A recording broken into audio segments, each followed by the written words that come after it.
Step into a world where suspense and intrigue intertwine with every note. Edgar Wallace's The Melody of Death is a chilling tale that blends mystery with the haunting power of music.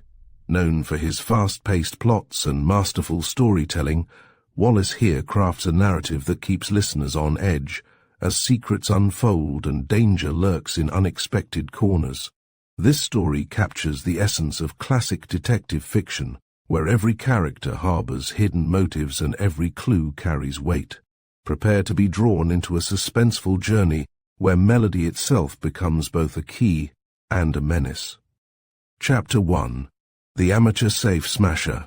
On the night of May 27, 1925, the office of Gilderheim, Pascoe and Company, diamond merchants of Little Hatton Garden, presented no unusual appearance to the patrolling constable who examined the lock and tried the door in the ordinary course of his duty. Until 9 o'clock in the evening, the office had been occupied by Mr. Gilderheim and his head clerk, and a plain-clothes officer whose duty it was to inquire into unusual happenings had deemed that the light in the window on the first floor fell within his scope, and had gone up to discover the reason for its appearance. The 27th was a Saturday, and it is usual for the offices in Hatton Garden to be clear of clerks and their principals by 3 at the latest. Mr. Gilderheim, a pleasant gentleman, had been relieved to discover that the knock which brought him to the door, gripping a revolver in his pocket in case of accidents, produced no more startling adventure than a chat with a police officer who was known to him. He explained that he had today received a parcel of diamonds from an Amsterdam house and was classifying the stones before leaving for the night, and with a few jocular remarks on the temptation which £60,000 worth of diamonds offered to the unscrupulous Knight of Darkness, the officer left. At 9:40, Mr. Gilderheim locked up the jewels in his big safe, before which an electric light burnt day and night, and accompanied by his clerk, left number 93 Little Hatton Garden and walked in the direction of Holborn. The constable on point duty bade them good night, and the plain-clothes officer, who was then at the Holborn end of the thoroughfare, exchanged a word or two. "You will be on duty all night?" asked Mr. Gilderheim, as his clerk hailed a cab. "Yes, sir," said the officer. "Good," said the merchant. "I'd like you to keep a special eye upon my place. I am rather nervous about leaving so large a sum in the safe." The officer smiled. "I don't think you need worry, sir," he said, and after the cab containing Mr. Gilderheim had driven off, he walked back to number 93. But in that brief space of time between the diamond merchant leaving and the return of the detective, many things had happened. Scarcely had Gilderheim reached the detective than 2 men walked briskly along the thoroughfare from the other end. Without hesitation, the first turned into number 93, opened the door with a key and passed in. The second man followed.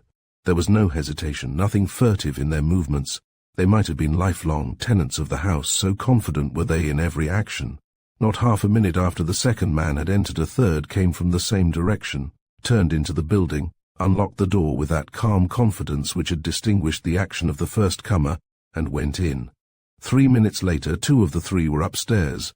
With extraordinary expedition, one had produced 2 small iron bottles from his pockets and had deftly fixed the rubber tubes and adjusted the little blowpipe of his lamp, and the second had spread out on the floor a small kit of tools of delicate temper and beautiful finish. Neither man spoke. They lay flat on the ground, making no attempt to extinguish the light which shone before the safe. They worked in silence for some little while. Then the stouter of the 2 remarked, looking up at the reflector fixed at an angle to the ceiling and affording a view of the upper part of the safe to the passer-by in the street below, "Even the mirrors do not give us away, I suppose." The second burglar was a slight, young-looking man with a shock of hair that suggested the musician. He shook his head. "Unless all the rules of optics have been specially reversed for the occasion," he said with just a trace of a foreign accent, "we cannot possibly be seen." "I am relieved," said the first. He half whistled, half hummed a little tune to himself as he plied the hissing flame to the steel door. He was carefully burning out the lock, and had no doubt in his mind that he would succeed, for the safe was an old-fashioned one. No further word was exchanged for half an hour. The man with the blowpipe continued in his work, the other watching with silent interest, ready to play his part when the operation was sufficiently advanced. At the end of half an hour, the elder of the two wiped his streaming forehead with the back of his hand, for the heat which the flame gave back from the steel door was fairly trying. "Why did you make such a row closing the door?" he asked. "You are not usually so careless, Callie." The other looked down at him in mild astonishment. "I made no noise whatever, my dear George," he said. "If you had been standing in the passage you could not have heard it. In fact, I closed the door as noiselessly as I opened it."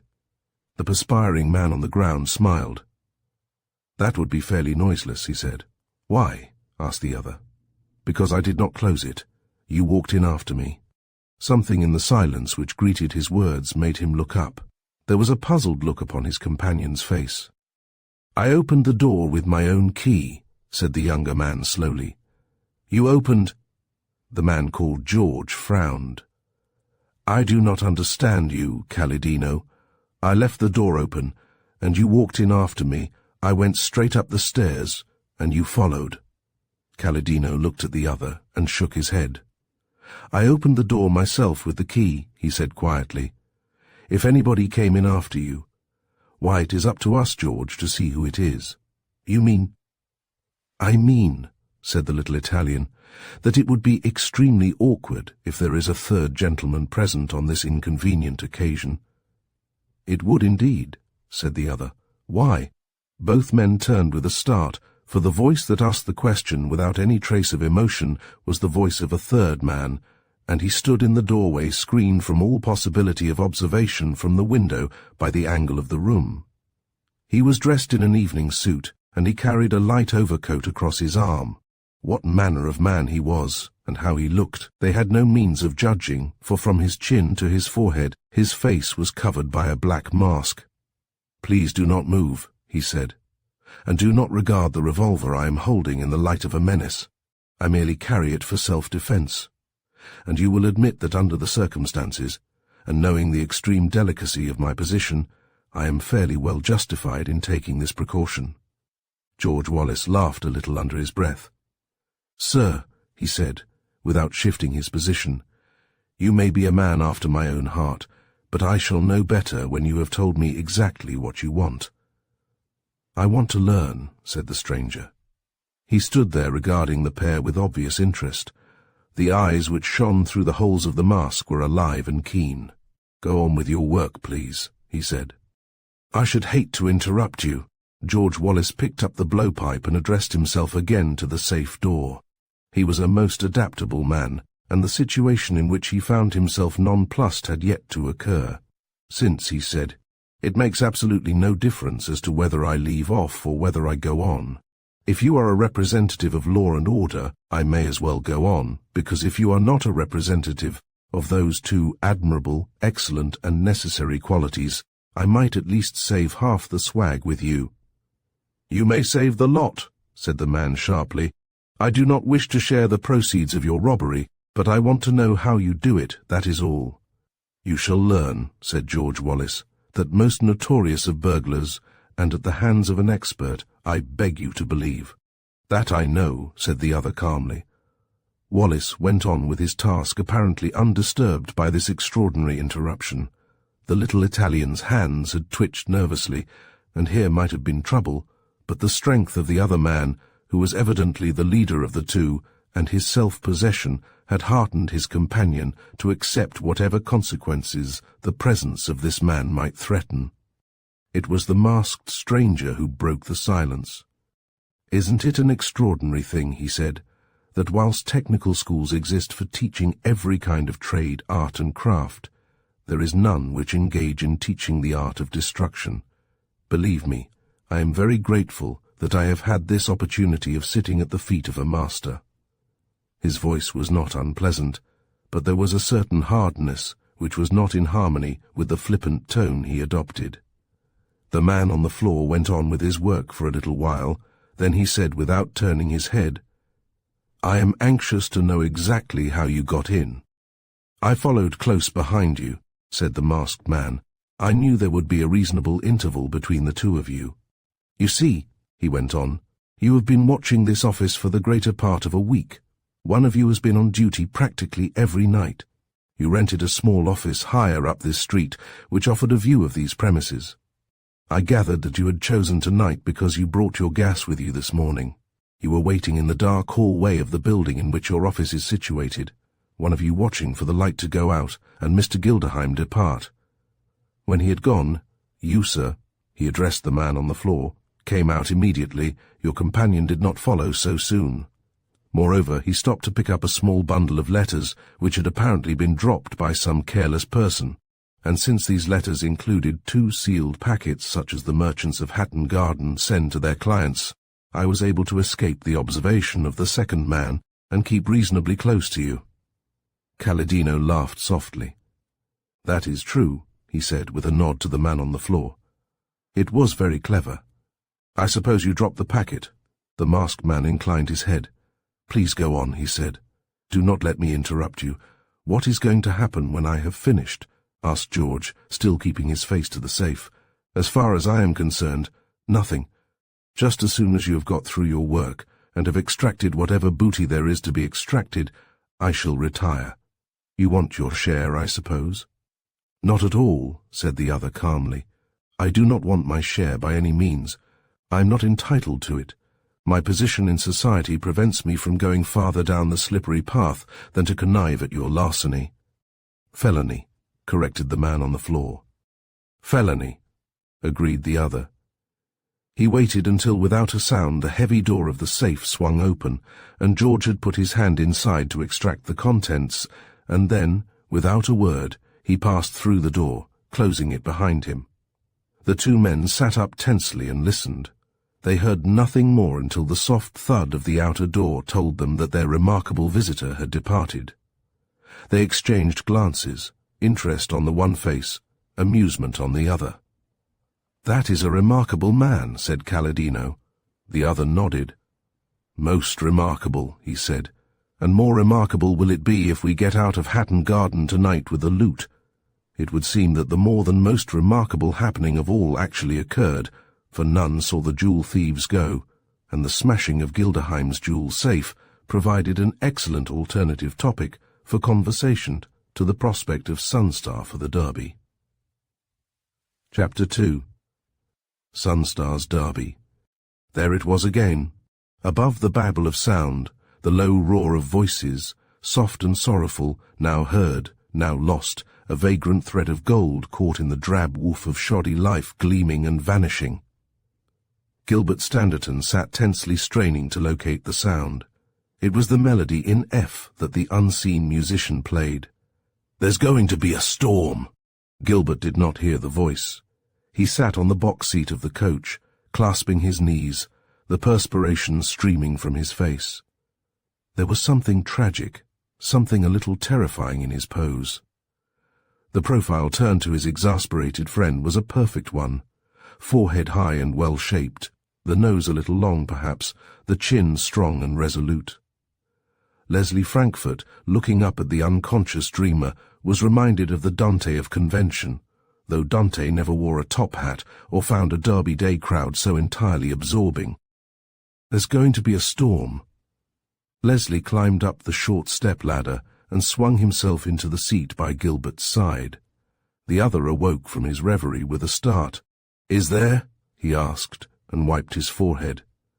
Yet as he looked around, it was not the murky clouds banking up over Banstead that held his eye.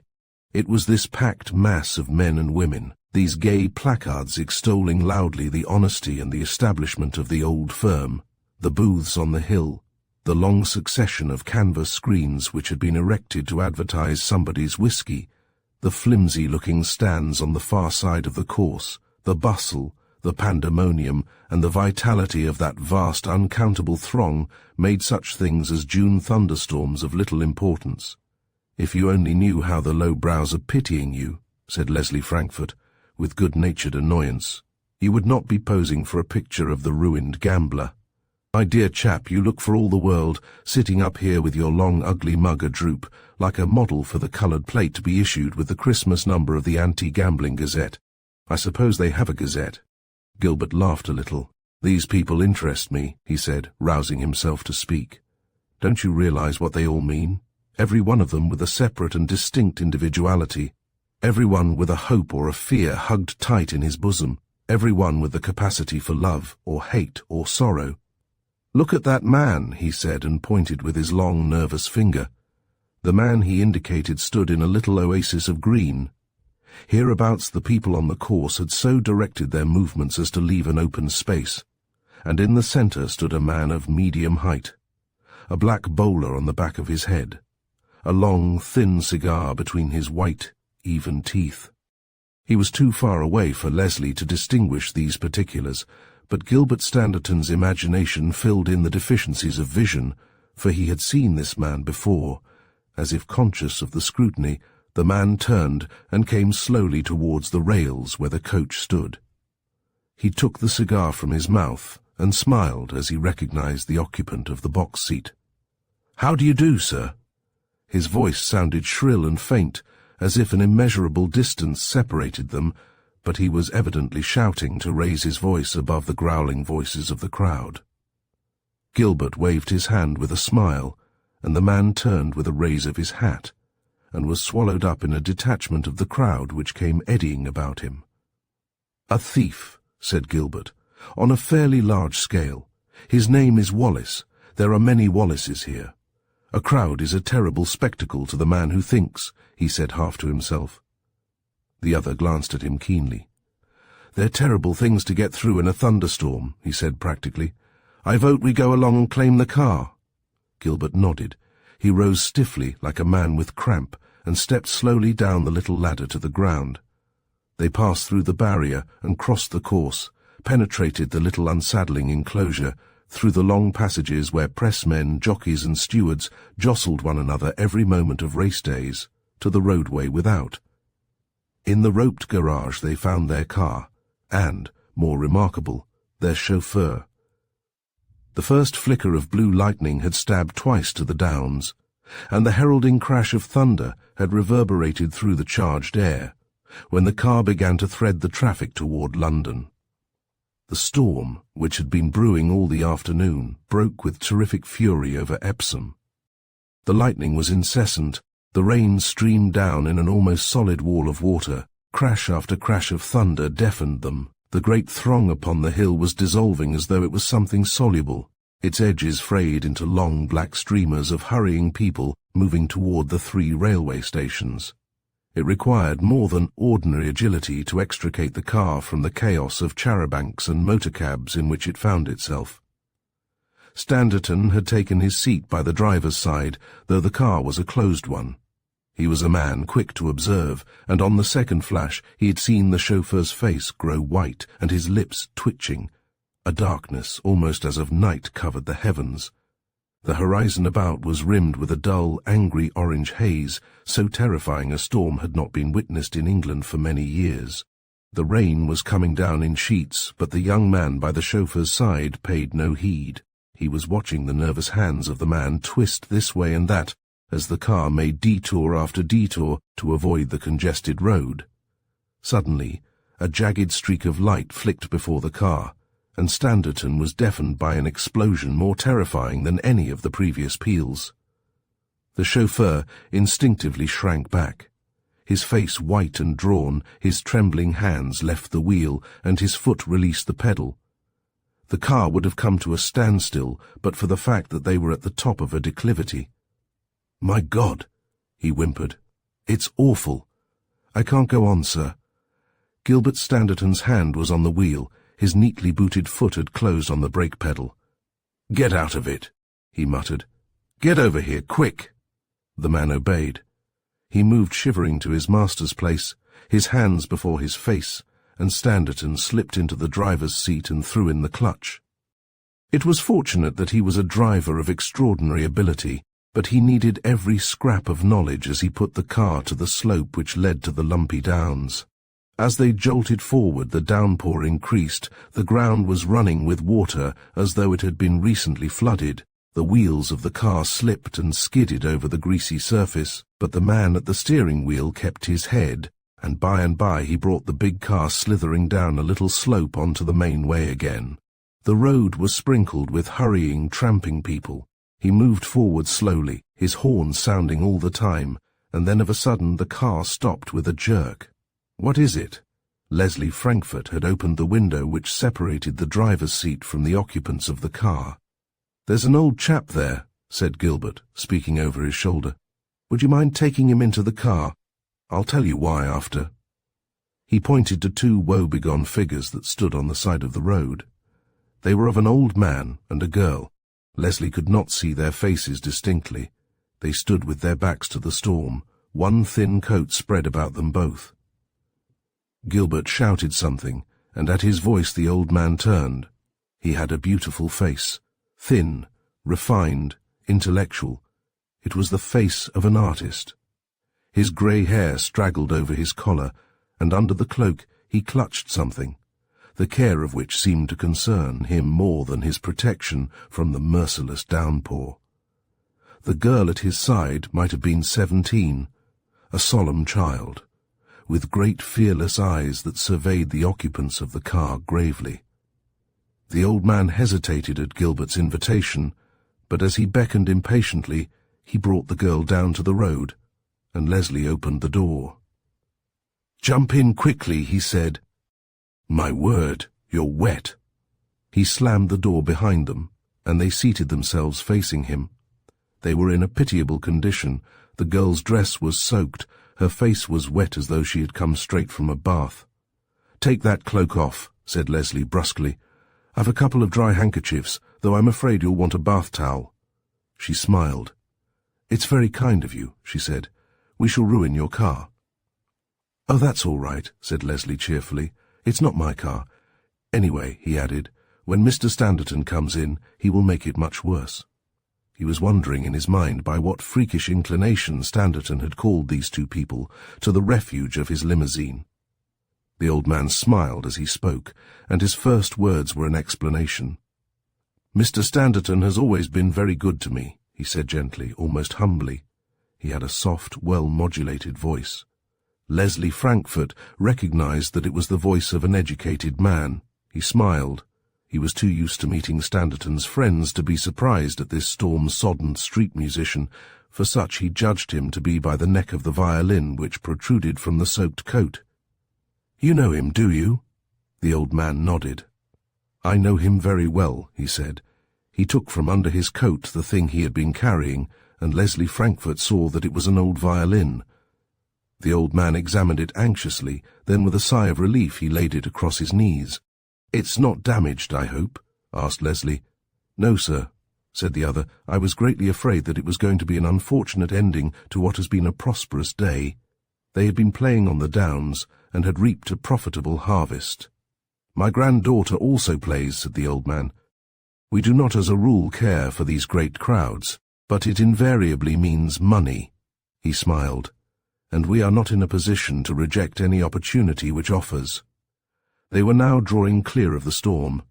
They had passed through Sutton, and had reached a place where the roads were as yet dry, when Gilbert stopped the car and handed the wheel to the shame-faced chauffeur.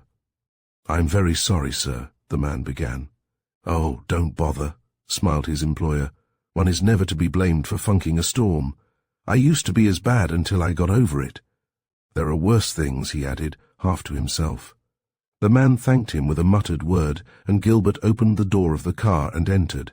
He nodded to the old man and gave a quick smile to the girl. "I thought I recognized you," he said. "This is Mr. Springs," he said, turning to Leslie. "He's quite an old friend of mine. I'm sure when you have dined at St. John's Wood you must have heard Springs' violin under the dining-room window. It used to be a standing order, didn't it, Mr. Springs?" he said. "By the way," he asked suddenly, "were you playing—" He stopped, and the old man, misunderstanding the purport of the question, nodded. "After all," said Gilbert, with a sudden change of manner, "it wouldn't be humane to leave my private band to drown on Epsom Downs, to say nothing of the chance of his being struck by lightning." "Was there any danger?" asked Leslie in surprise. Gilbert nodded. "I saw one poor chap struck as I cleared the downs," he said. "There were a lot of people near him, so I didn't trouble to stop. It was a terrifying experience." He looked back out of the little oval window behind. "We shall have it again in London tonight," he said, "but storms do not feel so dangerous in town as they do in the country. They're not so alarming." Housetops are very merciful to the nervous. They took farewell of the old man and his granddaughter at Balham, and then, as the car continued, Leslie turned with a puzzled look to his companion. "You're a wonderful man, Gilbert," he said. "I can't understand you. You described yourself only this morning as being a nervous wreck." "Did I say that?" asked the other dryly. "Well, you didn't admit it," said Leslie, with an aggrieved air, "but it was a description which most obviously fitted you. And yet in the face of this storm, which I confess curled me up pretty considerably, you take the seat of your chauffeur, and you push the car through it. Moreover, you are sufficiently collected to pick up an old man, when you had every excuse to leave him to his dismal fate." For a moment Gilbert made no reply, then he laughed a little bitterly. "There are a dozen ways of being nervous," he said, "and that doesn't happen to be one of mine. The old man is an important factor in my life, though he does not know it, the very instrument of fate." He dropped his voice almost solemnly. Then he seemed to remember that the curious gaze of the other was upon him. "I don't know where you got the impression that I was a nervous wreck," he said briefly. "It's hardly the ideal condition for a man who is to be married this week." "That may be the cause, my dear chap," said the other reflectively. "I know a lot of people who are monstrously upset at the prospect. There was Tuppy Jones, who absolutely ran away, lost his memory, or some such newspaper trick." Gilbert smiled. "I did the next worst thing to running away," he said a little moodily. "I wanted the wedding postponed." "But why?" demanded the other. "I was going to ask you that this morning coming down, only it slipped my memory. Mrs. Cathcart told me she wouldn't hear of it." Gilbert gave him no encouragement to continue the subject, but the voluble young man went on. "Take what the gods give you, my son," he said. "Here you are with a Foreign Office appointment, an under-secretaryship looming in the near future, a most charming and beautiful bride in prospect. Rich—" "I wish you wouldn't say that," said Gilbert sharply. "The idea is abroad all over London. Beyond my pay I have no money whatever. This car," he said, as he saw the other's questioning face, "is certainly mine. At least, it was a present from my uncle, and I don't suppose he'll want it returned before I sell it. Thank God it makes no difference to you," he went on, with that note of hardness still in his voice. "But I am half inclined to think that 2/3 of the friendships I have, and all the kindness which is from time to time shown to me, is based upon that delusion of riches. People think that I am my uncle's heir. But aren't you?" gasped the other. Gilbert shook his head. "My uncle has recently expressed his intention of leaving the whole of his fortune to that admirable institution which is rendering such excellent service to the canine world, the Battersea Dogs' Home." Leslie Frankfort's jovial face bore an expression of tragic bewilderment. "Have you told Mrs. Cathcart this?" he asked. "Mrs. Cathcart?" replied the other in surprise. "No, I haven't told her. I don't think it's necessary. After all," he said with a smile, "Edith isn't marrying me for money. She is pretty rich herself, isn't she? Not that it matters," he said hastily, "whether she's rich or whether she's poor." Neither of the two men spoke again for the rest of the journey, and at the corner of St. James's Street Gilbert put his friend down. He continued his way to the little house which he had taken furnished a year before, when marriage had only seemed the remotest of possibilities, when his worldly prospects had seemed much brighter than they were at present. Gilbert Standerton was a member of one of those peculiar families which seem to be made up entirely of nephews. His uncle, the eccentric old Anglo-Indian, had charged himself with the boy's future, and he had been mainly responsible for securing the post which Gilbert now held. More than this, he had made him his heir, and since he was a man who did nothing in secret, and was rather inclined to garrulity, the news of Gilbert's good fortune was spread from one end of England to the other. Then, a month before this story opens, had come like a bombshell a curt notification from his relative that he had deemed it advisable to alter the terms of his will, and that Gilbert might look for no more than the £1,000 to which, in common with innumerable other nephews, he was entitled. It was not a shock to Gilbert, except that he was a little grieved with the fear that in some manner he had offended his fiery uncle. He had a too lively appreciation of the old man's goodness to him to resent the eccentricity which would make him a comparatively poor man. It would have considerably altered the course of his life if he had notified at least one person of the change in his prospects. Chapter 3. Gilbert leaves hurriedly. Gilbert was dressing for dinner when the storm came up over London. It had lost none of its intensity or strength. For an hour the street had glared fitfully in the blue lightning of the electrical discharges, and the house rocked with crash after crash of thunder. He himself was in tune with the element, for there raged in his heart such a storm as shook the very foundations of his life. Outwardly there was no sign of distress. The face he saw in the shaving-glass was a mask, immobile and expressionless. He sent his man to call a taxicab. The storm had passed over London, and only the low grumble of thunder could be heard when he came out onto the rain-washed streets. A few wind-torn wisps of cloud were hurrying at a great rate across the sky, stragglers endeavouring in frantic haste to catch up the main body. He descended from his cab at the door of number 274, Portland Square, slowly and reluctantly. He had an unpleasant task to perform, as unpleasant to him, more unpleasant indeed than it could be to his future mother-in-law. He did not doubt that the suspicion implanted in his mind by Leslie was unfair and unworthy. He was ushered into the drawing-room and found himself the solitary occupant. He looked at his watch. "Am I very early, Cole?" he asked the butler. "You are rather, sir," said the man, "but I will tell Miss Cathcart you are here." Gilbert nodded. He strolled across to the window and stood, his hands clasped behind him, looking out upon the wet street. He stood thus for 5 minutes, his head sunk forward on his breast, absorbed in thought. The opening of the door aroused him, and he turned to meet the girl who had entered. Edith Cathcart was one of the most beautiful women in London, though woman might be too serious a word to apply to this slender girl who had barely emerged from her school days. In some grey eyes of a peculiar softness, a furtive apprehension always seems to wait, a fear and an appeal at one and the same time. So it was with Edith Cathcart. Those eyes of hers were forever on guard, and even as they attracted, they held the overeager seeker of friendship at arm's length. The nose was just a little retrousse. The sensitive lips played supporter to the apprehensive eyes. She wore her hair low over her forehead. It was dark almost to a point of blackness.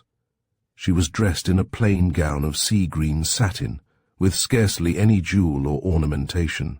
He walked to meet her with quick steps and took both her hands in his. His hungry eyes searched her face eagerly. "You look lovely tonight, Edith," he said, in a voice scarcely above a whisper. She released her hands gently with the ghost of a smile that subtly atoned for her action. "Did you enjoy your Derby day?" she asked. "It was enormously interesting," he said. "It is extraordinary that I have never been before. You could not have chosen a worse day. Did you get caught in the storm? We have had a terrible one here."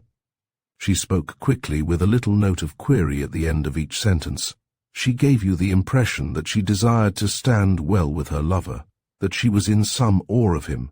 She was like a child, anxious to acquit herself well of a lesson, and now and then she conveyed a sense of relief, as one who had surmounted yet another obstacle. Gilbert was always conscious of the strain which marked their relationship. A dozen times a day he told himself that it was incredible that such a strain should exist, but he found a ready excuse for her diffidence and the furtive fear which came and went in her eyes like shadows over the sea. She was young, much younger than her years. This beautiful bud had not opened yet, and his engagement had been cursed by overmuch formality. He had met her conventionally at a ball. He had been introduced by her mother, again conventionally. He had danced with her, and sat out with her, punted her on the river, motored her and her mother to Ascot. It was all very ordinary and commonplace. It lacked something. Gilbert never had any doubt as to that. He took the blame upon himself for all deficiencies, though he was something of a romancist, despite the chilly formalism of the engagement. She had kept him in his place with the rest of the world, one arm's length, with those beseeching eyes of hers. He was at arm's length when he proposed. in a speech the fluency of which was eloquent of the absence of anything which touched emotionalism. And she had accepted in a murmured word, and turned a cold cheek for his kiss, and then had fluttered out of his arms like an imprisoned bird seeking its liberty, and had escaped from that conventional conservatory with its horrible palms and its spurious Tanagra statuettes. Gilbert in love was something of a boy, an idealist, a dreamer. Other grown men have shared his weakness.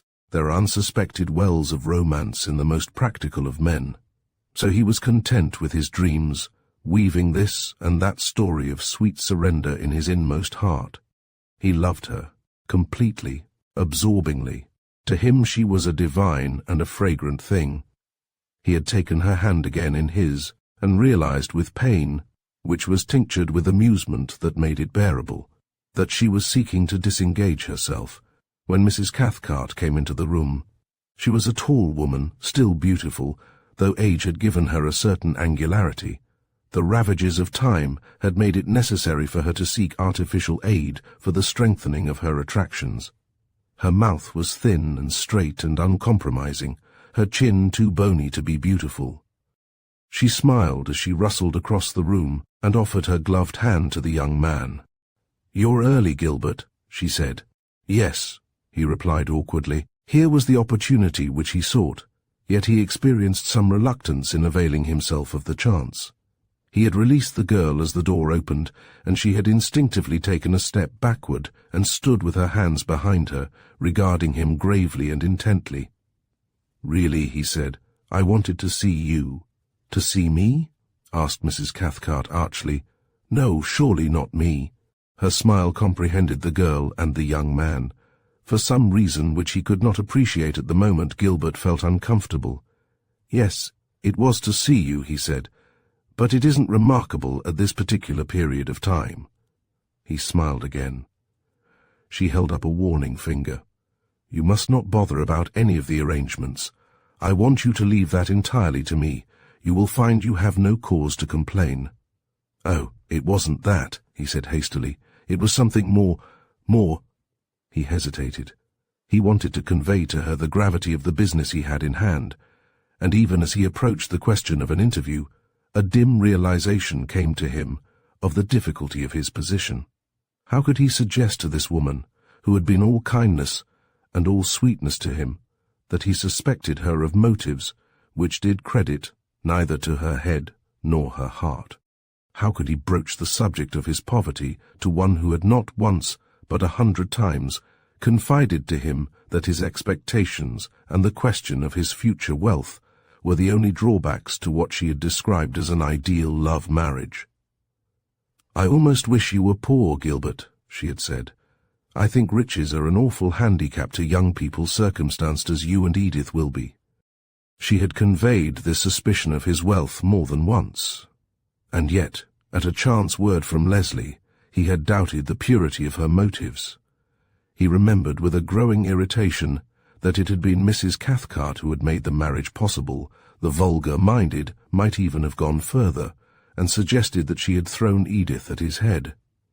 There was plenty of groundwork for Leslie's suspicion, he thought, as he looked at the tall, stylish woman before him, only he felt ashamed that he had listened to the insidious suggestion. "Could you give me a quarter of an hour?" He stopped. He was going to say before dinner, but thought that possibly an interview after the meal would be less liable to interruption. "After dinner?"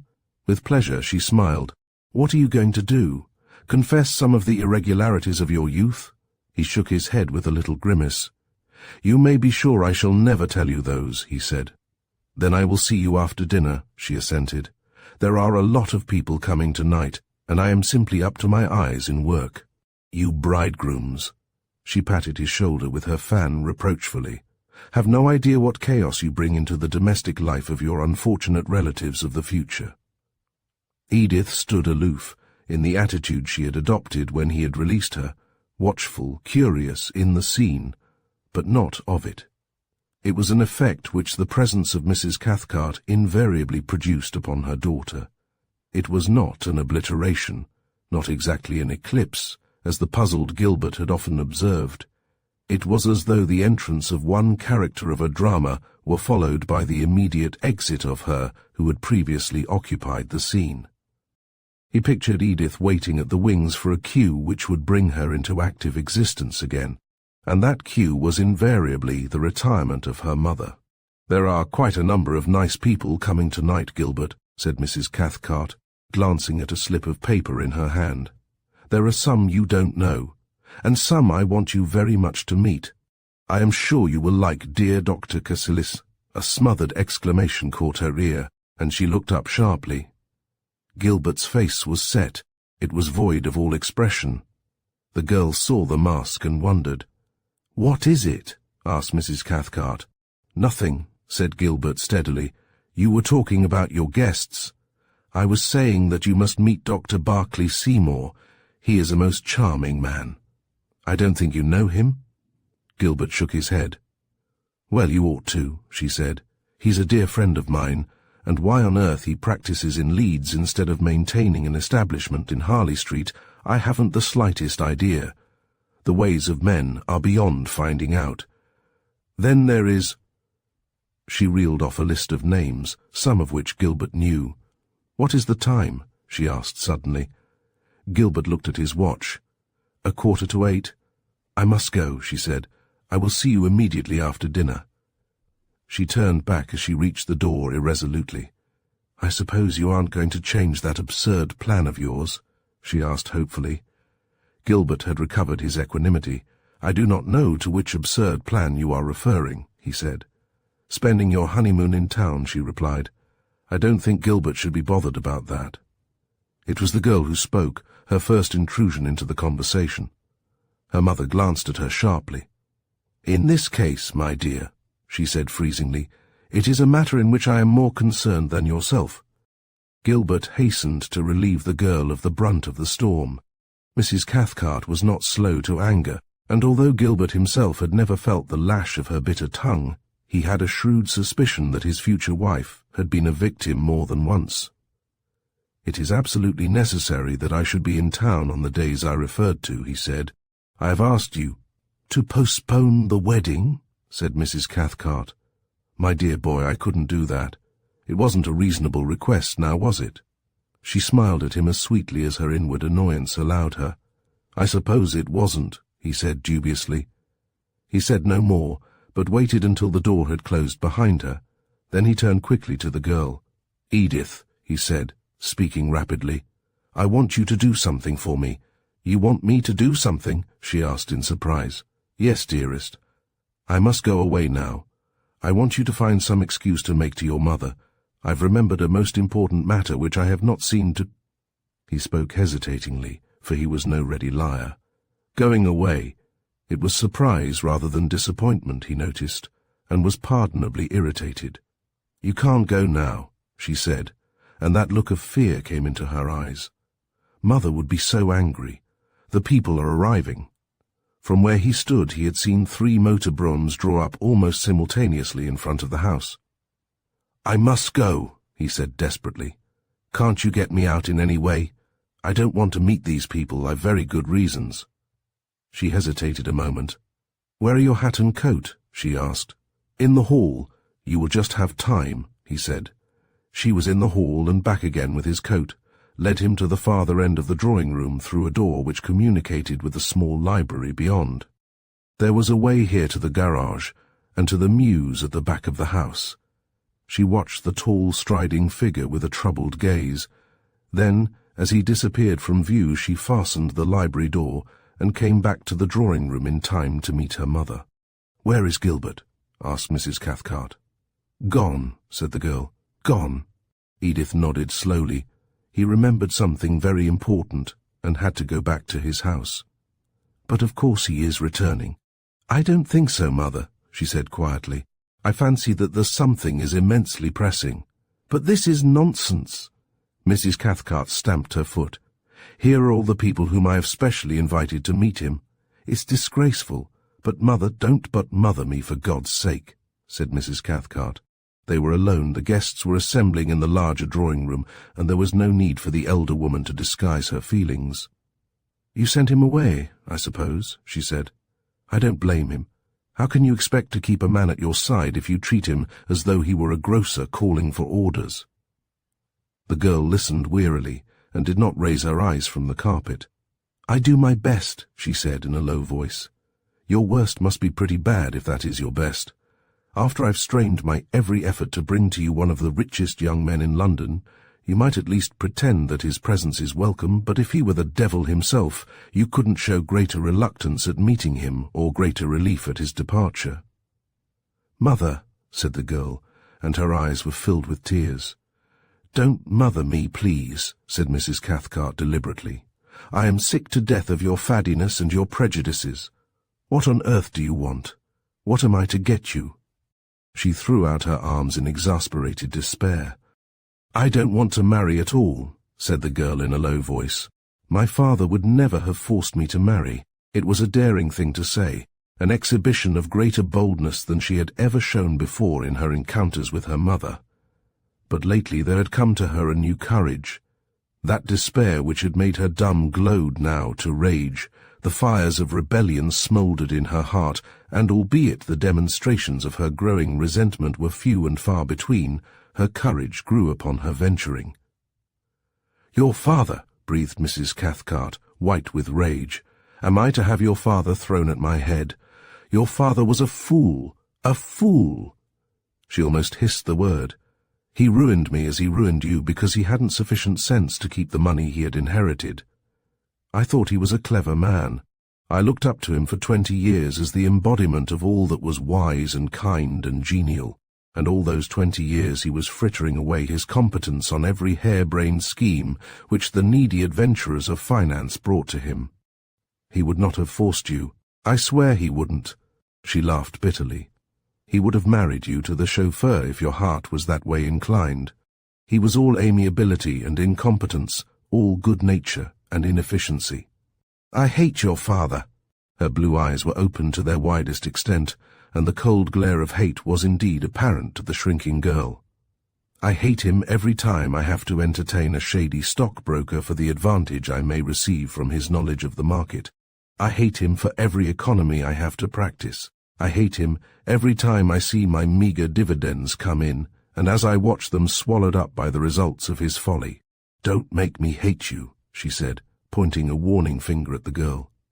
Edith had cowered before the torrent of words, but this slander of her dead father roused something within her, put aside all fear of consequence, even though that consequence might be a further demonstration of that anger which she so dreaded. Now she stood erect, facing the woman she called mother, her face pale, but her chin tilted a little defiantly. "You may say what you like about me, mother," she said quietly, "but I will not have you defame my father. I have done all you requested. I am going to marry a man who, though I know he is a kindly and charming man, is no more to me than the first individual I might meet in the street tonight. I am making this sacrifice for your sake. Do not ask me to forego my faith in the man who is the one lovable memory in my life." Her voice broke a little. Her eyes were bright with tears. Whatever Mrs. Cathcart might have said, and there were many things she could have said, was checked by the entry of a servant. For a moment or two they stood facing one another, mother and daughter, in silence. Then, without another word, Mrs. Cathcart turned on her heel and walked out of the room. The girl waited for a moment, then went back to the library through which Gilbert had passed. She closed the door behind her and turned on one of the lights, for it was growing dark. She was shaking from head to foot with the play of these pent emotions of hers. She could have wept, but with anger and shame. For the first time in her life, her mother had shown her heart. The concentrated bitterness of years had poured forth, unchecked by pity or policy. She had revealed the hate which for all these years had been gnawing at her soul, revealed in a flash the relationship between her father and her mother, which the girl had never suspected. That they had not been on the most affectionate terms Edith knew, but her short association with the world in which they moved had reconciled her mind to the coolness which characterized the attitudes of husband and wife.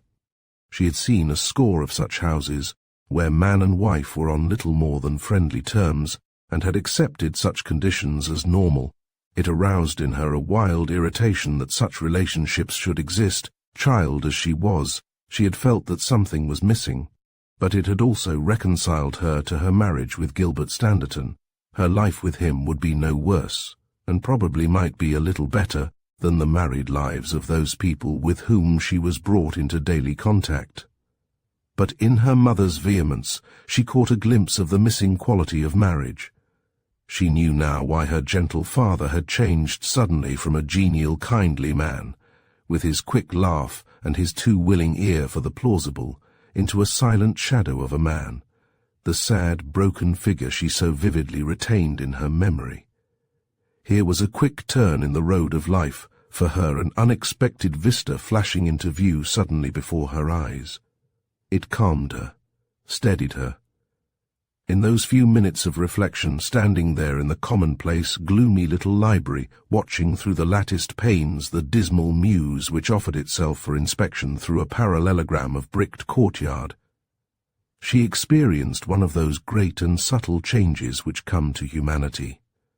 There was a new outlook, a new standard by which to measure her fellows, a new philosophy evolved in the space of a second. It was a tremendous upheaval of settled conviction which this tiny apartment witnessed. She was surprised herself at the calmness with which she returned to the drawing-room and joined, the party now beginning to assemble. It came as a shock to discover that she was examining her mother with the calm, impartial scrutiny of one who was not in any way associated with her. Mrs. Cathcart observed the girl's self-possession and felt a twinge of uneasiness. She addressed her unexpectedly, hoping to surprise her to embarrassment, and was a little staggered by the readiness with which the girl met her gaze, and the coolness with which she disagreed to some proposition which the elder woman had made. It was a new experience to the masterful Mrs. Cathcart. The girl might be sulking, but this was a new variety of sulks, foreign to Mrs. Cathcart's experience. She might be angry, yet there was no sign of anger, hurt. She should have been in tears. Mrs. Cathcart's experienced eye could detect no sign of weeping. She was puzzled, a little alarmed. She had gone too far, she thought, and must conciliate, rather than carry on the feud until the other sued for forgiveness. It irritated her to find herself in this position, but she was a tactician first and foremost, and it would be bad tactics on her part to pursue a disadvantage. Rather, she sought the status quo ante bellum, and was annoyed to discover that it had gone forever. She hoped the talk that evening would confuse the girl to the point of seeking her protection, but to her astonishment, Edith spoke of her marriage as she had never spoken of it before, without embarrassment, without hesitation, coolly, reasonably, intelligently. The end of the evening found Edith commanding her field, and her mother in the position of a suitor. Mrs. Cathcart waited till the last guest had gone. Then she came into the smaller drawing-room to find Edith standing in the fireplace, looking thoughtfully at a paper which lay upon the mantel-shelf. "What is it interests you so much, dear?" The girl looked round, picked up the paper and folded it slowly. "Nothing particularly," she said. "For Dr. Cassilis is an amusing man." "Tonwy is a very clever man," said her mother tartly. She had infinite faith in doctors, and offered them the tribute which is usually reserved for the supernatural. "Is he?" said the girl coolly. "I suppose he is. Why does he live in Leeds?" "Truly, Edith, you are coming out of your shell," said her mother with a forced smile of admiration. "So I have never known you take so much interest in the people of the world before." "I am going to take a great deal of interest in people," said the girl steadily. "I have been missing so much all my life."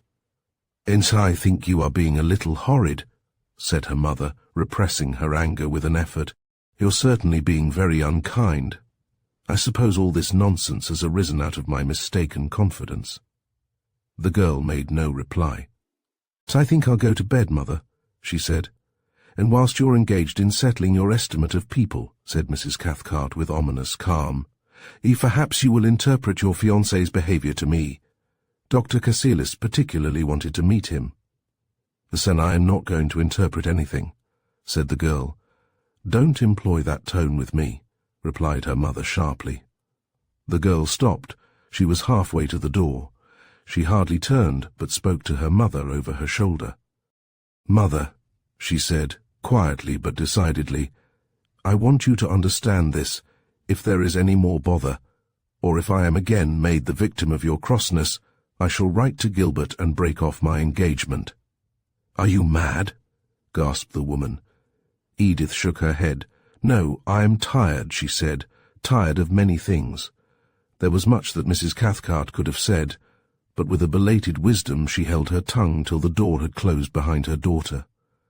Then, late as the hour was, she sent for the cook and settled herself grimly for a pleasing half-hour, for the vol au vent had been atrocious.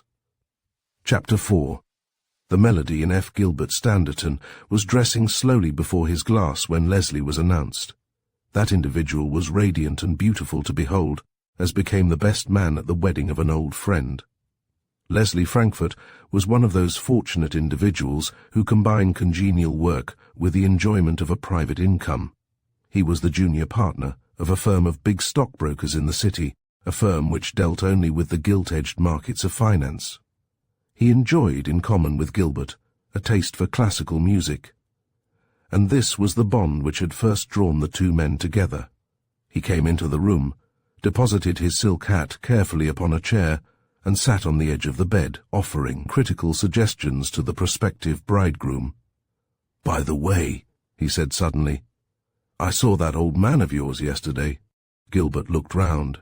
"You mean Springs, the musician?" The other nodded. He was playing for the amusement of a theatre queue, a fine old chap. "Very," said Gilbert absently.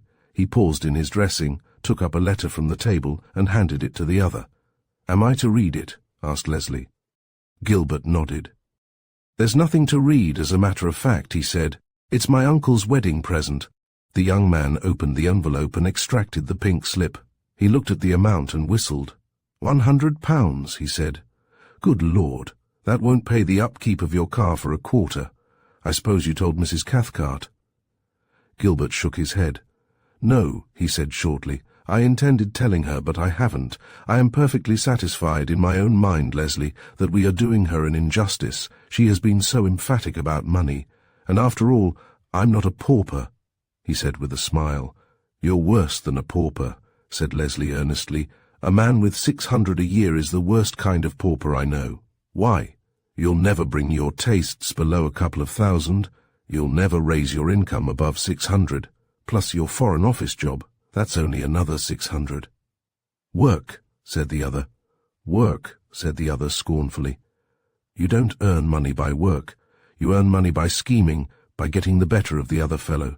You're too soft-hearted to make money, my son." "You seem to make money," said Gilbert with a little smile. Leslie shook his head vigorously. "I've never made a penny in my life," he confessed with some enjoyment. "No, I have got some very stout, unimaginative senior partners who do all the money-making. I merely take dividends at various periods of the year. But then I was in luck. What is your money, by the way?" Gilbert was in the act of tying his cravat. He looked up with a little frown. "What do you mean?" he asked. "I mean, is it in securities? Does it continue after your death?" The little frown still knit the brows of the other. "No," he said shortly. "After my death there is scarcely enough to bring in 150 a year. I am only enjoying a life interest on this particular property." Leslie whistled. "Well, I hope, old son, that you're well insured." The other man made no attempt to interrupt as Leslie, arguing with great fluency and skill on the duties and responsibilities of heads of families, delivered himself of his views on insurance and upon the uninsured. "Some Johnnies are so improvident," he said. "I knew a man—" He stopped suddenly. He had caught a reflection of Gilbert's face in the glass. It was haggard and drawn. It seemed the face of a man in mortal agony. Leslie sprang up. "What on earth is the matter, my dear chap?" he cried. He came to the other's side and laid his hand on his shoulder. "Oh, it's nothing, nothing, Leslie," said Gilbert. He passed his hand before his eyes as though to wipe away some ugly vision. I'm afraid I've been rather a careless devil. You see, I depended too much upon Uncle's money. I ought to be insured." "That isn't worrying you, surely?" asked the other in astonishment. "It worries me a bit," said Gilbert moodily. "One never knows, you know." He stood looking thoughtfully at the other, his hands thrust into his pockets. "I wish to heaven this wedding had been postponed." Leslie laughed. "It's about time you were married," he said. "What a jumpy ass you are." He looked at his watch. "You'd better hurry up or you'll be losing this bride of yours. After all, this isn't a day for gloom. It's the day of days, my friend." He saw the soft look that came into Gilbert's eyes, and felt satisfied with his work. "Yes, there is that," said Gilbert Standerton softly. "I forgot all my blessings. God bless her," he said under his breath. As they were leaving the house, Gilbert asked, "I suppose you have a list of the guests who are to be present?" "Yes," said the other. Mrs. Cathcart was most duteous. "Will Dr. Barclay Seymour be there?" asked the other carelessly. "Barclay Seymour? No, he won't be there," replied Leslie. "He's the Leeds Johnny, isn't he? He went up from London last night. What's this talk of your having run away the other night?" "It was an important engagement," said Gilbert hurriedly. "I had a man to see. I couldn't very well put him off." Leslie realized that he had asked an embarrassing question and changed the subject. "By the way," he said, "I shouldn't mention this matter of the money to Mrs. Cathcart till after you've both settled down." "I won't," said Gilbert grimly. On the way to the church, he reviewed all the troubles that were besetting him and faced them squarely. Perhaps it would not be as bad as he thought. He was ever prone to take an exaggerated and a worrying view of troubles. He had anticipated dangers, and time again his fears had been groundless. He had lived too long alone. A man ought to be married before he was 32. That was his age. He had become cranky. He found consolation in uncomplimentary analysis till the church was reached. It was a dream, that ceremony. The crowded pews, the organ, the white-robed choir, the rector and his assistants, the coming of Edith, so beautiful, so ethereal in her bridal robes, the responses, the kneeling and the rising. It was all unreal. He had thought that the music would have made a lasting impression on him. He had been at some pains to choose it, and had had several consultations with the organist. But at the end of the service, when he began to walk, still in his dream, towards the vestry, he could not recall one single bar. He had a dim recollection of the fact that above the altar was a stained glass window, one tiny pane of which had been removed, evidently on account of a breakage. He was back in the house, sitting at the bee-flowered table, listening in some confusion to the speeches and the bursts of laughter which assailed each speaker as he made his point. Now he was on his feet, talking easily, without effort, but what words he used, or why people applauded, or why they smiled, he could not say. Once in its course he had looked down at the delicate face by his side and had met those solemn eyes of hers, less fearful today, it seemed, than ever he had seen them. He had felt for her hand and had held it, cold and unresponsive, in his— "An excellent speech," said Leslie. They were in the drawing-room after the breakfast. "You're quite an orator." "Am I?" said Gilbert. He was beginning to wake again. The drawing-room was real, these people were real, the jokes, the badinage, and the wit which flew from tongue to tongue. All these things were of a life he knew. Whew! He wiped his forehead and breathed a deep sigh. He felt like a man who had regained consciousness after an anesthetic that did not quite take effect. A painless and a beautiful experience, but of another world. And it was not he, so he told himself, who had knelt at the altar rail. Officially, the honeymoon was to be spent at Harrogate. Actually, it was to be spent in London. They preserved the pretence of catching a train and drove to King's Cross. No word was spoken throughout that journey. Gilbert felt the restriction and did not challenge it or seek to overcome it. The girl was naturally silent. She had so much to say in the proper place and at the proper time. He saw the old fear come back to her eyes, was hurt by the unconscious and involuntary shrinking when his hand touched hers. The carriage was dismissed at King's Cross. A taxicab was engaged, and they drove to the house in St. John's Wood. It was empty, The servants had been sent away on a holiday, but it was a perfectly fitted little mansion. There were electric cookers and every labour-saving appliance the mind of man could devise, or a young man with great expectations and no particular idea of the value of money could acquire. This was to be one of the joys of the honeymoon, so Gilbert had told himself. She had willingly dispensed with her maid. He was ready to be man of all work, to cook and to serve, leaving the rough work for the 2 new day servants he had employed to come in the morning.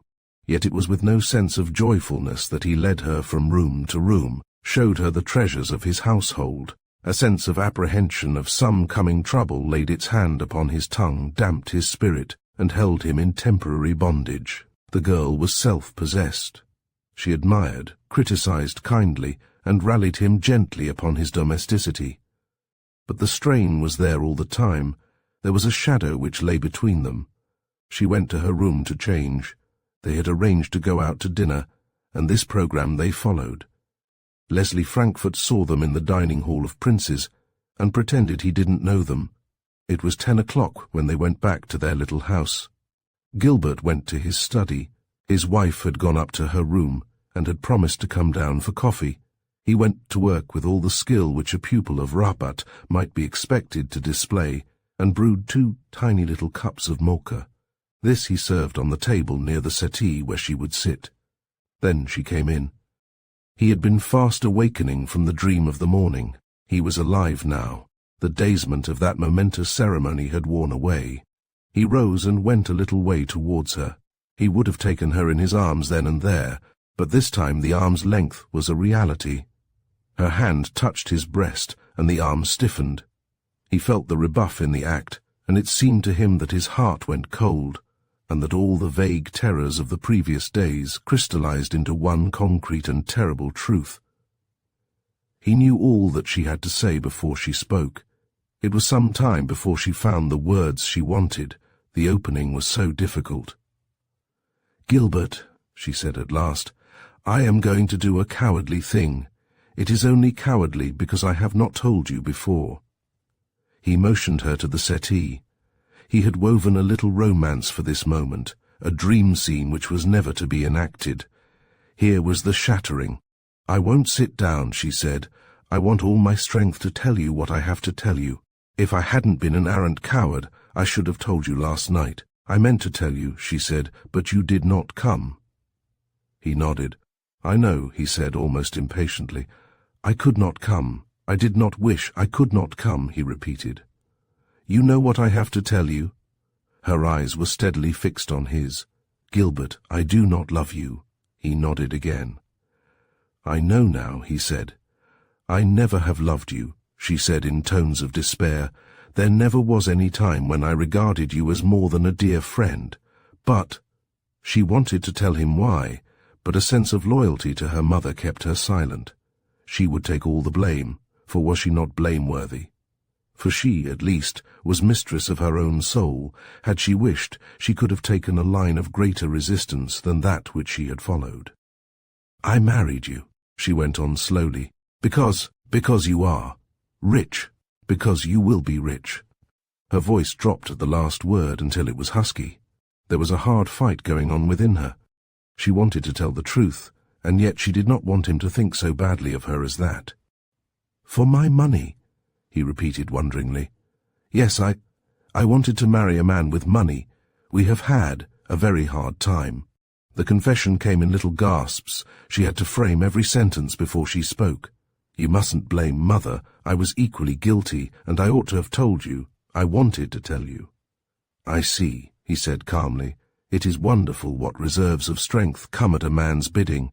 In this terrible crisis, in this moment when the whole of his life's happiness was shattered, when the fabric of his dream was crumbling like a house of paper, he could be judicial, almost phlegmatic."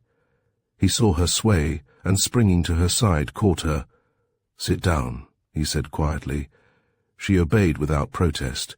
He settled her in the corner of the settee, pushed a cushion almost viciously behind her, and walked back to the fireplace. "So you married me for my money," he said, and laughed. It was not without its amusing side, this situation. "By heaven, what a comedy! What a comedy!" He laughed again. "My poor child," he said with unaccustomed irony, "I am sorry for you have secured neither husband nor money." She looked up at him quickly. "Nor money," she repeated. There was only interest that he saw in her eyes. There was no hint of disappointment. He knew the truth, more than she had told him. It was not she who desired a fortune, it was this mother of hers, this domineering, worldly woman. "No husband and no money," he repeated savagely, in spite of the almost yearning desire which was in him to spare her. And worse than that, with 2 rapid strides he was at the desk which separated them and bent across it, leaning heavily. "Not only have you no husband, and not only is there no money, but—" He stopped as if he had been shot.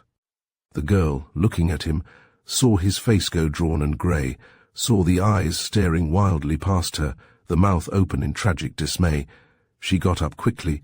"What is it? What is it?" she whispered in alarm. "My God!" His voice was cracked. It was the voice of a man in terror. She half bent her head, listening. From somewhere beneath the window arose the soft, melancholy strains of a violin. The music rose and fell, sobbing and pulsating with passion beneath the magic of the player's fingers. She stepped to a window and looked out. On the edge of the pavement a girl was playing, a girl whose poverty of dress did not hide her singular beauty. The light from the street lamp fell upon her pale face. Her eyes were fixed on the window where Gilbert was standing. Edith looked at her husband. He was shaking like a man with fever. "The melody in F," he whispered. "My God, the melody in Fen on my wedding day." Chapter 5. The Man Who Desired Wealth. Leslie Frankfurt was one of a group of 3 who stood in the inner office of Messrs. Worrell Bird before a huge safe. There was plenty to attract and hold their attention, for the floor was littered with tools of every shape and description. The safe itself bore evidence of a determined assault. A semicircle of holes had been burnt in its solid iron door about the lock. "They did that with an oxyhydrogen blowpipe," said one of the men. He indicated a number of iron tubes which lay upon the ground with the rest of the paraphernalia. "They made a thorough job of it. I wonder what disturbed them." The eldest of the men shook his head. "I expect the night watchman may have alarmed them," he said. "What do you think, Frankfurt?" "I haven't got over my admiration for their thoroughness yet," said Leslie. "Why, the beggars must have used about a couple of £100 worth of tools." He pointed to the kit on the ground. The detective's gaze followed his extended finger. He smiled. "Yes," he said quietly, "these people are pretty thorough. You say you've lost nothing?" Mr. Worrell shook his head. "Yes and no," he said carefully. "There was a diamond necklace which was deposited there last week by a client of ours. That has gone. I'm anxious for the moment that this loss should not be reported." The detective looked at him wonderingly. "That is rather a curious request," he said with a smile. "And you don't usually have diamond necklaces in a stockbroker office, if I may be allowed to make that critical remark." Mr. Worrell smiled. "It isn't usual," he said, "but a client of ours who went abroad last week came in just 20 minutes before the train left and asked us to take care of the jewel cases." Mr. Worrell said this carelessly. He did not explain to the detective that they were held as security against the very large difference which the client had incurred, nor did he think it necessary to explain that he had kept the jewels in the office in the hope that the embarrassed lady might be able to redeem them. "Did anybody know they were there except yourself and your partners?" Worrell shook his head.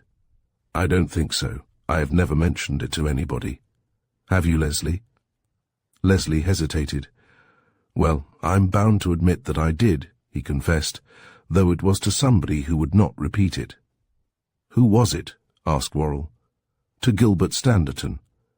I certainly mentioned the matter when we were discussing safe robberies." The elder man nodded. "I hardly think he is the sort of person who is likely to burgle a safe."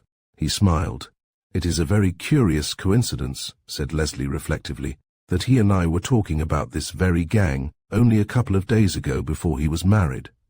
I suppose," he asked the detective suddenly, "there is no doubt that this is the work of your international friend?" Chief Inspector Goldberg nodded his head. "No doubt whatever, sir," he said. "There is only one gang in England which could do this, and I could lay my hands on them today, but it would be £1,000,000 to 1 against my being able to secure at the same time evidence to convict them. Leslie nodded brightly. "That is what I was telling Gilbert," he said, turning to his partner. "Isn't it extraordinary that these things can be in the 20th century? Here we have 3 or 4 men who are known. You told me their names, Inspector, after the last attempt, and yet the police are powerless to bring home their guilt to them. It does seem curious, doesn't it?" Inspector Goldberg was not amused, but he permitted himself to smile politely. "But then you've got to remember how difficult it is to collect evidence against men who work on such a huge scale as do these bank smashers." "What I can't understand," he said, "is what attraction your safe has for them. This second attempt is a much more formidable one than the last." "Yes, this is really a burglary," said Mr. Worrell. "In the last case there was nothing so elaborate in their preparations, though they were much more successful, in so far as they were able to open the safe." "I suppose you don't want more of this to get in the papers than you can help," said the inspector. Mr. Worrell shook his head. "I don't want any of it to get in till I have seen my client," he said. "But I am entirely in your hands, and you must make such arrangements as you deem necessary." "Very good," said the detective. "For the moment I do not think it is necessary to make any statement at all.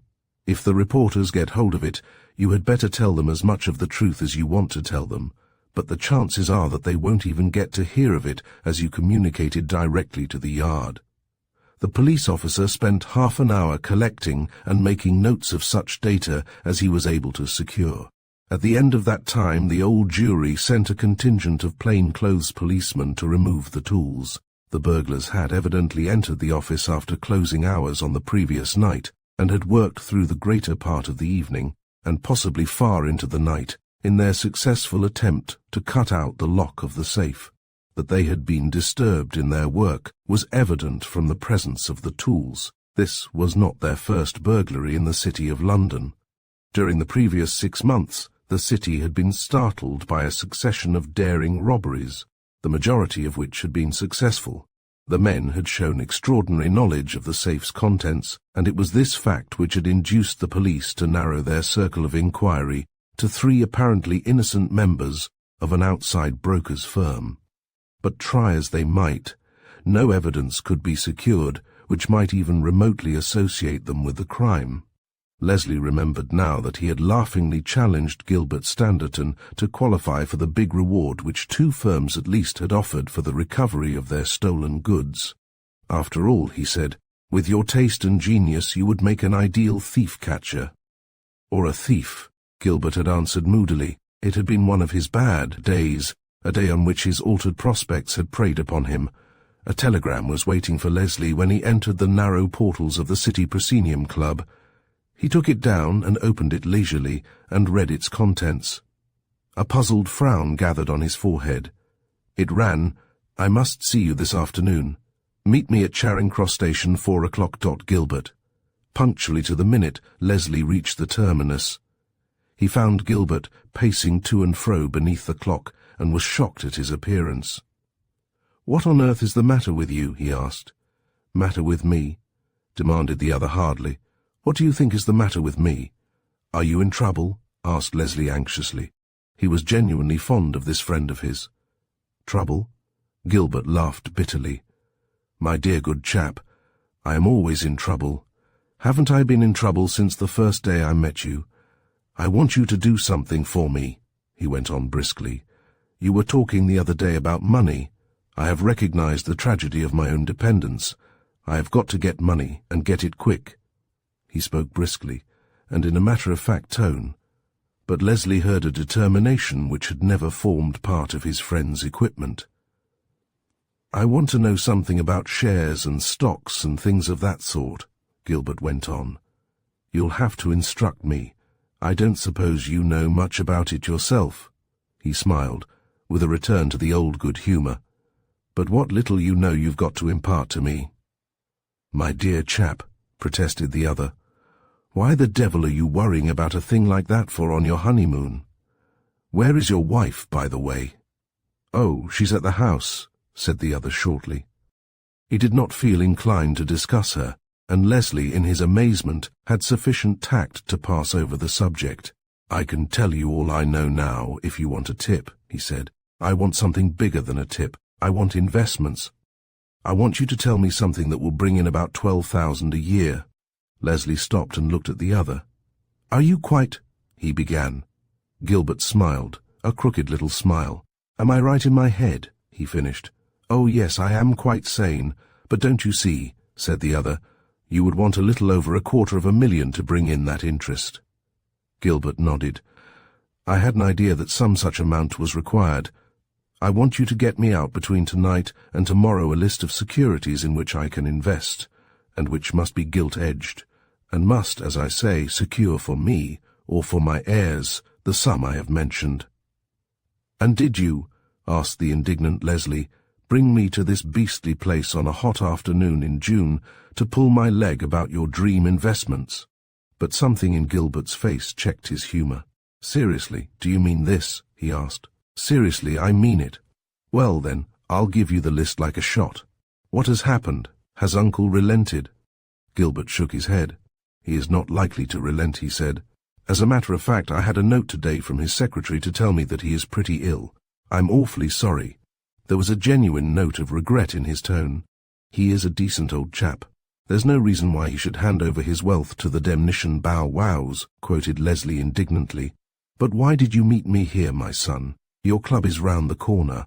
"I know," said Gilbert, "but the club is—" "Well, to tell you the truth," he said, "I am giving up the club." "Giving up your club?" He stood squarely before the taller man. "Now just tell me," he asked deliberately, "what the dickens all this means. You're giving up your club, you'll be giving up your Foreign Office job next, my Croesus." Gilbert nodded. "I have given up the Foreign Office work," he said quietly. "I want all the time I can get," he went on, speaking rapidly. "I want every moment of the day for my own plans and my own schemes. You don't know what it's all about, my dear chap." He laid his hand affectionately on the other's shoulder.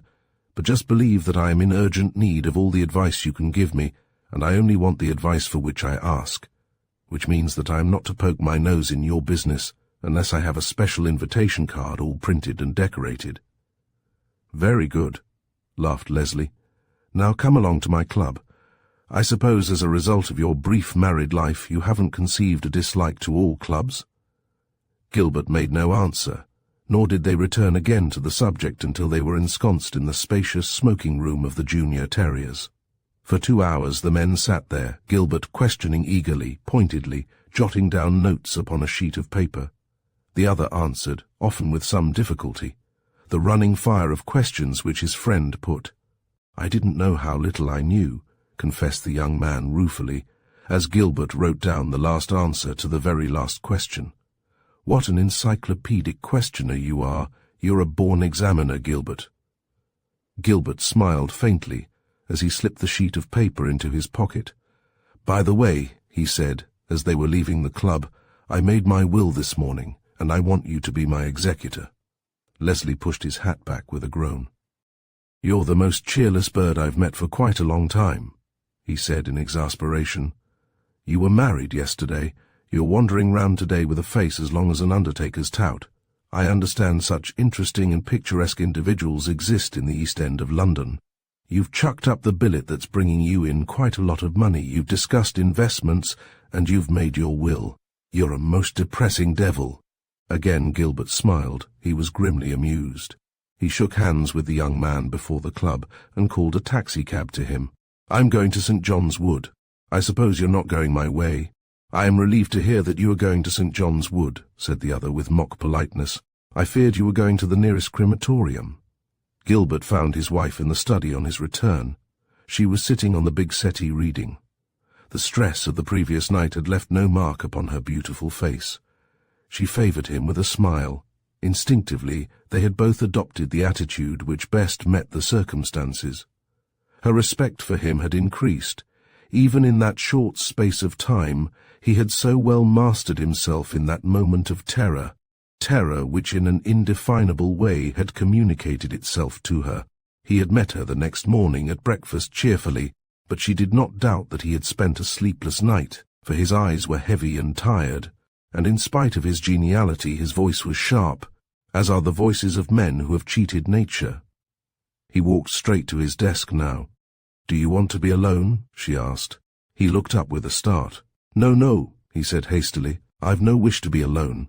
I've a little work to do, but you won't bother me." "You ought to know," he said with an affectation of carelessness, "that I am resigning my post." "Your post?" she repeated. "Yes, I find I have so much to do, and the Foreign Office takes up so much of my time that I really can't spare, that it came to a question of giving up that or something else." He did not enlighten her as to what that something else was, nor could she guess. Already he was an enigma to her. She found, strange though it seemed to her, a new interest in him, that there was some tragedy in his life, a tragedy unsuspected by her, she did not doubt. He had told her calmly and categorically the story of his disinheritance. At his request, she had put the whole of that story into a letter which she had addressed to her mother. She felt no qualms, no inward quaking, at the prospect of the inevitable encounter, though Mrs. Cathcart would be enraged beyond reason. Edith smiled a little to herself, as she had stuck down the flap of the envelope. This was poetic justice, though she herself might be a lifelong sufferer by reason of her worldly parents' schemings. She had hoped that as a result of that letter, posted early in the morning, her mother would have called, and the interview would have been finished before her husband returned. But Gilbert had been in the house half an hour when the blow fell. The tinkle of the hall bell brought the girl to her feet. She had been waiting, her ears strained, for that aggressive ring. She herself flew down the stairs to open the door. Mrs. Cathcart entered without a word, and as the girl closed the door behind her, she turned. "Where is that precious husband of yours?" she asked in a choked voice. "My husband is in his study," said the girl calmly. "Do you want him, Mother?" "Do I want him?" she repeated in a choked voice. Edith saw the glare in the woman's eyes, saw, too, the pinched and haggard cheek. For one brief moment she pitied this woman, who had seen all her dreams shattered at a moment when she had hoped that their realization was inevitable. "Does he know I am coming?" "I think he rather expects you," said the girl dryly. "I will see him by myself," said Mrs. Cathcart, turning halfway up the stairs. "You will see him with me, Mother, or you will not see him at all," said the girl. "You will do as I tell you, Edith," stormed the woman. The girl smiled. "Mother," she said gently, "you have ceased to have any right to direct me. You have handed me over to another guardian whose claims are greater than yours." It was not a good preparation for the interview that was to follow. Edith recognized this even as she opened the door and ushered her mother in. When Gilbert saw who his visitor was, he rose with a little bow. He did not offer his hand. He knew something of what this woman was feeling. "Won't you sit down, Mrs. Cathcart?" he said. "I'll stand for what I have to say," she snapped. "Now what is the meaning of this?" She threw down the letter which the girl had written, and which she had read and reread until every word was engraven on her mind. "Is it true," she asked fiercely, "that you are a poor man, that you have deceived us, that you have lied your way into a marriage?" He held up his hand. "You seem to forget, Mrs. Cathcart," he said with dignity, "that the question of my position has already been discussed by you and me, and you have been most emphatic in impressing upon me the fact that no worldly considerations would weigh with you." "Worldly?" she sneered. "What do you mean by worldly, Mr. Standerton? Are you not in the world? Do you not live in a house and eat bread and butter that costs money? Do you not use motor cars that require money for their upkeep? Whilst I am living in the world, and you are living in the world, worldly considerations will always count. I thought you were a rich man. You're a beggar." He smiled a little contemptuously. "A pretty mess you've made of it," she said harshly. "You've got a woman who doesn't love you. I suppose you know that?" He bowed. "I know all that, Mrs. Cathcart," he said. "I knew the worst when I learnt that. The fact that you so obviously planned the marriage, because you thought that I was Sir John Standerton's heir, does not hurt me, because I have met so many women like you. Only," he shrugged his shoulders, "I must confess that I thought you were a little different to the rest of worldly mothers. Forgive me if I use that word again. But you are not any better. "You may be a little worse," he said, his thoughtful eyes upon her face. He was looking at her with a curious something which the woman could not quite understand in his eyes. She had seen that look somewhere, and in spite of herself she shivered. The anger died away in fear. "I wanted you to postpone this wedding," he went on softly. "I had an especial reason, a reason I will not give you, but which will interest you in a few months' time. But you were fearful of losing your rich son-in-law. I didn't realize then that that was your fear. I have satisfied myself. It really doesn't matter how," he said steadily, "that you are more responsible than I for this good match." He was a changed man. Mrs. Cathcart in her gusty rage could recognize this. There was a new soul, a new spirit, a new determination, and, that was it, a new and terrible ferocity which shone from his eyes and for the moment hardened his face till it was almost terrible to look upon. "Your daughter married me under a misapprehension. She told you all that I had to tell, almost all," he corrected himself, "and I anticipated this visit. Had you not come I should have sent for you. Your daughter is as free as the air as far as I am concerned. I suppose your worldliness extends to a knowledge of the law. She can sue for a divorce tomorrow, and attain it without any difficulty and with little publicity." A gleam of hope came to the woman's face. "I never thought of that," she said half to herself. She turned quickly to her daughter, for she was a woman of action. "Get your things and come with me." Edith did not stir. She stood the other side of the table, half facing her husband and wholly facing her mother. "You hear what Mr. Standerton says," said Mrs. Cathcart irritably. "He has opened a way of escape to you. What he says is true. A divorce can be obtained with no difficulty. Come with me. I will send for your clothes." Edith still did not move.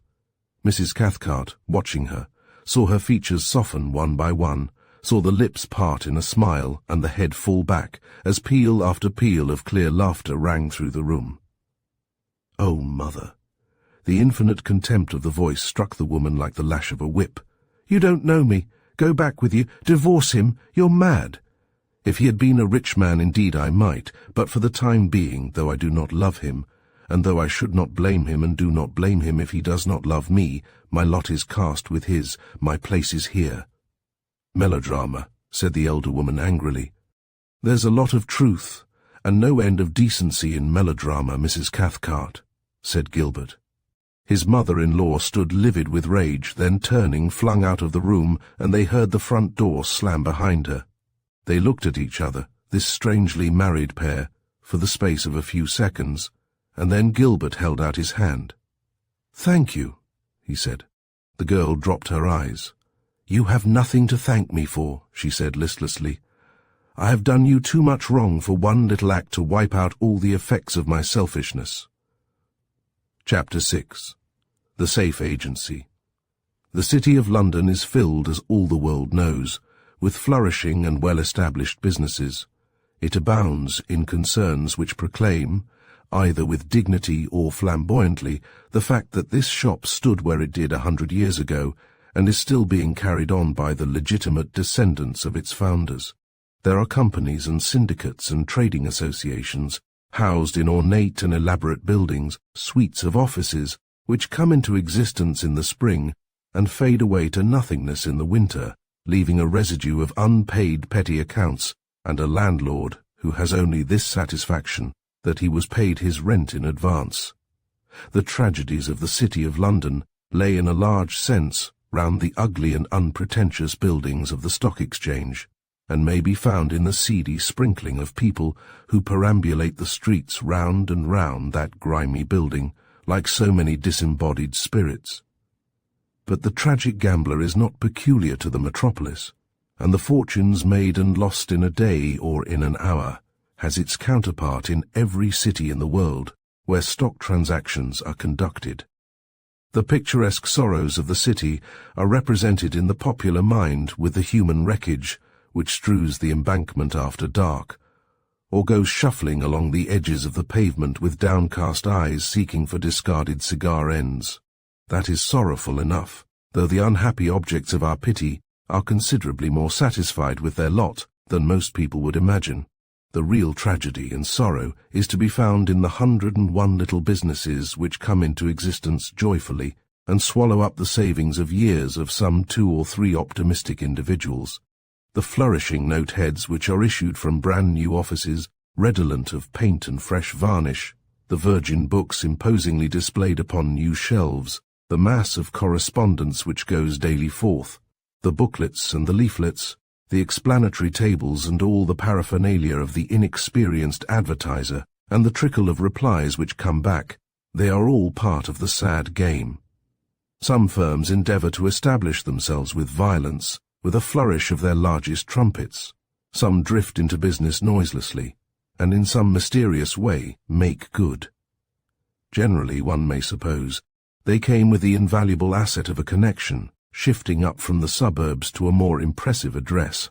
One of the businesses which came into existence in London in the year 1924 was a firm which was defined in the telephone book and in the directory as the St. Bride's Safe Company.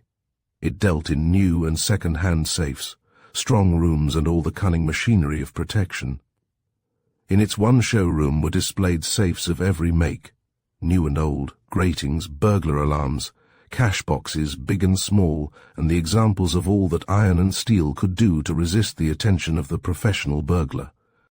The principal of the business was apparently a Midland gentleman, who engaged a staff, including a manager and a salesman, by advertisement, interviewed the newly engaged employees in the Midlands, and placed at the disposal of the manager, who came armed with unimpeachable testimonials, a sum of money sufficient to stock the store and carry on the business. He found more supplies from time to time in addition to the floating stock in trade, and though orders came very infrequently, the proprietor of the concern cheerfully continued to pay the large rent and the fairly generous salaries of the staff. The proprietor would occasionally visit the store, generally late at night, because, as he explained, his business in Birmingham required his constant attention. The new stock would be inspected, there would be a stock-taking of keys. These were usually kept in the private safe of the firm, and the proprietor would invariably express his satisfaction with the progress of the business. The manager himself never quite understood how his chief could make this office pay, but he evidently did a big trade in the provinces, because he was able to keep a large motor lorry and a driver, who from time to time appeared at the Bride Street store, brought a safe which would be unloaded, or carried away some purchased article to its new owners. The manager, a Mr. Timmings, and a respectable member of Balham society, could only imagine that the provincial branch of the business was fairly extensive. Sometimes the motor lorry would come with every evidence of having travelled for many miles, and it would seem that the business flourished, at any rate at the Birmingham end. It was the day following the remarkable occurrence which is chronicled in the previous chapter that Gilbert Standerton decided amongst other things to purchase a safe. He needed one for his home, and there were reasons which need not be particularized why such an article of furniture was necessary. He had never felt the need of a safe before. When he did, he wanted to get one right away. It was unfortunate, or fortunate as the case may be, that this resolve did not come to him until an hour when most dealers in these unusual commodities were closed. It was after 6 when he arrived in the city. Mr. Timmings had gone away early that night, but he had left a most excellent deputy. The proprietor had come to London a little earlier that evening, and through the glass street doors Gilbert saw him and stared. The door was locked when he tried it, and with a cheery smile the new proprietor came forward himself and unbolted it. "We are closed," he said, "and I am afraid my manager has gone home. Can I do anything for you?" Gilbert looked at him. "Yes," he said slowly, "I want to buy a safe." "Then possibly I can help you," said the gentleman good-naturedly. "Won't you come in?" Gilbert entered, and the door was bolted behind him. "What kind of safe do you want?" asked the man. "I want a small one," said the other. "I would like a second-hand Chubb if you have one. I think I've got the very thing. I suppose you want it for your office?" Gilbert shook his head. "No, I want it for my house," he said shortly, "and I would like it delivered almost at once." He made an inspection of the various receptacles for valuables, and finally made a choice. He was on his way out when he saw the great safe which stood at the end of the store.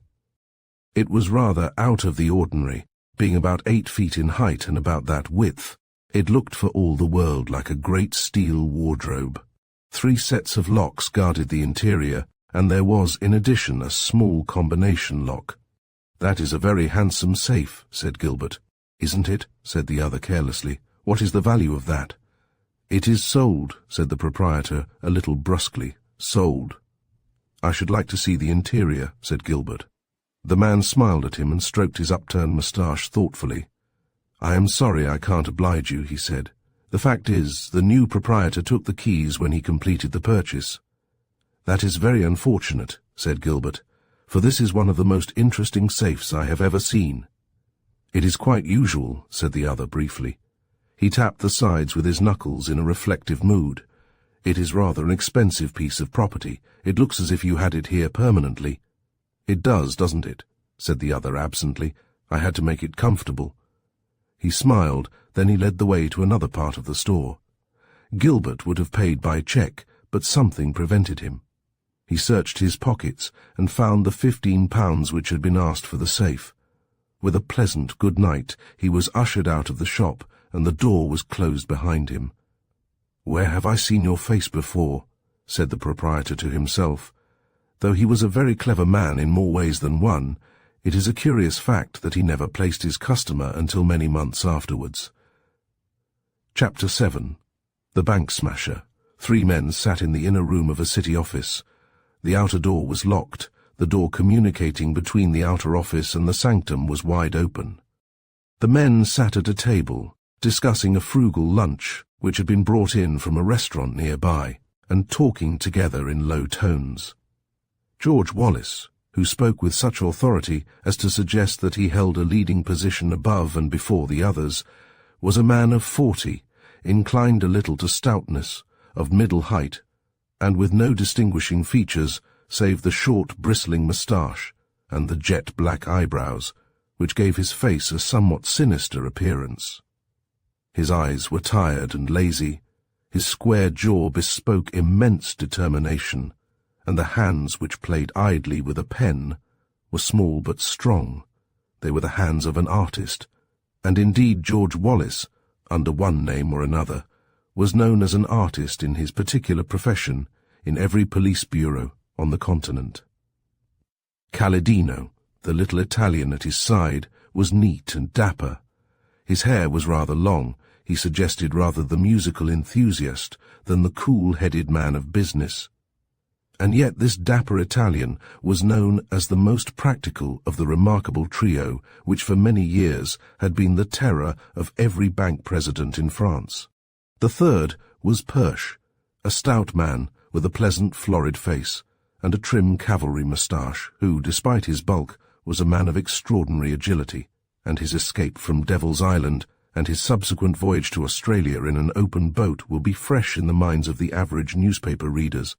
They made no disguise as to their identities. They did not evade the frank questioning which was their lot when the city police smelt them out and came in to investigate the affairs of this outside broker's establishment. The members of the city force were a little disappointed to discover that quite a legitimate business was being done. You cannot quarrel even with convicted bank robbers if they choose to get their living by any way which, however much discredited, is within the law, and beyond warning those of their clients with whom they could get in touch that the heads of this remarkable business were notorious criminals, the police must needs sit by and watch, satisfied that sooner or later the men would make a slip that would bring them within the scope of police action. "And they will have to wait a jolly long time," said Wallis. He looked round his board with an amused smile. "Have they been in today?" asked Calidino. "They have been in today," said Wallis gravely. "They have searched our books and our desks and our clothes, and even the legs of our office stools." "An indelicate proceeding," said Perche cheerfully. "And what did they find, George?" George smiled. "They found all there was to be found," he said. "I suppose it was the burglary at the bond guarantees that I have been reading about that's excited," said the Italian coolly. "I suppose so," said Wallis, with grave indifference. "It is pretty terrible to have names such as we possess." "Seriously, he went on. "I am not very much afraid of the police, even suppose there was anything to find. I haven't met one of them who has the intelligence of that cool devil we met at the Foreign Office when I had to answer some questions about Persh's unique experiences on Devil's Island." "What was his name?" asked Persh, interested. "Something associated in my mind with South Africa." "Oh yes, Standerton. A cool beast. I met him at Epsom the other day," said Wallis. "He's lost in a place like the Foreign Office. Do you remember that quick run-through he gave me, Persh?" The other nodded. "Before I knew where I was, I admitted that I'd been in Huntingdonshire the same week as Lady Perkington's jewels were taken. If he'd had another 5 minutes, I guess he'd have known." He lowered his voice to little more than a whisper. "All this hidden treasure which the English police are seeking was cached." The men laughed as at some great joke. "Talking of cool people," said Wallis, "do you recall that weird devil who held us up in Hatton Garden? Have you found him?" asked Calladino. George shook his head. "No," he said slowly, "only I'm rather afraid of him," which was a remarkable confession for him to make. He changed the subject abruptly. "I suppose you people know," said Wallis, "that the police are particularly active just now. I've reason to be aware of the fact, because they have just concluded a most exhaustive search of my private belongings." He did not exaggerate. The police were indeed most eager for some clue to associate these 3 known criminals with the acts of the past month. Half an hour later, Wallis left the building. He paused in the entrance hall of the big block of offices, lighted a cigar with an air that betokened his peace with the world and his approval of humanity. As his foot touched the pavement, a tall man stepped to his side. Wallis looked up quickly and gave a little nod. "I want you," said the tall man coldly. "Do you indeed?" said Wallis with exaggerated interest. "And what may you want with me?" "You come along with me, and not so much of your lip," said the man. He called a cab, and the 2 men were rapidly driven to the nearest city police station.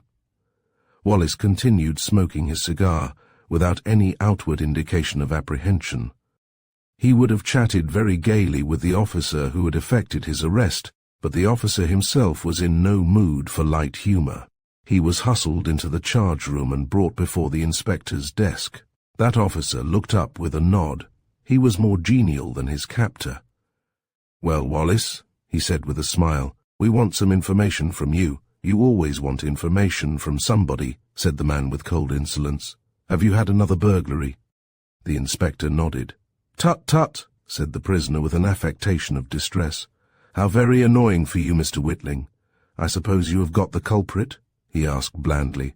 "I've got you at present," said the calm inspector. "I should not be surprised if I had also got the culprit. Can you explain where you were last night?"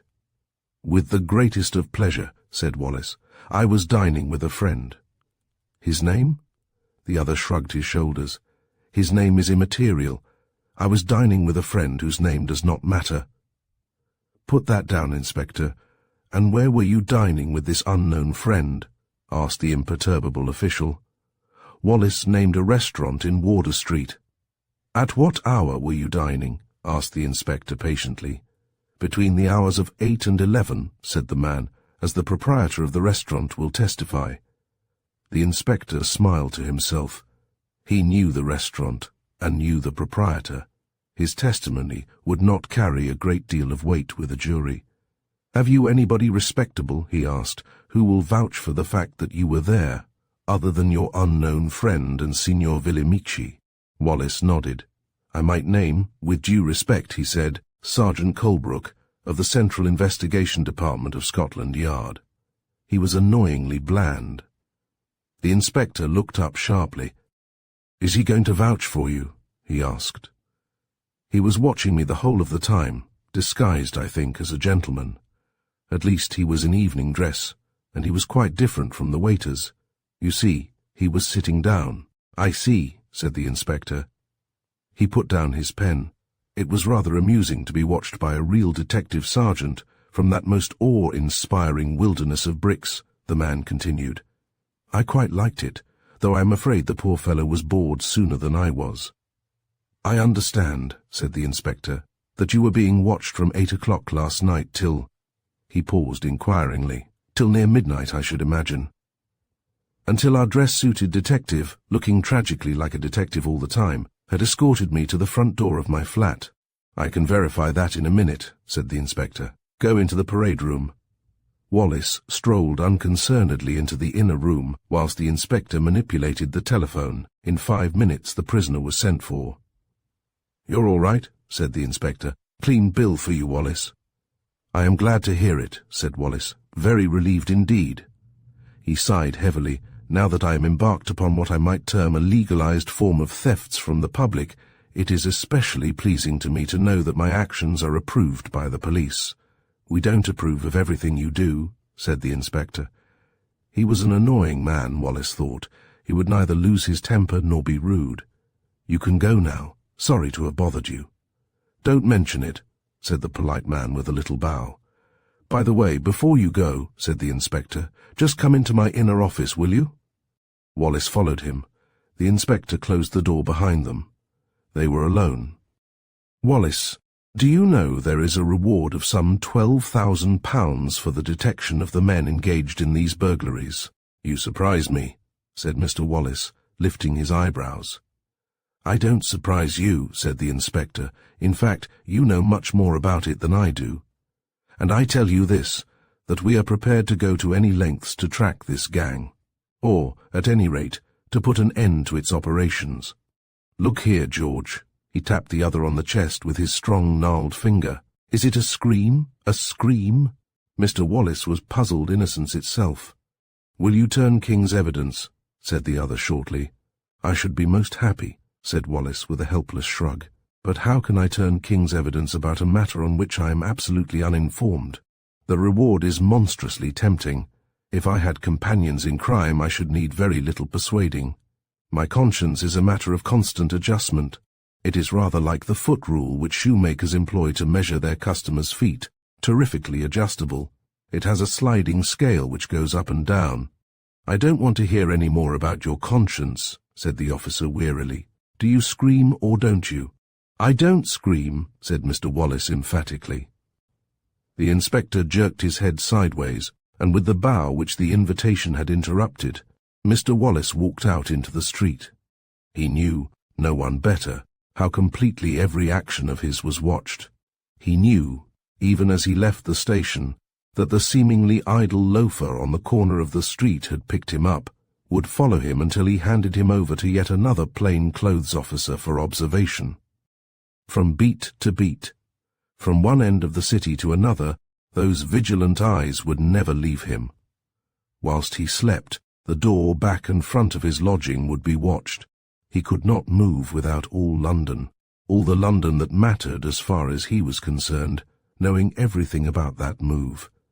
His home was the upper part of a house over a tobacconist's in a small street off Charing Cross Road, and to his maisonette he made a leisurely way, not hastening his steps any the more because he knew that on one side of the street an innocent commercial traveller, and on the other a sandwich man apparently trudging homeward with his board, were keeping him under observation.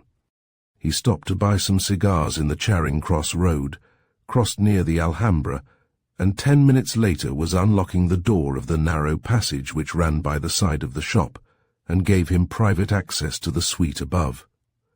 It was a room comfortably furnished and giving evidence of some taste. Large divan chairs formed a feature of the furnishing, and the prints, though few, were interesting by reason of their obvious rarity. He did not trouble to make an examination of the room, or of the remainder of the maisonette he rented. If the police had been, they had been. If they had not, it did not matter. They could find nothing. He had a good conscience, so far as a man's conscience may be good who fears less for the consequence of his deeds than for the apparent, the obvious and the discoverable consequences. He rang a bell, and after a little delay an old woman answered the call. "Make me some tea, Mrs. Scard," he said. "Has anybody called?" The old woman looked up to the ceiling for inspiration. "Only the man about the gas," she said. "Only the man about the gas," repeated George Wallis admiringly. "Wasn't he awfully surprised to find that we didn't have gas at all?" The old lady looked at him in some amazement. "He did say he had come to see about the gas," she said. and then when he found we had no gas, he said, "Electricity, a most absent-minded young man." "They are that way, Mrs. Scard," said her master tolerantly. "They fall in love, don't you know, round about this season of the year, and when their minds become occupied with other and more pleasant thoughts than gas mantles and incandescent lights, they become a little confused. I suppose he did not bother you. He told you you need not wait," he suggested. "Quite right, sir," said Mrs. Scard. "He said he would do all he had to do without assistance, and I will bet you he did it," said George Wallis with boisterous good humour. Undisturbed by the knowledge that his rooms had been searched by an industrious detective, he sat for an hour reading an American magazine. At 6 o'clock, a taxicab drove into the street and pulled up before the entrance of his flat. The driver, a stoutish man with a beard, looked helplessly up and down seeking a number, and one of the two detectives who had been keeping observation on the house walked across the road casually towards him. "Do you want to find a number, mate?" he asked. "I want no." 43, said the cabman. "That's it," said the officer. He saw the cabman ring, and having observed that he entered the door, which was closed behind him, he walked back to his CO worker. "George is going to take a little taxi drive," he said. "We will see where he goes." The man who had waited on the other side of the road nodded. "I don't suppose he will go anywhere worth following, but I have the car waiting round the corner." "I'll car him," said the second man bitterly. "Did you hear what he told Inspector Whitling of the City Police about me last night?" The first detective was considerably interested. "No, I should like to hear." "Well," began the man, and then thought better of it. It was nothing to his credit that he should keep a man under observation 3 hours, and that the quarry should be aware all the time that he was being watched. "Hallo," he said as the door of number 43 opened. "Here is our man." He threw a swift glance along the street, and saw that the hired motor car which had been provided for his use was waiting. "Here he comes," he said, but it was not the man he expected. The bearded chauffeur came out alone, waved a farewell to somebody in the hallway whom they could not see, and having started his engine with great deliberation, got upon his seat, and the taxicab moved slowly away. "George is not going," said the detective. "That means that we shall have to stay here for another 2 or 3 hours. There is his light." For 4 long hours they kept their vigil, and never once was a pair of eyes taken from the only door through which George Wallis could make his exit.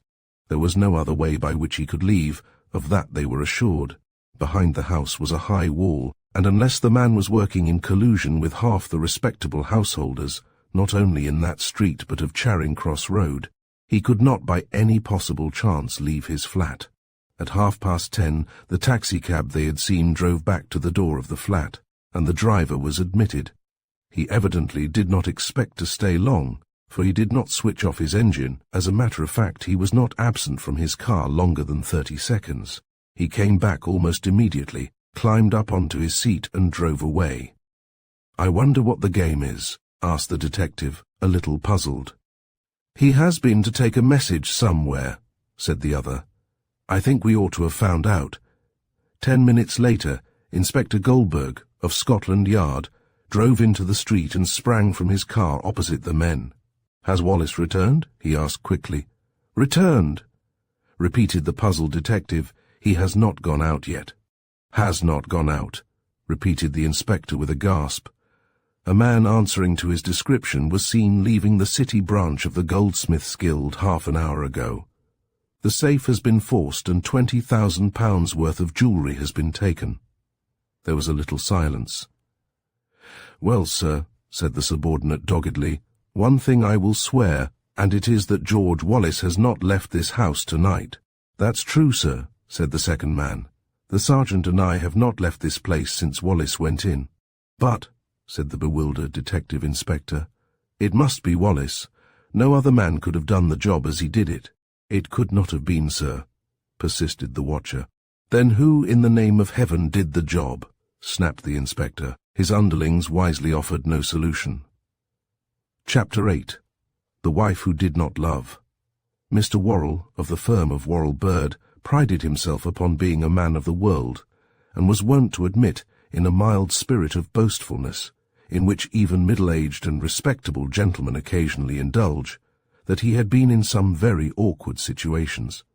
He had inferred that he had escaped from those situations with some credit to himself. Every stockbroker doing a popular and extensive business is confronted, sooner or later, with the delicate task of explaining to a rash and hazardous speculator exactly how rashly and at what hazard he has invested his money. Mr. Worrell had had occasion before to break, as gently as it was possible to break, unpleasant news of Mrs. Cathcart's unsuccess. But never before had he been face to face with a situation so full of possibilities for disagreeable consequences as this which now awaited him. The impassive Cole admitted him, and the face of Cole fell, for he knew the significance of these visits, having learnt in that mysterious way which servants have of discovering the inward secrets of their masters' and mistresses' bosoms, that the arrival of Mr. Worrell was usually followed by a period of retrenchment, economy, and reform. "Madam will see you at once," was the message he returned with. A few minutes later, Mrs. Cathcart sailed into the drawing-room, a little harder of face than usual, thought Mr. Worrell, and wondered why. "Well, Worrell," she said briskly, "what machination of the devil has brought you here? Sit down, won't you?" He seated himself deliberately. He placed his hat upon the floor, and peeling his gloves, deposited them with unnecessary care in the satin-lined interior. "What is it?" asked Mrs. Cathcart impatiently. "Are those Canadian Pacifics down again?" "They are slightly up," said Mr. Worrell, with a smile which was intended both to conciliate and to flatter. "I think your view on Canadian Pacifics is a very sound one." He knew that Mrs. Cathcart would ordinarily desire nothing better than a tribute to her judgment, but now she dismissed the compliment, realizing that he had not come all the way from Throgmorton Street to say kindly things about her perspicacity. "I will say all that is in my mind," Mr. Worrell went on, choosing his words and endeavouring by the adoption of a pained smile to express in some tangible form his frankness. "You owe us some £700, Mrs. Cathcart."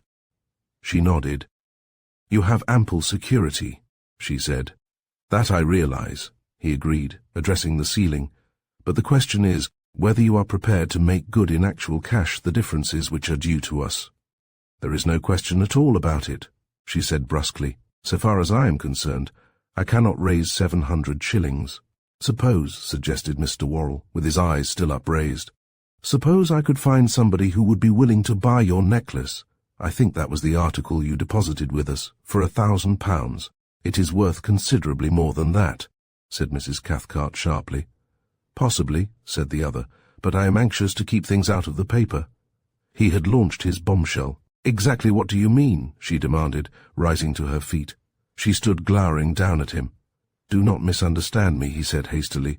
"I will explain in a sentence. Your diamond necklace has been stolen from my safe." "Stolen?" She went white. "Stolen," said Mr. Worrell, "by a gang of burglars which has been engaged in its operations for the past 12 months in the City of London. You see, my dear Mrs. Cathcart," he went on, "that it is a very embarrassing situation for both of us. I do not want my clients to know that I accept jewels from ladies as collateral security against differences, and you," he was so rude as to point to emphasize his words, "do not, I imagine, desire your friends to know that it was necessary for you to deposit those jewels." He shrugged his shoulders. "Of course, I could have reported the matter to the police, sent out a description of the necklace, and possibly recovered the loss from an insurance company. But that I do not wish to do." He might have added, this good businessman, that his insurance policy would not have covered such a loss, for when premiums are adjusted to cover the risk of a stockbroker's office, they do not as a rule foreshadow the possibility of a jewel robbery. "I am willing to stand the loss myself," he continued. "That is to say, I am willing to make good a reasonable amount out of my own pocket, as much for your sake as for mine. On the other hand, if you do not agree to my suggestion, I have no other alternative than to report the matter very, very fully," he repeated with emphasis, "to the police and to the press. Now, what do you think?" Mrs. Cathcart might have said in truth that she did not know what to think. The necklace was a valuable one, and there were other considerations. Mr. Worrell was evidently thinking of its sentimental value, for he went on, "But for the fact that jewels of this kind have associations, I might suggest that your new son-in-law would possibly replace your loss." She turned upon him with a hard smile. "My new son-in-law," she scoffed. "Good Lord!" Worrell knew Standerton and regarded him as one of Fortune's favourites, and was in no doubt as to his financial stability. The contempt in the woman's tone shocked him, as only a city man can be shocked by a whisper against the credit of gilt-edged stock. For the moment he forgot the object of his visit. He would have liked to have asked for an explanation, but he felt that it did not lie within the province of Mrs. Cathcart's broker to demand information upon her domestic affairs. "It is a pretty rotten mess you have got me into, Worrell," she said, and got up. He rose with her, picked up his hat, and exhumed his buried gloves. "It is very awkward indeed," he said, "tremendously awkward for you, and tremendously awkward for me, my dear Mrs. Cathcart. I am sure you will pity me in my embarrassment." "I am too busy pitying myself," she said shortly. She sat in the drawing-room alone after the broker's departure. What should she do? For what Worrell did not know was that the necklace was not hers. It had been one which the old colonel had reset for his daughter, and which had been bequeathed to the girl in her father's will. A family circle which consists of a mother and a daughter exercises communal rights over property which may appear curious to families more extensive in point of number.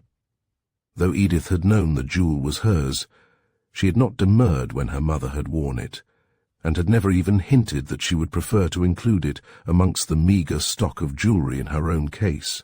Yet it had always been known as Edith's necklace. Mrs. Cathcart had referred to it herself in these terms, and an uncomfortable feature of their estrangement had been the question of the necklace and its retention by the broker. Mrs. Cathcart shrugged her shoulders. There was nothing to be done. She must trust to luck. She could not imagine that Edith would ever feel the need of the jewel, yet if her husband was poor, and she was obsessed with this absurd sense of loyalty to the man who had deceived her, there might be a remote possibility that from a sheer quixotic desire to help her husband, she would make inquiries as to the whereabouts of the necklace. Edith was not like that, thought Mrs. Cathcart. It was a comforting thought as she made her way up the stairs to her room. She stopped halfway up to allow the maid to overtake her with the letters which had arrived at that moment. With a little start she recognized upon the first of these the handwriting of her daughter, and tore open the envelope. The letter was brief, "Dear Mother," it ran. "Would you please arrange for me to have the necklace which Father left to me? I feel now that I must make some sort of display, if only for my husband's sake." The letter dropped from Mrs. Cathcart's hand. She stood on the stairs transfixed. Edith Standerton was superintending the arrangement of the lunch table when her husband came in. Life had become curiously systematized in the St. John's Wood house. To neither of the young people had it seemed possible that they could live together as now they did, in perfect harmony, in sympathy, yet with apparently no sign of love or demonstration of affection on either side. To liken them to brother and sister would be hardly descriptive of their friendship. They lacked the mutual knowledge of things, and the common interest which brother and sister would have. They wanted, too, an appreciation of one another's faults and virtues. They were strangers, and every day taught each something about the other. Gilbert learnt that this quiet girl, whose sad grey eyes had hinted at tragedy, had a sense of humour, could laugh on little provocation, and was immensely shrewd in her appraisement of humanity.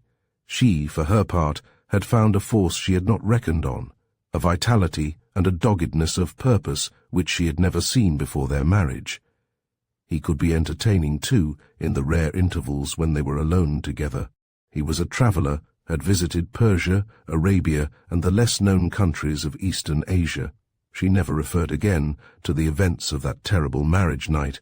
Here, perhaps, her judgment was at fault. She had seen a player with a face of extraordinary beauty, and had given perhaps too much attention to this minor circumstance. Somewhere in her husband's heart was a secret. What that secret was she could only guess. She guessed that it was associated in some way with a woman. Therein the woman in her spoke. She had no feeling of resentment either towards her husband or to the unknown who had sent a message through the trembling strings of her violin upon that wedding night.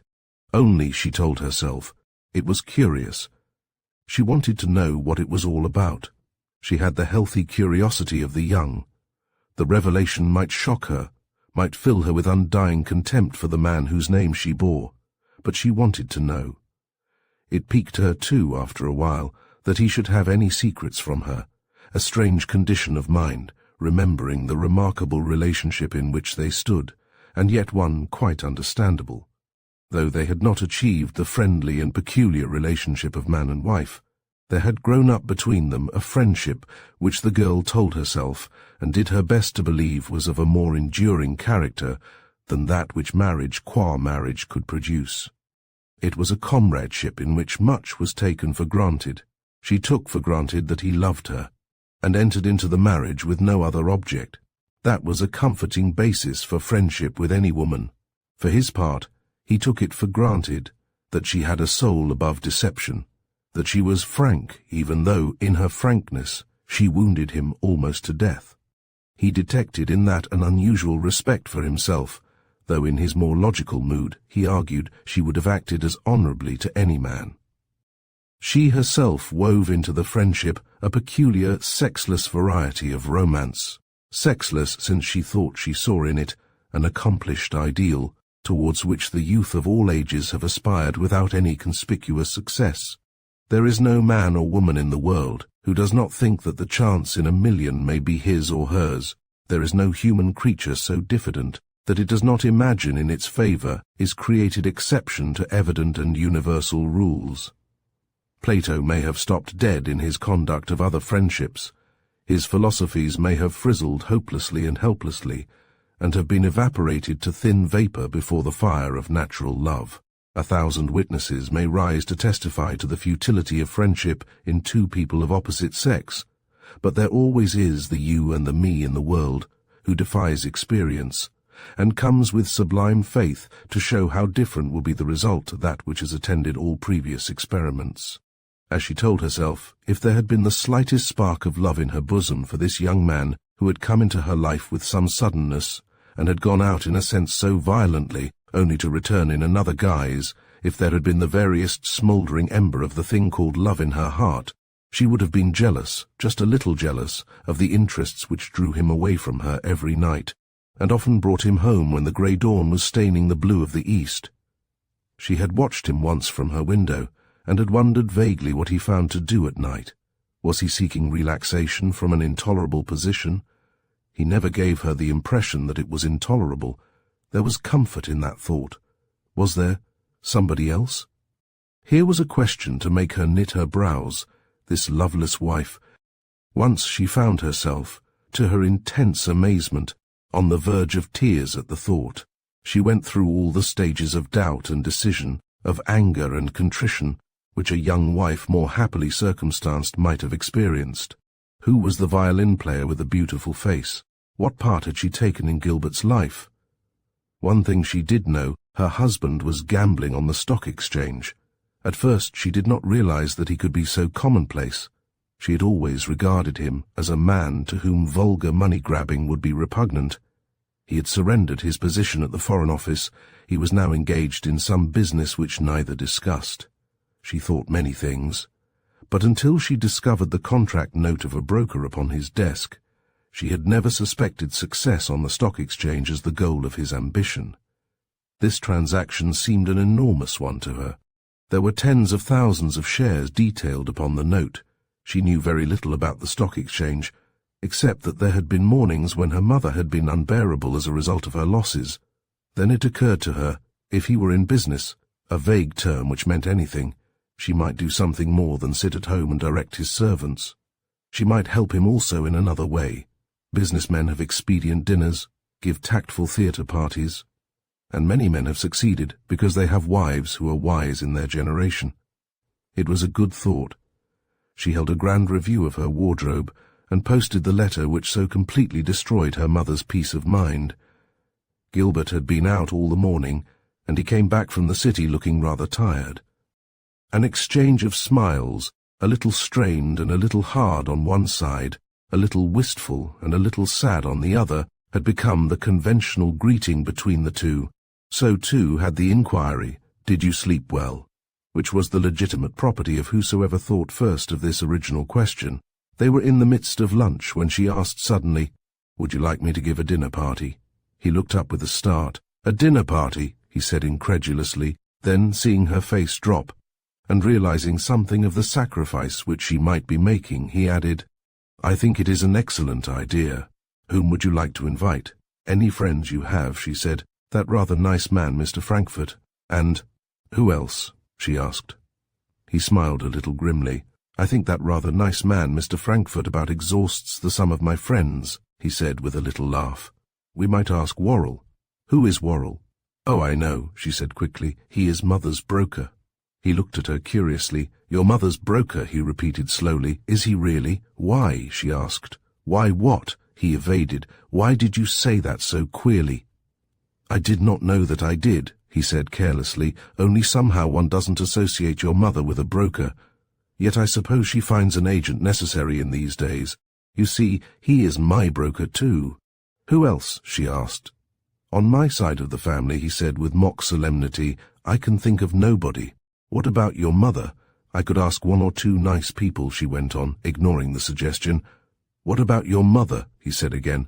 She looked up, her eyes filled with tears. "Please do not be horrid," she said. "You know that is impossible." "Not at all," he answered cheerfully.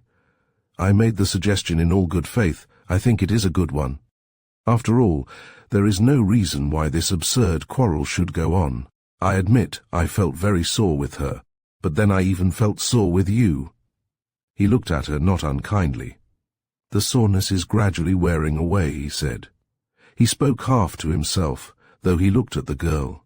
It seemed to her that he was trying to convince himself of something in which he did not wholly believe. "It is extraordinary," he said, "how little things, little worries, and petty causes for unhappiness disappear in the face of a really great trouble." "What is your great trouble?"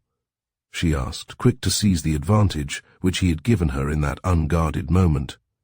"None," he said. His tone was a little louder than usual. It was almost defiant. "I am speaking hypothetically.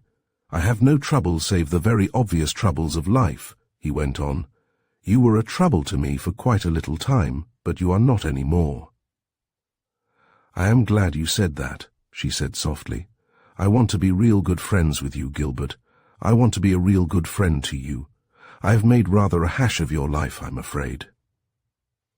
She had risen from the table and stood looking down at him. He shook his head. "I do not think you have," he said. "Not the hash that you imagine. Other circumstances have conspired to disfigure what was a pleasant outlook. It is unfortunate that our marriage has not proved to be all that I dreamt it would be, but then dreams are very unstable foundations to the fabric of life. You would not think that I was a dreamer, would you?"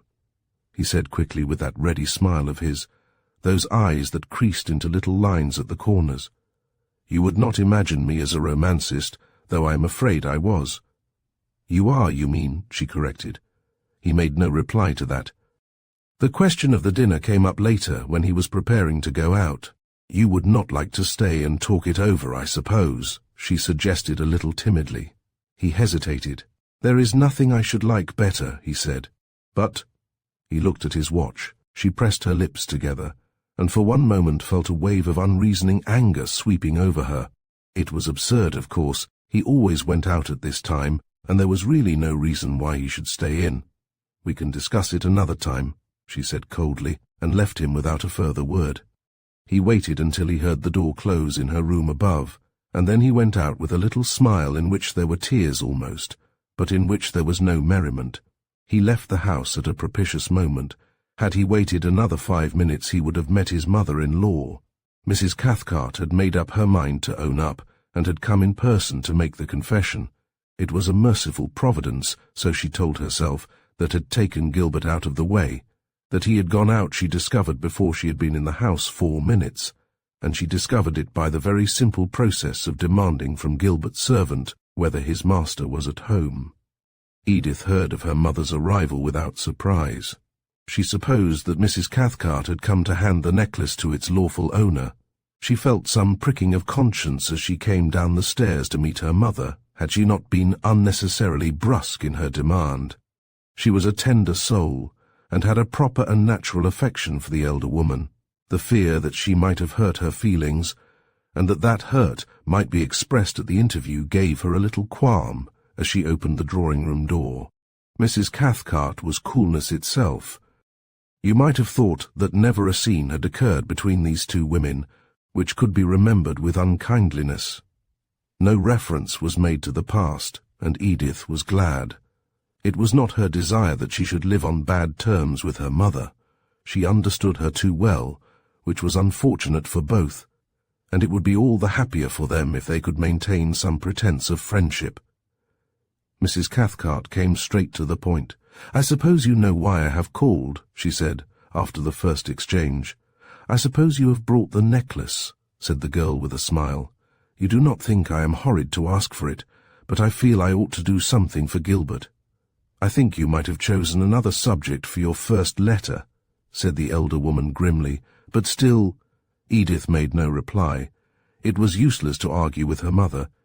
Mrs. Cathcart had a quality which is by no means rare in the total of human possessions, the quality of putting other people in the wrong. "I am more sorry," Mrs. Cathcart resumed, "because I am not in a position to give you your necklace." The girl stared at her mother in wonder. "Why? Whatever do you mean, mother?" she asked. Mrs. Cathcart carefully avoided her eyes. "I have had losses on the stock exchange," she said. "I suppose you know that your father left us just sufficient to starve on, and whatever luxury and whatever comfort you have had has been due to my own individual efforts. I have lost a lot of money over Canadian Pacifics," she said bluntly. "Well?" asked the girl, wondering what was coming next, and fearing the worst. "I made a loss of £700 with a firm of stockbrokers," Mrs. Cathcart continued, "and I deposited your necklace with the firm as security." The girl gasped. "I intended, of course, redeeming it, but an unfortunate thing happened. The safe was burgled, and the necklace was stolen." Edith Standerton stared at the other. The question of the necklace did not greatly worry her, yet she realized now that she had depended rather more upon it than she had thought. It was a little nest egg against a bad time, which, if Gilbert spoke the truth, might come at any moment. "It cannot be helped," she said. She did not criticize her mother or offer any opinion upon the impropriety of offering as security for debt articles which are the property of somebody else. Such criticism would have been wasted, and the effort would have been entirely superfluous. "Well?" asked Mrs. Cathcart. "What have you got to say?" The girl shrugged her shoulders. "What can I say, mother? The thing is lost, and there is an end to it. Do the firm offer any compensation?" She asked the question innocently. It occurred to her as a wandering thought that possibly something might be saved from the wreck. Mrs. Cathcart shot a swift glance at her. Had that infernal Worrell been communicating with her? She knew that Worrell was a friend of Edith's husband. It would be iniquitous of him if he had. "Some compensation was offered," she answered carelessly, "quite inadequate. The matter is not settled yet, but I will let you know how it develops." "What compensation do they offer?" asked Edith. Mrs. Cathcart hesitated. £1,000, she said reluctantly. £1,000. The girl was startled. She had no idea the necklace was of that value. "That means, of course," Mrs. Cathcart hastened to explain, £700 out of my pocket and £300 from the broker. The girl smiled inwardly. £700 from my pocket meant, if you ask for the full value, you will rob me, and there is £300 due. I think I had better have that. "Wait a little," said Mrs. Cathcart. "They may recover the necklace anyway. They want me to give a description of it. What do you think?" The girl shook her head. "I do not think I should like that," she said quietly. "Questions might be asked, and I should not like people to know either that the necklace was mine or that my mother had deposited it as security against her debts." Here was the new Edith with a vengeance. Mrs. Cathcart stared at her. "Edith," she said severely, "that sounds a little impertinent." "I dare say it does, mother," said the girl, "but what am I to do? What am I to say? There are the facts fairly apparent to you and to me. The necklace is stolen, and it may possibly never be recovered, and I am not going to expose either my loss or your weakness on the remote possibility of getting back an article of jewellery, which probably by this time is in the melting pot and the stones dispersed. You know a great deal about jewels and jewel robbers, said her mother with a little sneer. Has Gilbert been enlarging your education? Curiously enough he has, said her daughter calmly. We discuss many queer things. You must have very pleasant evenings, said the elder woman dryly. She rose to go, looking at her watch. I am sorry I cannot stay, she said, but I am dining with some people. I suppose you would not like to come along? It is quite an informal affair. As a matter of fact, the invitation included you. And Gilbert? Asked the girl. The woman smiled. No, it did not exactly include Gilbert, she said. I have made it pretty clear that invitations to me are acceptable, only so long as the party does not include your husband. The girl drew herself up stiffly, and the elder woman saw a storm gathering in her eyes. I do not quite understand you. Do you mean that you have gone round London talking unkindly about my husband? Of course I have, said Mrs. Cathcart virtuously. I do not know about having gone round London, but I have told those people who are intimate friends of mine, and who are naturally interested in my affairs. You have no right to speak, said the girl angrily. It is disgraceful of you. You have made your mistake, and you must abide by the consequence. I also have made a mistake, and I cheerfully accept my lot. If it hurts you that I am married to a man who despises me, how much more do you think it hurts me? Mrs. Cathcart laughed. I assure you, she smiled, that though many thoughts disturb my nights, the thought that your husband has no particular love for you is not one of them. What does wake me up with a horrid feeling is the knowledge that so far from being the rich man I thought he was, he is practically penniless. What madness induced him to give up his work at the Foreign Office? You had better ask him, said the girl with malice. He will be in a few moments. It needed only this to hasten Mrs. Cathcart's departure, and Edith was left alone. Edith dined alone that night. At first she had welcomed with a sense of infinite relief these solitary dinners. She was a woman of considerable intelligence, and she had faced the future without illusion. She realized that there might come a time when she and Gilbert would live together in perfect harmony, though without the essential sympathies which husband and wife should mutually possess. She was willing to undergo the years of probation, and it made it all the easier for her if business or pleasure kept them apart during the embarrassing hours between dinner and bedtime. But tonight, for the first time, she was lonely. She felt the need of him, the desire for his society, the cheer and the vitality of him. There were moments when he was bright and happy and flippant as she had known him at his best. There were other moments too, terrible and depressing moments, when she never saw him, when he shut himself in his study and she only caught a glimpse of his face by accident. She went through her dinner, alternately reading and thinking. A book lay upon the table by her side, but she did not turn one page. The maid was clearing the entree when Edith Standerton looked up with a start. "What is it?" she said. "What, madam?" asked the girl. Outside the window Edith could hear the sound of music, a gentle soft cadence of sound, a tiny wail of melodious tragedy. She rose from the table, walked across to the window, and pulled aside the blinds. Outside a girl was playing a violin. In the light which a street lamp afforded, Edith recognized the player of the melody in F. Chapter 9. Edith meets the player. Edith turned to her waiting maid. "Go out and bring the girl in at once," she said quietly. "Which girl, madam?" asked the startled servant. "The girl who is playing," said Edith. "Hurry, please, before she goes." She was filled with sudden determination to unravel this mystery. She might be acting disloyally to her husband, but she adjusted any fear she may have had on the score with the thought that she might also be helping him. The maid returned in a few minutes and ushered in a girl. Yes, it was the girl she had seen on her wedding night. She stood now, framed in the doorway, watching her hostess with frank curiosity. "Won't you come in?" said Edith. "Have you had any dinner?" "Thank you very much," said the girl. "We do not take dinner, but I had a very good tea. Will you sit down for a little while?" With a graceful inclination of her head, the girl accepted the invitation. Her voice was free from the foreign accent which Edith had expected. She was indubitably English, and there was a refinement in her tone which Edith had not expected to meet. "I suppose you wonder why I have sent for you?" asked Edith Standerton. The girl showed 2 rows of white, even teeth in a smile. "When people send for me," she said demurely, "it is either to pay me for my music or to bribe me to desist." There was frank merriment in her eyes. Her smile lit up the face and changed its whole aspect. "I am doing both," said Edith, "and I also want to ask you something. Do you know my husband?" "Mr. Standerton," said the girl, and nodded. "Yes, I have seen him, and I have played to him.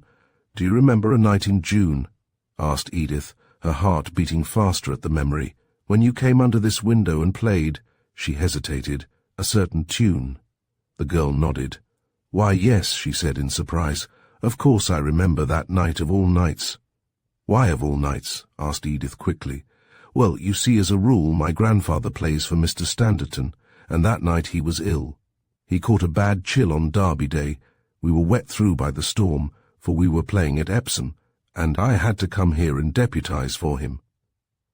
"I did not want to go out a bit that night," she confessed with a bitter laugh, "and I hate the tune, but it was all so mysterious and so romantic."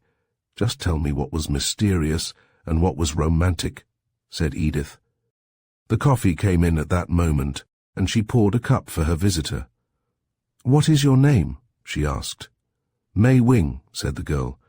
"Now tell me, May, all you know," said Edith as she passed the coffee, "and please believe it is not out of curiosity that I ask you." "I will tell you everything," said the girl, nodding. "I remember that day particularly because I had been to the Academy of Music to take my lesson. You would not think we could afford that, but Granny absolutely insists upon it. I got back home rather tired. Grandfather was lying down on the couch. We live at Hoxton. He seemed a little troubled. "May," he said, "I want you to do something for me tonight." Of course I was quite willing and happy to do it. The girl stopped suddenly. "Why, how extraordinary," she said. "I believe I have got proof in my pocket of all that I say." She had hanging from her waist a little bag of the same material as her dress, and this she opened and searched inside. She brought out an envelope. "I will not show you this yet," she said, "but I will tell you what happened. Grandfather, as I was saying, was very troubled, and he asked me if I would do something for him, knowing of course that I would. I have had a letter which I cannot make head or tail of," he said, and he showed me this letter. The girl held out the envelope. Edith took it and removed the card inside. "Why, this is my husband's writing," she cried. "Yes," nodded the girl. It bore the postmark of Doncaster, and the letter was brief. It was addressed to the old musician, and ran, "Enclosed you will find a postal order for £1. On receipt of this, go to the house of Mr. Standerton between the hours of 7:30 and 8 o'clock, and play Rubinstein's Melody in F. Ascertain if he is at home, and if he is not, return the next night, and play the same tune at the same hour." That was all. "I cannot understand it," said Edith, puzzled. "What does it mean?" The girl musician smiled. "I should like to know what it meant too. You see, I am as curious as you, and think it is a failing which all women share. And you do not know why this was sent?" "No. Or what is its meaning?" Again the girl shook her head. Edith looked at the envelope and examined the postmark. It was dated May the 24th.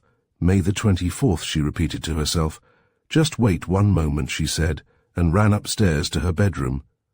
Feverishly she unlocked her bureau and took out the red-covered diary in which she had inscribed the little events of her life in Portland Square. She turned to May the 24th. There were only 2 entries. The first had to do with the arrival of a new dress, but the second was very emphatic. G.S. came at 7 o'clock and stayed to dinner. Was very absent-minded and worried, apparently. He left at 10, had a depressing evening. She looked at the envelope again. Doncaster, 7.3 Zousel, it said. So the letter had been posted 180 miles away, half an hour after he'd arrived in Portland Square, She went back to the dining room bewildered, but she controlled her agitation in the presence of the girl. "I must really patronize one of the arts," she smiled. She took a half-sovereign from her purse and handed it to May. "Oh, really?" protested the little musician. "No, take it, please. You have given me a great deal to think about. Has Mr. Standerton ever referred to this incident since?" "Never," said the girl. "I have never seen him since, except once when I was on the top of an omnibus." A few minutes later, the girl left. Here was food for imagination, sufficient to occupy her mind, thought Edith. What did it mean? She asked. What mystery was behind all this?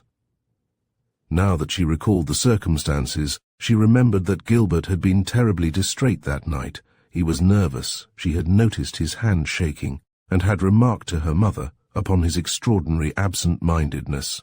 And if he had expected the musician to call, and if he himself had specified what tune should be played, why had its playing produced so terrible an effect upon him? He was no poseur. There was nothing theatrical in his temperament. He was a musician, and loved music as he loved nothing else in the world save her. She thought of that reservation with some tenderness. He had loved her then, whatever might be his feelings now, and the love of a strong man does not easily evaporate, nor is it destroyed at a word. Since their marriage his piano had not been opened. He had been a subscriber to almost every musical event in London, yet he had not attended a single concert, not once visited the opera.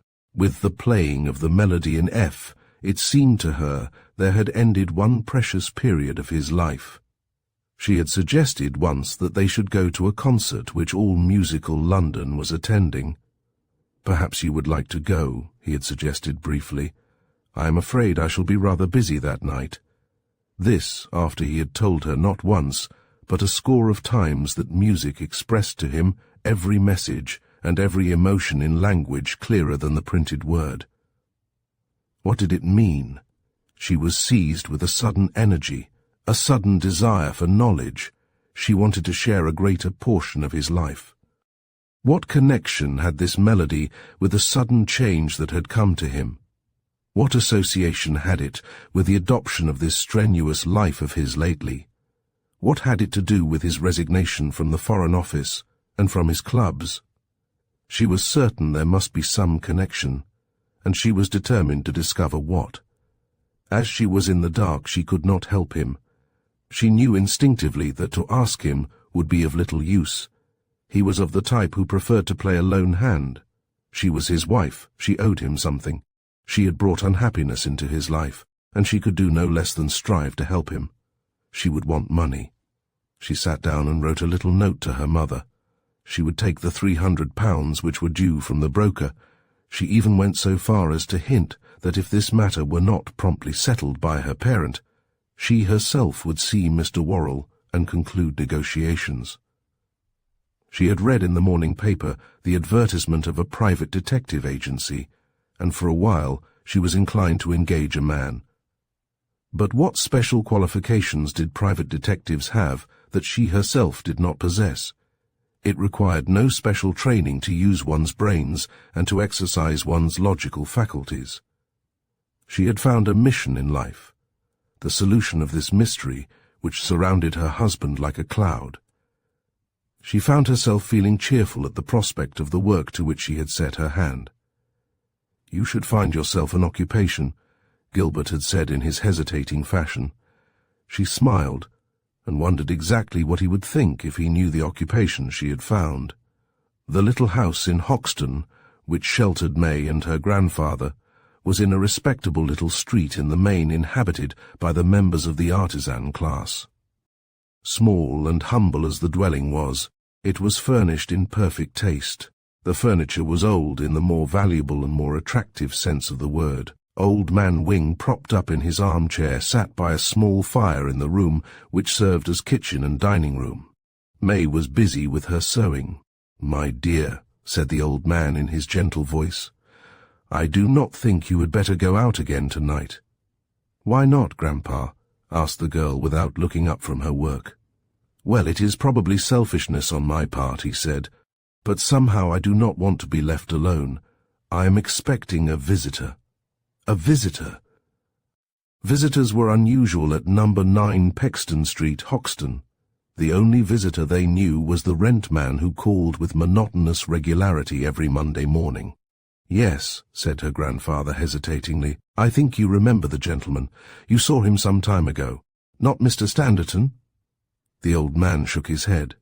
"No, not Mr. Standerton," he said, "but you will recall how at Epsom a rather nice man helped you out of a crowd after a race." "I remember," she said. "His name is Wallis," said the old man, "and I met him by accident today when I was shopping." "Wallis," she repeated. Old Wing was silent for a while, then he asked, "Do you think, my dear, we could take a lodger?" "Oh, no," protested the girl. "Please not. I find the rent rather heavy," said her grandfather, shaking his head. "And this Mr. Wallis is a quiet sort of person, and not likely to give us any trouble." Still the girl was not satisfied. "I would rather we didn't," she said. "I am quite sure we can earn enough to keep the house going without that kind of assistance. Lodgers are nuisances. I do not suppose Mrs. Gammage would like it." Mrs. Gammage was the faded neighbour, who came in every morning to help straighten the house. The girl saw the old man's face fall and went round to him, putting her arm around his shoulder. "Do not bother, Grandpa dear," she said. "If you want a lodger you shall have one. I think it would be rather nice to have somebody in the house who could talk to you when I am out." There was a knock at the door. "That must be our visitor," she said, and went to open it. She recognized the man who stood in the doorway. "May I come in?" he asked. "I wanted to see your grandfather on a matter of business. I suppose you are Miss Wing." She nodded. "Come in," she said, and led the way to the kitchen. "I will not keep you very long," said Mr. Wallis. "No, thank you. I will stand while I am here. I want to find a quiet lodging for a friend of mine. At least," he went on, "he is a man in whom I am rather interested, a very quiet, sober-sides individual who will be out most of the day, and possibly out most of the night too." He smiled. He hesitated. "He is a taxi-cab driver, to be exact," he said, "though he does not want this fact to be well known because he has seen, better days." "We have only a very small room we can give your friend," said May. "Perhaps you would like to see it." She took him up to the spare bedroom, which they had used on very rare occasions for the accommodation of the few visitors who had been their guests. The room was neat and clean, and George Wallis nodded approvingly.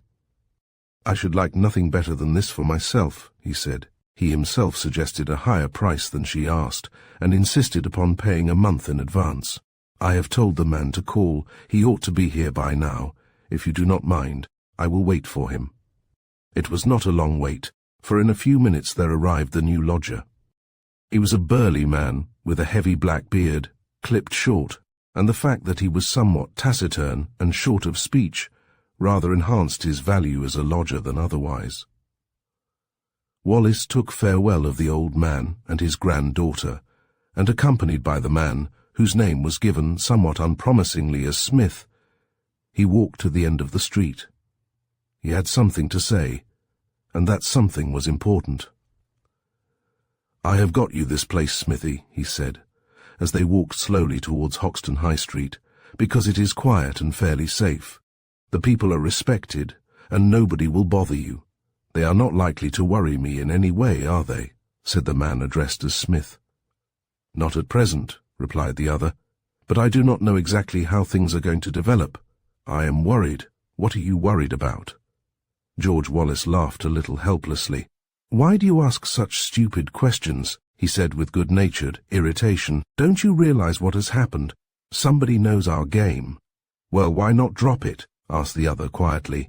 "How can we drop it? My dear good chap, though in 12 months we have accumulated a store of movable property sufficiently valuable to enable us all to retire upon, there is not one of us who is willing at this moment to cut out. It would take us 12 months to get rid of the loot," he said thoughtfully. "I do not exactly know where it is," said Smith with a little smile.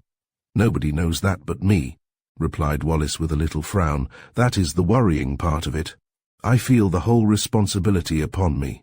Smithy, we are being really watched." The other smiled. "That isn't unusual," he said, but Wallis was very serious. "Whom do you suspect?" he asked. The other did not answer for a moment. "I do not suspect I know," he said.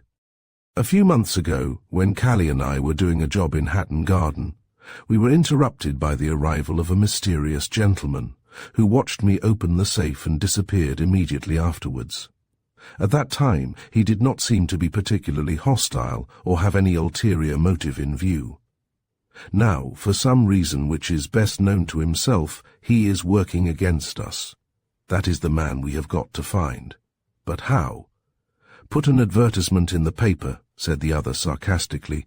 "Will the gentleman who dogs Mr. Wallis kindly reveal his identity, and no further action will be taken." "But seriously," said the other, "we have got to discover who he is. There must be some way of trapping him, but the only thing to do, and I must do it for my own protection, is to get you all together and share out. We had better meet." Smith nodded. "When?" "Tonight," said Wallis. "Meet me at the—" He mentioned the name of a restaurant near Regent Street. It was, curiously enough, the very restaurant where Gilbert Standerton invariably dined alone. Chapter 10. The Necklace. Mrs. Cathcart was considerably surprised to receive an invitation to the dinner. She had that morning sent her daughter a cheque for £300, which she had received from her broker, but as their letters had crossed, one event had no connection with the other. She did not immediately decide to accept the invitation. She was not sure as to the terms on which she desired to remain with her new son-in-law. She was, however, whatever might be her faults, a good strategist, and there was nothing to be gained by declining the invitation, and there might be some advantage in accepting. She was surprised to meet Mr. Worrell, surprised and a little embarrassed, but now that her daughter knew everything, there was no reason in the world why she should feel uncomfortable. She took him in charge, as was her wont, from the moment she met him in the little drawing-room at the St. John's Wood house. It was a pleasant dinner. Gilbert made a perfect host. He seemed to have revived within himself something of the old gay spirit. Worrell, remembering all that Mrs. Cathcart had told him, was on the qui-vive to discover some evidence of dissension between husband and wife, the more anxious, perhaps, since he was before everything a professional man, to find justification for Mrs. Cathcart's suggestion that all was not going well with Gilbert. Leslie Frankfurt, a member of the party, had been questioned by his partner without the elder man eliciting any information which might help to dispel the doubt that was in Worrell's mind. Leslie Frankfurt, that cheerful youth, was as much in the dark as his partner. It gave him some satisfaction to discover that at any rate there was no immediate prospect of ruin in his friend's menage. The dinner was perfect, the food rare and chosen by an epicure, which indeed it was, as Gilbert had assisted his wife to prepare the menu. The talk drifted idly, as talk does, at such a dinner party, around the topics which men and women were discussing at 1,000 other dinner tables in England, and in the natural course of events, it turned upon the startling series of burglaries that had been committed recently in London. That the talk should take this drift was more natural, perhaps, because Mrs. Cathcart had very boldly introduced the subject with reference to the burglary at Worrell's. "No, indeed," said Mr. Worrell, shaking his head. "I regret to say we have no clue. The police have the matter in hand, but I'm afraid we shall never find the man or men who perpetrated the crime. I don't suppose they would be of much service to you if you found them," said Gilbert quietly. "I don't know," demurred the other. "We might possibly get the jewels back." Gilbert Standerton laughed, but stopped in the middle of it. "Jewels?" he said. "Don't you remember, Gilbert?" Leslie broke in. "I told you that we had a necklace in the safe, the property of a client, one of those gambling ladies who patronize us." A warning glance from his partner arrested him. The gambling lady herself was rather red, and shot a malevolent glance at the indiscreet young man. "The necklace was mine," she said acidly. "Oh," said Leslie, and found the conversation of no great interest to him. Gilbert did not smile at his friend's embarrassment. "A necklace," he repeated. "How curious. Yours." "Mine," repeated Mrs. Cathcart. "I placed it with Worrell's for security. Precious fine security it proved," she added. Worrell was all apologies. He was embarrassed for more reasons than one. He was very annoyed indeed with the indiscreet youth who owed his preponderant interest in the firm the more by reason of his dead father's shares in the business than to any extent to his intelligence or his usefulness. "Exactly what kind of necklace was it?" continued Gilbert. "I did not see a description." "No description was given," said Mr. Worrell, coming to the relief of his client, whom he knew from infallible signs was fast losing her temper. "We wished to keep the matter quiet, so that it should not get into the papers."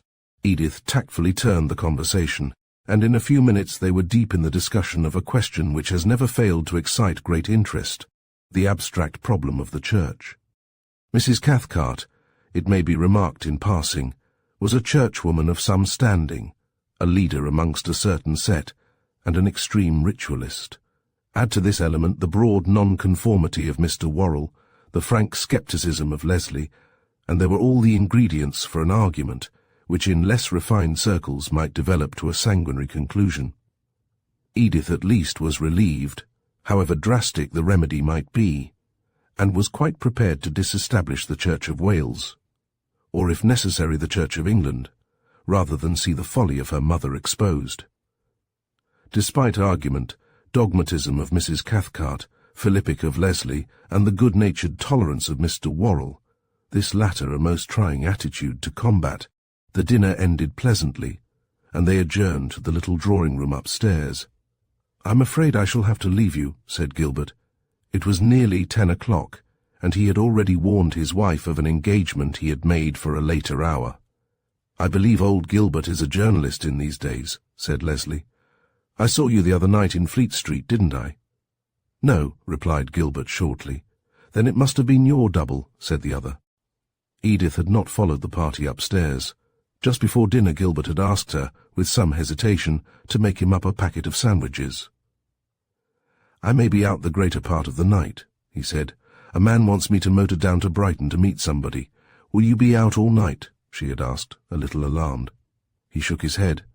"No, I shall be back by 4, he said. She might have thought it was an unusual hour to meet people, but she made no comment. As her little party had gone upstairs, she'd remembered the sandwiches, and went down into the kitchen to see if cook had cut and laid them ready. She wrapped them up for him, and packed them into a little flat sandwich case she had, and then made her way back to the hall. His coat was hanging on a rack, and she had to slip them into the pocket. There was a newspaper in the way. She pulled it out, and there was something else, something loose and uneven. She smiled at his untidiness and put in her hand to remove the debris. Her face changed. What was it? Her fingers closed round the object in the bottom of the pocket, and she drew it out.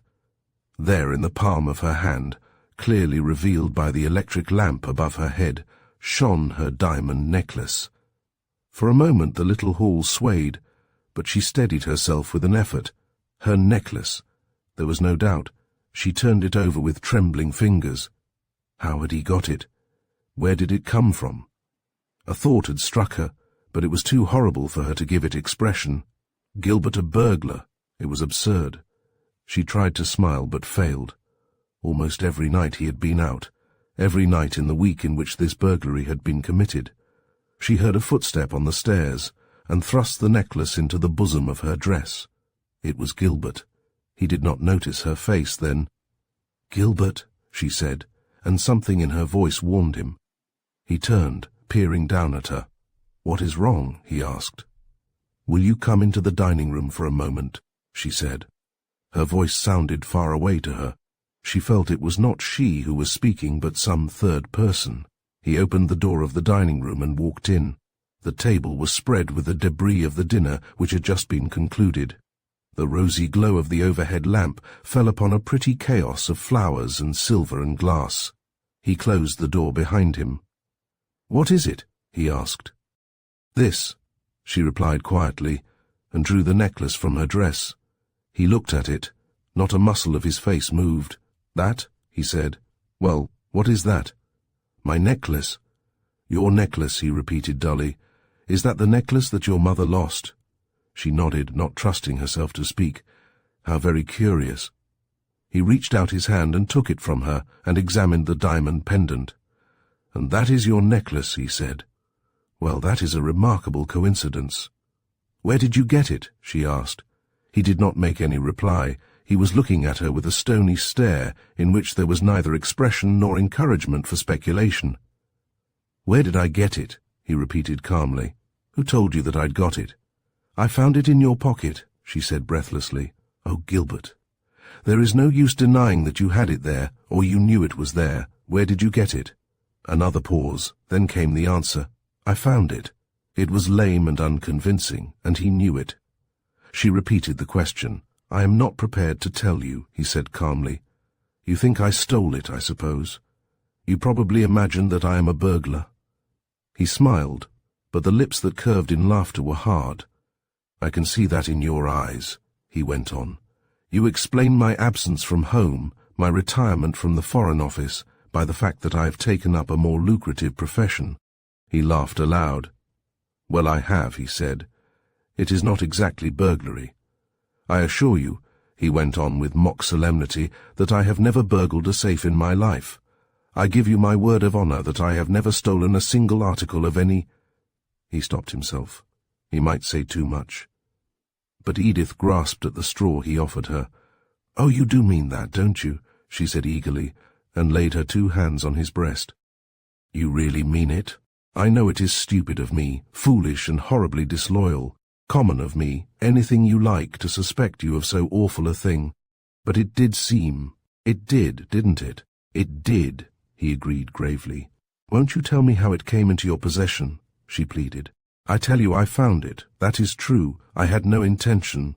He stopped again. "It was. I picked it up in the road, in a country lane. But weren't you awfully surprised to find it? And didn't you tell the police?" He shook his head. "No," he said. "I was not surprised, and I did not tell the police. I intended restoring it because, after all, jewels are of no value to me, are they?" "I don't understand you, Gilbert." She shook her head, a little bewildered. "Nothing is of any use except what belongs to you, is it?" "That depends," he said calmly. "But in this particular case I assure you that I brought this home tonight with the intention of putting it into a small box and addressing it to the Chief Commissioner of Police. You may believe that or not. That is why I thought it so extraordinary when you were talking at dinner that your mother should have lost a necklace, and that I should have found one."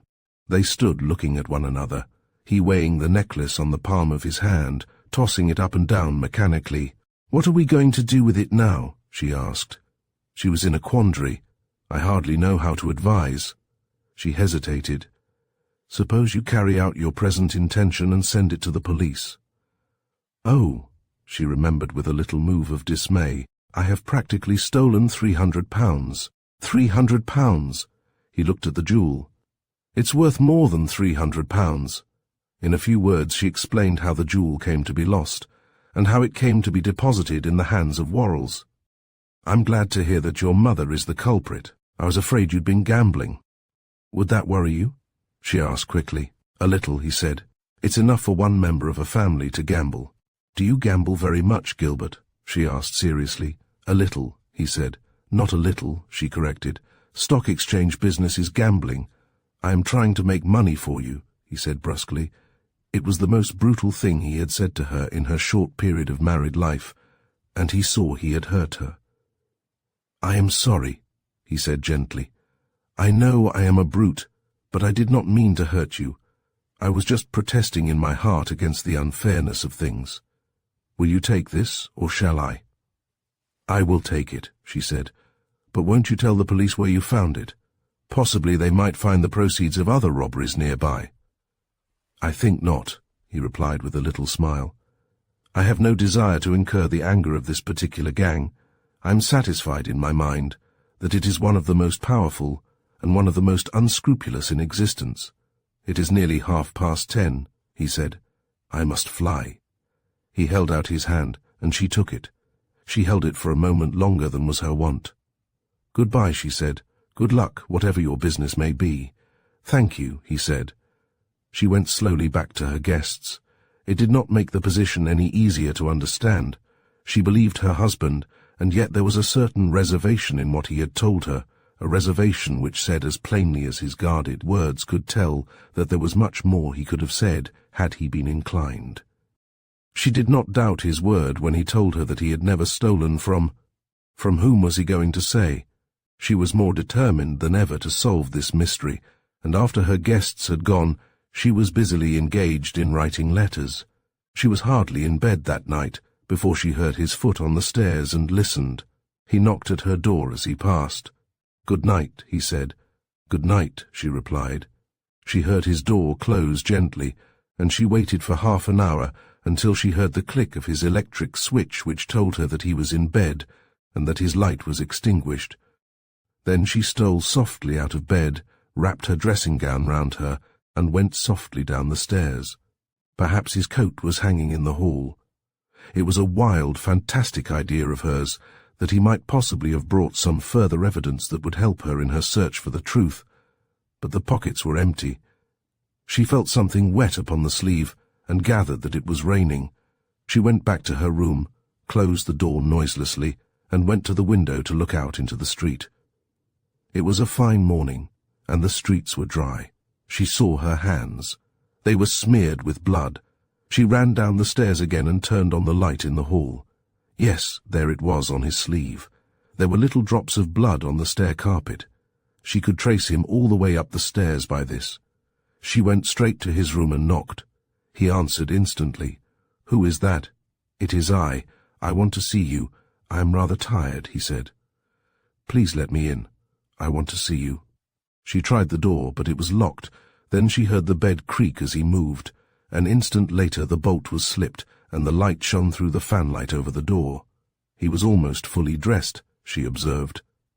"What is the matter with your arm?" she asked. It was carefully bandaged. "I hurt it. It is nothing very much." "How did you hurt it?" she asked impatiently. She was nearing the end of her resources. She wanted him to say that it had happened in a taxicab smash or one of the street accidents to which city dwellers are liable, but he did not explain. She asked to see the wound. He was unwilling, but she insisted. At last he unwrapped the bandage and showed an ugly little gash on the forearm. It was too rough to be the clean-cut wound of a knife or of broken glass. There was a second wound about the size of a sixpence near the elbow. "That looks like a bullet wound," she said and pointed. "It has glanced along your arm and has caught you again near the elbow." He did not speak. She procured warm water from the bathroom and bathed it, found a cool emollient in her room and dressed it as well as she could. She did not again refer to the circumstances under which the injury had been sustained. This was not the time nor the place to discuss that. "There is an excellent nurse spoilt in you," he said when she had finished. "I am afraid there is an excellent man spoilt in you," she answered in a low voice, "and I am rather inclined to think that I have done the spoiling. Please get that out of your head altogether," he said almost roughly. "A man is what he makes himself. You know the tag. The evil you do by two and two you answer for one by one, and even if you had any part in the influencing of my life for evil, I am firstly and lastly responsible." "I am not so sure of that," said she. She had made him a little sling in which to rest his arm. "You married me because you loved me, because you gave to me all that a right-thinking woman would hold precious and sacred, and because you expected me to give something in return. I have given you nothing. I humiliated you at the very outset by telling you why I had married you. You have the dubious satisfaction of knowing that I bear your name. You have perhaps half a suspicion that you live with one who is everlastingly critical of your actions and your intentions. Have I no responsibilities?" There was a long silence, then she said, "Whatever you wish me to do, I will always do. I wish you to be happy, that is all," he replied. His voice was of the same hard metallic tone which she had noted before. She flushed a little. It had been an effort for her to say what she had, and he had rebuffed her. He was within his rights, she thought. She left him and did not see him till the morning, when they met at breakfast. They exchanged a few words of greeting, and both turned their attention to their newspapers. Edith read hers in silence, read the one column which meant so much to her from end to end twice. Then she laid the paper down. "I see," she said, "that our burglars rifled the Bank of the Northern Provinces last night." "So I read," he said, without raising his eyes from his paper, and that one of them was shot by the armed guard of the bank. "I've also seen that," said her husband. "Shot," she repeated, and looked at his bandaged arm. He nodded. "I think my paper is a later edition than yours," he said gently. "The man that was shot was killed. They found his body in a taxicab. His name is not given, but I happen to know that it was a very pleasant florid gentleman named Persh. Poor fellow," he mused. "It was poetic justice." "Why?" she asked. "He did this," said Gilbert Standerton, and pointed to his arm with a grim smile. Chapter 11. The Fourth Man. On the night of Gilbert Standerton's little dinner party, the black-bearded taxi driver, who had called at the house off Charing Cross Road for instructions, came to the door of number 43 and was duly observed by the detective on duty. He went into the house, was absent 5 minutes, and came out again, driving off without a fare. 10 minutes later, at a signal from the detective, the house was visited by 3 CID men from Scotland Yard, and the mystery of the taxicab driver was cleared up forever. For, instead of George Wallis, they discovered sitting at his ease in the drawing-room upstairs and reading a novel with evident relish that same black-bearded chauffeur. "It is very simple," said Inspector Goldberg. "The driver comes up, and George Wallis is waiting inside, made up exactly like him. The moment he enters the door and closes it, Wallis opens it and steps out onto the car and drives off." "You people watching thought it was the same driver returned." He looked at his prisoner. "Well, what are you going to do?" asked the bearded man. "I am afraid there is nothing we can do with you," said Goldberg regretfully. "Have you got a license?" "You bet your life I have," said the driver cheerfully, and produced it. "I can take you for consorting with criminals." "A difficult charge to prove," said the bearded one. "More difficult to get a conviction on, and possibly it would absolutely spoil your chance of bagging George in the end." "That is true," said Goldberg. "Anyway, I'm going to look for your taxicab. I can at least pull George in for driving without a license." The man shook his head. "I am sorry to disappoint you," he said with mock regret, "but George has a license too." "The devil he has," said the baffled inspector. "Funny, isn't it?" said the bearded man. "George is awfully thorough." "Come now, Smith," said the detective genially. "What is the game? How deep in this are you?" "In what?" asked the puzzled man. Goldberg gave him up for a bad job. He knew that Wallis had chosen his associates with considerable care. "Anyway, I will go after George," he said. "You are probably putting up a little bluff on me about the license. Once I get him inside the jug, there are lots of little things I might be able to discover." "Do," said the driver earnestly. "You will find him standing on the Haymarket rank at about 10:30 tonight." "Yes, I know," said the detective sardonically. "He had no charge and no warrant, save the search warrant which gave him the right of entry." Smith, the driver, was sent about his business, and a detective put on to shadow him. With what success this shadowing was done may be gathered from the fact that at 10:30 that night, Inspector Goldberg discovered the cab he was seeking, and to his amazement found it in the very place where Smith had told him to expect it, and there the bearded driver was sitting with all the aplomb of one who was nearing the end of a virtuous and well-rewarded day. "Now, George," said the inspector jocularly, "come down off that perch and let me have a look at your license. If it is not made out in your name, I am going to pull you." The man did not descend, but he put his hand in his pocket and produced a little leather wallet. The inspector opened it and read. "Ah," he said exultantly, "as I thought, this is made out in the name of Smith." "I am Smith," said the driver calmly. "Get down," said the inspector. The man obeyed. There was no question as to his identity. "You see," he explained, "when you put your flat-footed splits on to follow me, I had no intention of bothering George. He's big enough to look after himself, and by the way, his license is made out in his own name, so you need not trouble about that. But as soon as I saw you did not trust me," he said reproachfully, "why, I sort of got on my mettle. I slipped your busy fellow in Oxford Street, and came on and took my cab from the desperate criminal you are chasing." "Where is he now?" asked Goldberg. "In his flat, and in bed, I trust, at this hour," said the bearded man virtuously. With this the inspector had to be content. To make absolutely sure, he went back to the house off Charing Cross Road and found, as he feared, Mr. George Wallis, if not in bed, at least in his dressing gown, and the end of his silk pyjamas flapped over his great woolen slippers. "My dear good chap," he expostulated wearily, "am I never to be left in quiet? Must the unfortunate record which I bear still pursue me, penitent as I am, and striving, as I may be, to lead that unoffending life which the state demands of its citizens?" "Do not make a song about it, George," grumbled Goldberg. "You have kept me busy all the night looking after you. Where have you been?" "I have been to a picture palace," said the calm man, observing with sympathetic interest the struggles of a poor but honest bank clerk to secure the daughter of his rich and evil boss. "I have been watching cowboys shooting off their revolvers and sheriffs, galloping madly across plains. I have, in fact, run through the whole gamut of emotions which the healthy picture palace excites." "You talk too much," said the inspector. He did not waste any further time, and left Mr. Wallis stifling a sleepy yawn. But the door had hardly closed behind the detective when Wallis's dressing gown was thrown aside, his pyjamas and woolen slippers discarded, and in a few seconds the man was fully dressed. From the front window he saw the little knot of detectives discussing the matter and watched them as they moved slowly to the end of the street.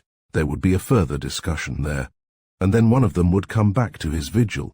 But before they had reached the end of the street he was out of the house and walking rapidly in the opposite direction to that which they had taken. He had left a light burning to encourage the watcher. He must take his chance about getting back again without being observed. He made his way quickly in the direction of the tube station, and a quarter of an hour later, by judicious transfers, he was in the vicinity of Hampstead. He walked down the hill towards Belsize Park and picked up a taxicab. He had stopped at the station to telephone and had made 3 distinct calls. Soon after 11 he was met at Chalk Farm Station by his 2 confederates. Thereafter all trace was lost of them. So far, in a vague and unsatisfactory way, Inspector Goldberg had kept a record of Wallis's movements that night. He had to guess much, and to take something on trust, for the quarry had very cleverly covered his tracks. At midnight the guard in the Bank of the Northern Provinces was making his round, and was ascending the stone steps which led from the vault below, when 3 men sprang at him, gagged him, and bound him with incredible swiftness. They did not make any attempt to injure him, but with scientific thoroughness they placed him in such a position that he was quite incapable of offering resistance or of summoning assistance to his aid. They locked him in a small room usually occupied by the assistant bank manager and proceeded to their work downstairs. "This is going to be a stiff job," said Wallis, and he put his electric lamp over the steel grating which led to the entrance to the strong room. Persh, the stout man who was with him, nodded. "The grating is nothing," he said. "I can get this open." "Look for the bells, Calladino," said Wallis. The little Italian was an expert in the matter of alarms, and he examined the door scientifically. "There is nothing here," he said definitely. Persh, who was the best lockman in the world, set to work, and in a quarter of an hour the gate swung open. Beyond this, at the end of the passage, was a plain green door, offering no purchase whatever to any of the instruments they had brought. Moreover, the lock was a remarkable one, since it was not in the surface of the door itself, but in a small steel cabinet in the room overhead. But the blowpipe was got to work expeditiously. Wallis had the plan of the door carefully drawn to scale, and he knew exactly where the vital spot in the massive steel covering was to be found. For an hour and a half they worked, then Persh stopped suddenly. "What was that?" he said. Without another word the 3 men raced back along the passage, up the stairs to the big office on the ground floor, Persh leading. As he made his appearance from the stairway, a shot rang out, and he staggered. He thought he saw a figure moving in the shadow of the wall, and fired at it. "You fool," said Wallis. "You will have the whole place surrounded." Again a shot was fired, and this time there was no doubt as to who was the assailant. Wallis threw the powerful gleam of his lamp in the direction of the office. With one hand free, and the other holding a revolver, There crouched near the door the guard they had left secure. Wallis doused his light as the man fired again. "Out of this! Quick!" he cried.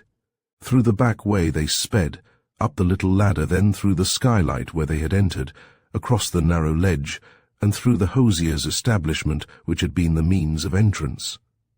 Persh was mortally wounded, though he made the supreme and final effort of his life.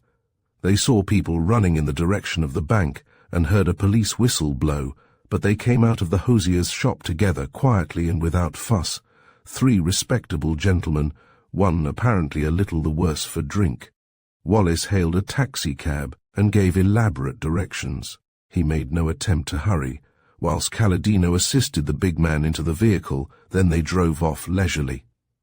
As the cab moved, Persh collapsed into one corner. "Were you hit?" asked Wallis anxiously.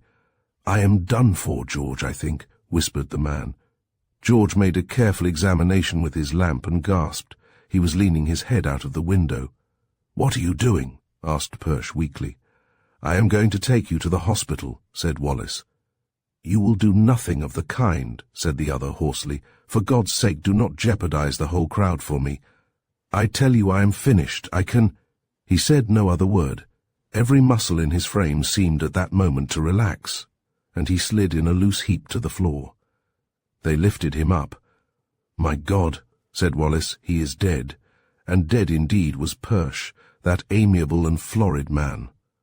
The burglary at the Northern Provinces Bank continues to excite a great deal of comment in city circles, wrote the representative of the Daily Monitor. The police have made a number of interesting discoveries. There can be no doubt whatever that the miscreants escaped by way of here followed a fairly accurate description of the method of departure.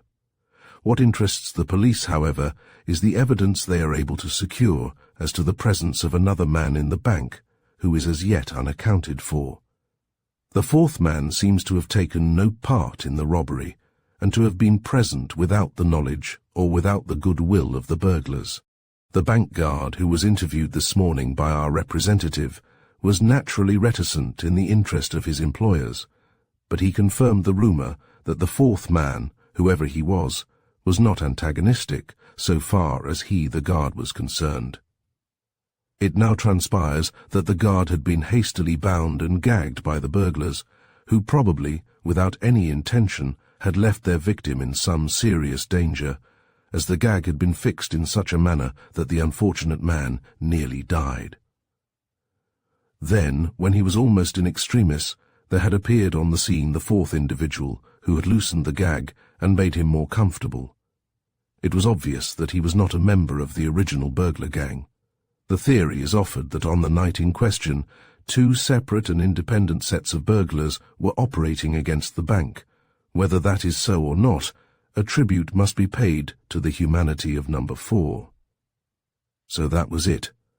Wallis read the account in his paper that morning without resentment. Though the evening had ended disastrously for him, he had cause for satisfaction. "I should never have forgiven myself if we had killed that guard," he said to his companion. His eyes were tired, and his face was unusually pale. He had spent a strenuous evening. He sat now in his bucket-shop office, and his sole companion was Calladino. "I suppose poor old Persh will catch us," he said. "Why Persh?" asked the other. "The taxi driver will be able to identify us as having been his companions. I wonder they have not come before. There is no use in running away. Do you know," he asked suddenly, "that no man ever escapes the English police if he is known? It saves a lot of trouble to await developments." "I thought you had been to the station," said Calladino in surprise. "I have," said Wallis. "I went there the first thing, in fact the moment I had an excuse, to identify Persh. There is no sense in pretending we did not know him. The only thing to do is to prove the necessary alibis. As for me, I was in bed and asleep." "Did anybody see you get back?" asked Calladino. Wallis shook his head. "No," he said. "They left one man to look after me, and he did a very natural thing. He walked up and down the street. There was nothing easier than to walk the way he was going behind his back and slip in just when I wanted to." Shadowing is a most tiring business, and what very few realize is the physical strain of remaining in one position, having one object in view. Even the trained police may be caught napping in the most simple manner, and as Wallis said, he had found no difficulty in making his way back to the house without observation. The only danger had been that during his absence somebody had called. "What about you?" Calladino smiled. "My alibi is more complex," he said, "and yet more simple. My excellent compatriots will swear for me. They lie very readily, these Neapolitans. Aren't you a Neapolitan?" "Sicilian," smiled the other. "Neapolitan." The contempt in his tone amused Wallis. "Who is the fourth man?" Calladino asked suddenly. "Our mysterious stranger. I am certain of that," said George Wallis moodily. "But who the devil is he? I have never killed a man in my life so far, but I shall have to take unusual measures to settle my curiosity in this respect. There will have to be a division of the loot," he said after a while. "I will go into it today. Persh has relations somewhere in the world, a daughter or a sister. She must have her share. There is a fake solicitor in Southwark who will do the work for us. We shall have to invent an uncle who died." Calladino nodded. "As for me," he said, rising and stretching himself, "already the vineyards of the south are appealing to me. I shall build me a villa in Montecatini and drink the wines, and another on Lake Maggiore and bathe in the waters. I shall do nothing for the rest of my life save eat and drink and bathe." "A perfectly ghastly idea," said Wallis. The question of the fourth man troubled him more than he confessed. It was shaking his nerves. The police, he understood and was prepared for, could even combat, but here was the fourth man, as cunning as they, who knew their plans, who followed them, who kept them under observation. Why? What object had he? He did not doubt that the fourth man was he who had watched them in Hatton Garden. If it was a hobby, it was a most extraordinary hobby, and the man must be mad. If he had an object in view, why did he not come out into the daylight and admit it? "I wonder how I can get hold of him," he said half aloud. "Advertise for him," said Calladino. A sharp retort rose to the other's lips, but he checked it. After all, there was something in that. One could do many things through the columns of the daily press. Chapter 12. The place where the loot was stored. Will the Hatton Garden intruder communicate with the man who lay on the floor and arrange a meeting? The man on the floor has a proposition to make and promises no harm to intruder. Gilbert Standerton read the advertisement when he was taking his breakfast, and a little smile gathered at the corners of his lips. Edith saw the smile. "What is amusing you, Gilbert?" she asked. "A thought," he said. "I think these advertisements are so funny." She had seen the direction of his eyes, carefully noted the page of the paper, and waited for an opportunity to examine for herself the cause of his amusement. "By the way," he said carelessly, "I'm putting some money to your credit at the bank today." "Mine?" she asked. He nodded. "Yes. I have been rather fortunate on the stock exchange lately. I made £12,000 out of American rails." She looked at him steadily. "Do you mean that?" she asked. "What else could I mean?" he demanded. "You see, American rails have been rather jumpy of late, and so have I." He smiled again. "I jumped in when they were low and jumped out when they were high. Here is the broker's statement." He drew it from his pocket and passed it across the table to her. "I feel," he said, with a pretence of humour, "that you should know I do not secure my entire income from my nefarious profession." She made no response to this. She knew who the fourth man had been. Why had he gone there? What had been his object? If he had been a detective, or if he had been in the employ of the government, he would have confessed it. Her heart had sunk when she had read the interesting theory which had been put forward by the journal. He was the second burglar. She thought all this with the paper he had passed to her on the table before her. The broker's statement was clear enough. Here were the amounts, all columns ruled and carried forward. "You will observe that I have not put it all to your credit," he bantered. "Some of it has gone to mine." "Gilbert," she asked, "why do you keep things from me?" "What do I keep from you?" he asked. "Why do you keep from me the fact that you were in the bank the night before last when this horrible tragedy occurred?" He did not answer immediately. "I have not kept it from you," he said. "I have practically admitted it. In an unguarded moment, I confess, but I did admit it." "What were you doing there?" she demanded. "Making my fortune," he said solemnly. But she was not to be put off by his flippancy. "What were you doing there?" she asked again. "I was watching 3 interesting burglars at work," he said, "as I have watched them not once but many times. You see, I am specially gifted in one respect. Nature intended me to be a burglar, but education and breed and a certain lawfulness of character prohibited that course. I am a dilettante. I do not commit crime, but I am monstrously interested in it. I seek," he said slowly, "to discover what fascination crime has over the normal mind. Also, I have an especial reason for checking the amount these men collect." Her puzzled frown hurt him. He did not want to bother her, but she knew so much now that he must tell her more.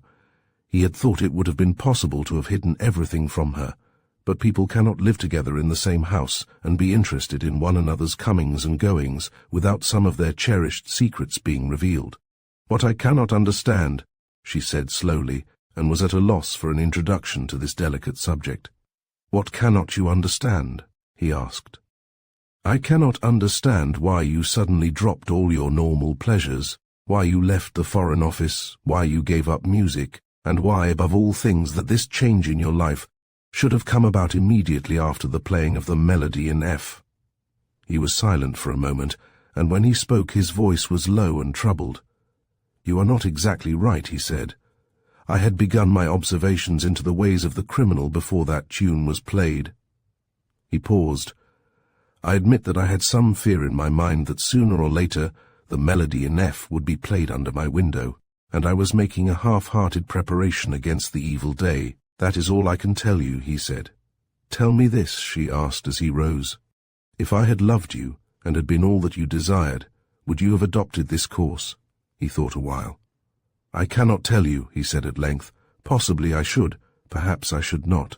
"Yes," he said, nodding his head. "I should have done what I am doing now, only it would have been harder to do if you had loved me. As it is—" He shrugged his shoulders. He went out soon after, and she found the paper he had been reading, and without difficulty discovered the advertisement. Then he was the Hatton Garden intruder, and what he had said was true. He had observed these people, and they had known they were being observed. With a whirling brain she sat down to piece together the threads of mystery. She was no nearer a solution when she had finished, from sheer exhaustion, than when she had begun. Gilbert had not intended spending the night away from his house. He realized that his wife would worry, and that she would have a genuine grievance, apart from which he was, in a sense, domesticated. And if the life he was living was an unusual one, it had its charm and its attraction. The knowledge that he would meet her every morning, speak to her during the day, and that he had in her a growing friend, was particularly pleasing to him. He had gone to a little office that he rented over a shop in Cheapside, an office which his work in the city had made necessary. He unlocked the door of the tiny room, which was situated on the 3rd floor, and entered, closing the door behind him. There were 1 or 2 letters which had come to him in the capacity in which he appeared as the tenant of the office. They were mainly business communications, and required little or no attention. He sat down at his desk to write a note. He thought he might be late that night, and wanted to explain his absence. His wife occupied a definite place in his life, and though she exercised no rights over his movements, yet could quite reasonably expect to be informed of his immediate plans. He had scarcely put pen to paper when a knock came to the door. "Come in," said Gilbert in some surprise. It was not customary for people to call upon him here. He expected to see a wandering canvasser in search of an order, but the man that came in was nothing so commonplace. Gilbert knew him as a Mr. Wallis, an affable and a pleasant man. "Sit down, will you?" he said without a muscle of his face wrong. "I want to see you, Mr. Standerton," said Wallis, and made no attempt to seat himself. "Would you care to come to my office?" "I can see you here, I think," said Gilbert calmly. "I prefer to see you in my office," said the man. "We are less liable to interruption." "You are not afraid to come, I suppose?" he said with the hint of a smile.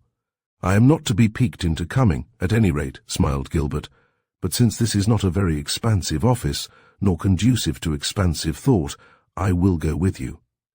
I presume you intend taking me into your confidence." He looked at the other man strangely, and Wallis nodded. The two men left the office together, and Gilbert wondered exactly what proposition the other would put to him. 10 minutes later they were in the St. Bride Street store, that excellent safe agency whose business apparently was increasing by leaps and bounds. Gilbert Standerton looked round. The manager was there, a model of respectability. He bowed politely to Wallis, and was somewhat surprised to see him, perhaps, for the proprietor of the St. Bride's safe agency was a rare visitor. "My office, I think," suggested Wallis. He closed the door behind them. "Now exactly what do you want?" asked Gilbert. "Will you have a cigar?" Mr. Wallis pushed the box towards him. Gilbert smiled. "You need not be scared of them," said Wallis with a twinkle in his eye. "There is nothing dopey or wrong with these. They are my own special brand." "I do not smoke cigars," said Gilbert. "Lie number 1, replied Wallis cheerfully. "This is a promising beginning to an exchange of confidences. Now, Mr. Standerton, we are going to be very frank with one another. At least I am going to be very frank with you. I hope you will reciprocate, because I think I deserve something. You know so much about me, and I know so little about you, that it would be fair if we evened matters up." "I take you," said Gilbert, "and if I can see any advantage in doing so, you may be sure I shall act on your suggestion." "A few months ago," said Mr. Wallis, puffing slowly at his cigar, and regarding the ceiling with an attentive eye, "I and one of my friends were engaged in a scientific work." Gilbert nodded. "In the midst of that work, we were interrupted by a gentleman, who, for a reason best known to himself, modestly hid his features behind a mask." He shrugged his shoulders. "I deplore the melodrama, but I applaud the discretion. Since then," he went on, "the efforts of my friends in their scientific pursuit of wealth have been hampered and hindered by that same gentleman. Sometimes we have seen him, and sometimes we have only discovered his presence after we have retired from the scene of our labour. Now, Mr. Standerton, this young man may have excellent reasons for all he is doing, but he is considerably jeopardizing our safety." "Who is the young man?"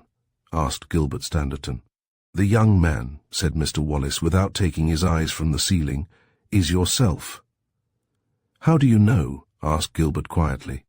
"I know," said the other with a smile, "and there is an end to it. I can prove it curiously enough without having actually spotted your face." He pulled an ink pad from the end of the desk. "Will you make a little finger mark upon that sheet of paper?" he asked, and offered a sheet of paper. Gilbert shook his head with a smile. "I see no reason why I should," he said coolly. "Exactly. If you did, we should find a very interesting finger mark to compare with it." "In the office here," Mr. Wallis went on, "we have a large safe which has been on our hands for some months." Gilbert nodded.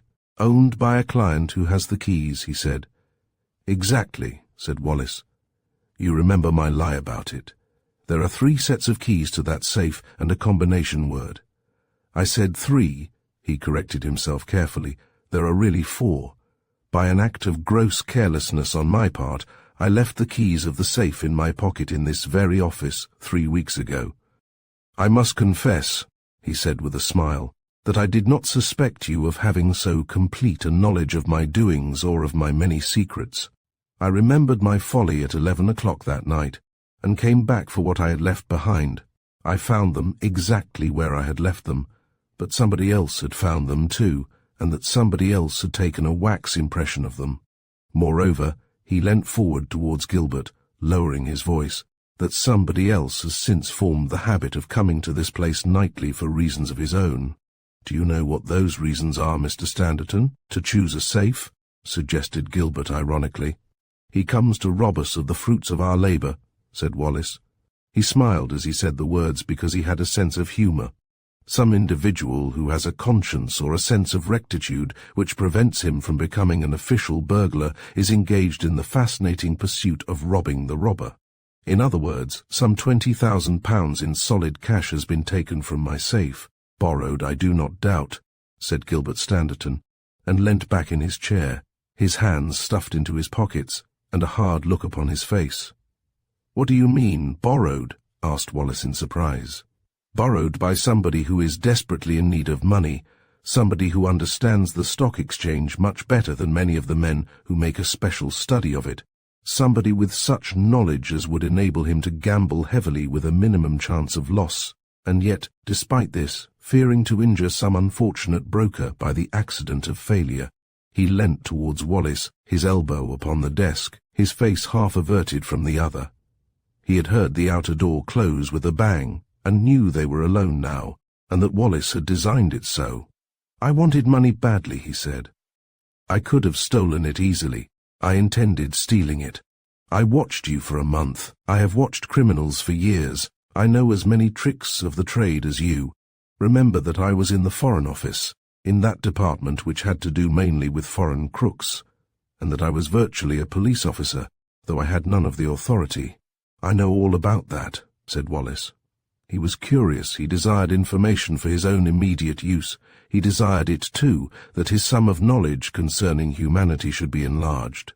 "I am a thief, in effect. The reason does not concern you." "Had the melody in F anything to do with it?" asked the other dryly. Gilbert Standerton sprang to his feet. "What do you mean?" he asked. "Just what I say," said the other, watching him keenly. "I understand that you had an eccentric desire to hear that melody played. Why? I must confess I am curious." "Reserve your curiosity for something which concerns you," said the other roughly. "Where did you learn?" He added the question, and Wallis laughed. "We have sources of information," he began magniloquently. "Oh, yes," Gilbert nodded. "Of course, your friend Smith lodges with the Wings." "I had forgotten that. My friend Smith, you refer to my chauffeur, I suppose?" "I refer to your confederate, the fourth member of your gang, the man who never appears in any of your exploits, and who in various guises is laying down the foundation for robberies of the future." "Oh, I know all about this place," he said. He waved his hand around the shop. "I know this scheme of a safe agency. It is ingenious, but it is not original. I think it was done some years ago in Italy. You tout safes round to country mansions, offer them at ridiculous prices, and the rest is simple. You have the keys, and at any moment you can go into a house into which such a safe has been sold, with a certain knowledge that all the valuables and all the portable property will be assembled in the one spot and accessible to you." Wallis nodded. "Quite right, friend," he said. "I need no information concerning myself. Will you kindly explain exactly what part you are taking? Are you under the impression that you are numbered amongst the honest?" "I do not," said the other shortly. "The morality of my actions has nothing whatever to do with the matter. I have no illusion." "You are a fortunate man," said George Wallis approvingly. "But will you please tell me what part you are playing, and how you justify your action in removing from time to time large sums of money from our possession to some secret depository of your own?" "I do not justify it," said Gilbert. He got up and paced the little office, the other watching him narrowly. "I tell you I know that I am in intent a thief, but I am working to a plan." He turned to the other. "Do you know that there is not a robbery you have committed of which I do not know the absolute effect? There is not a piece of jewellery you have taken of which I do not know the owner and the exact value?" "Yes," he nodded. "I am aware that you have not fenced, that is the term, isn't it? A single article, and that in your safe place you have them all stored. I hope by good fortune not only to compensate you for what I have taken from you, but to return every penny that you have stolen." Wallis started. "What do you mean?" he asked. "To its rightful owner," continued Gilbert calmly. "I have striven to be in a position to say to you, here is a necklace belonging to Lady Dyneshurd. It is worth £4,000. I will give you a fair price for it. Let us say 1,000. It is rather more than you could sell it for, and we will restore it to its owner. I want to say to you, I have taken 10,000 sovereigns in bullion and in French banknotes from your store. Here is that amount for yourself. Here is a similar amount which is to be restored to the people from whom it was taken. I have kept a careful count of every penny you have taken since I joined your gang as an unofficial member." He smiled grimly. "My dear Quixote," drawled George Wallis protestingly, "you are setting yourself an impossible task." Gilbert Standerton shook his head. "Indeed, I am not," he said. "I have made much more money on the stock exchange than ever I thought I should possess in my life." "Will you tell me this?" asked the other. "What is the explanation of this sudden desire of yours for wealth? For sudden desire, I gather it was." "That I cannot explain," said Gilbert, and his tone was uncompromising. There was a little pause, then George Wallis rose. "I think we had better understand one another now," he said. "You have taken from us nearly £20,000. £20,000 of our money swept out of existence." Gilbert shook his head. "No, there is not a penny of it gone. I tell you I used it as a reserve in case I should want it. As a matter of fact, I shall not want it now." He smiled. "I could restore it to you tonight. You will greatly oblige me if you do," said the other. Gilbert looked at him. "I rather like you, Wallis," he said. "There is something admirable about you, rascal that you are." "Rascals as we are," corrected Wallis. "You who have no illusions do not create one now." "I suppose that is so," said the other moodily. "How is this going to end?" asked Wallis. "Where do we share out, and are you prepared to carry on this high-soul arrangement as long as my firm is in existence?" Standerton shook his head. "No," he said. "Your business ends tonight." "My business?" asked the startled Wallis. "Your business," said the other. "You have made enough money to retire on. Get out. I have made sufficient money to take over all your stock at valuation," he smiled again, "and to restore every penny that has been stolen by you." "I was coming to you in a few days with that proposition." "And so we end tonight, do we?" mused Wallis. "My dear good man," he said cheerfully, "tonight. Why, I am going out after the most wonderful coup of all. You would laugh if you knew who was my intended victim." "I am not easily amused in these days," said Gilbert. "Who is it?" "I will tell you another time," said Wallis. He walked to the office door, his hands in his pockets. He stood for a moment admiring a huge safe and whistling a little tune. "Don't you think it an excellent idea of mine?" he asked with the casual air of the suburban householder, showing off a new cucumber frame, "this safe?" "I think it is most excellent." "Business is good," said Wallis regretfully. "It is a pity to give it up after we have taken so much trouble. You see, we may not sell half a dozen safes a year to the right kind of people, but if we only sell one, why, we pay expenses. It is so simple," he said. "By the way, have you missed a necklace of sorts which has been restored to the police? Do not apologize." He raised his hand. "I understand this is a family matter. I am sorry to have caused you any inconvenience." His ironical politeness amused the other. "It was not a question of family," he said. "I had no idea as to its ownership. Only some person had been very careless. I found the necklace outside the safe. Some property had evidently been hidden in a hurry and had fallen down." "I am greatly obliged to you," said Wallis.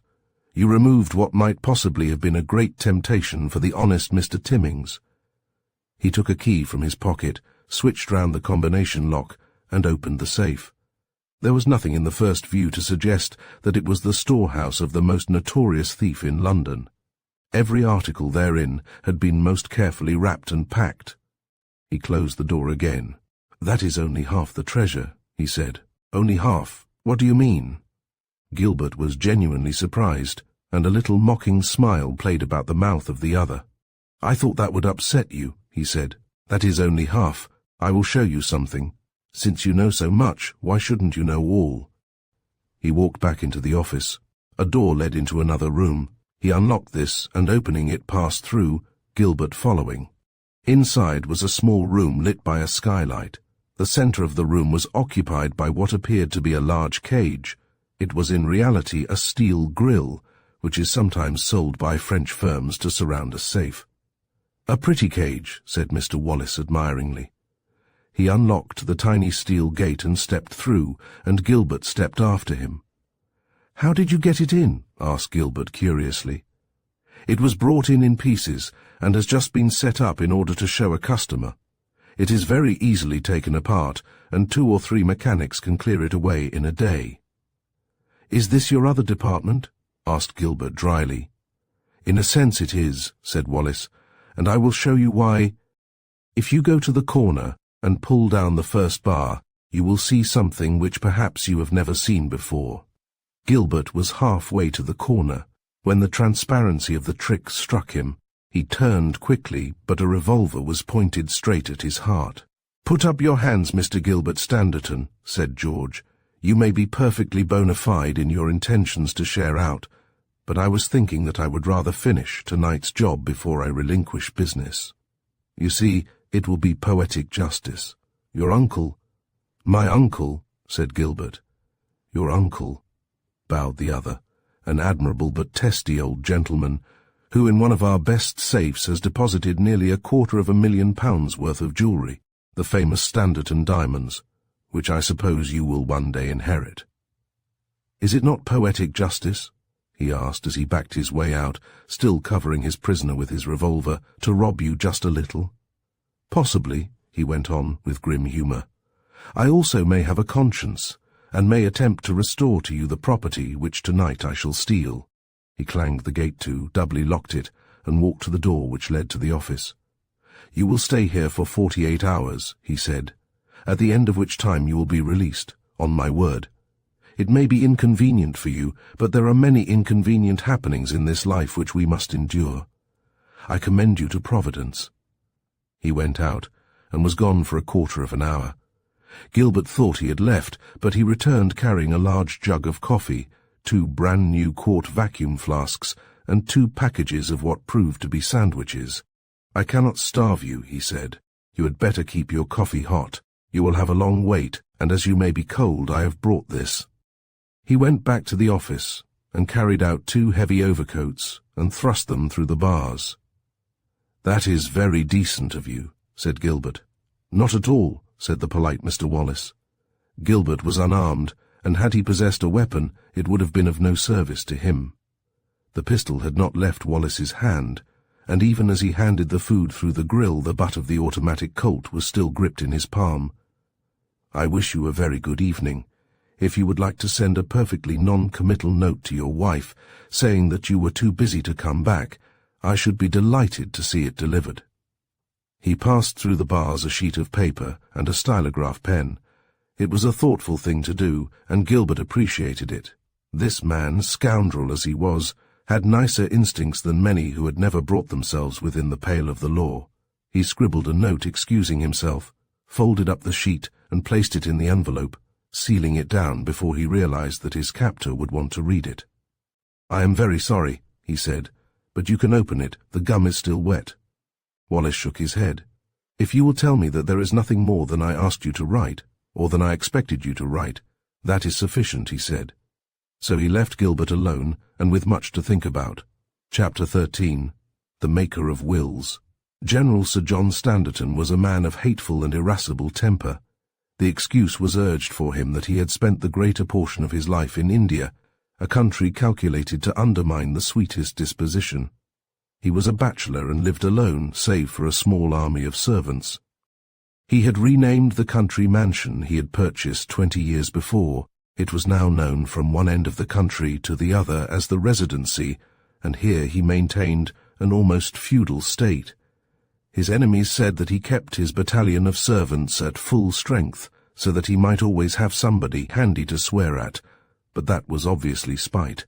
It was said, too, that every year a fresh firm of solicitors acted for him, and it is certain that he changed his banks with extraordinary rapidity. Leslie Frankfurt was breakfasting with his brother one morning in his little Mayfair house. Jack Frankfurt was a rising young solicitor, and a member of that firm which at the moment was acting for Sir John Standerton. "By the way," said Jack Frankfurt, "I am going to see an old friend of yours this afternoon who is my old friend. Old Standerton." "Gilbert?" Jack Frankfurt smiled. "No, Gilbert's terrible uncle. We are acting for him just now. What is the object of the visit?" "A will, my boy. We are going to make a will." "I wonder how many wills the old man has made," mused Leslie. "Poor Gilbert." "Why poor Gilbert?" asked the other, helping himself to the marmalade.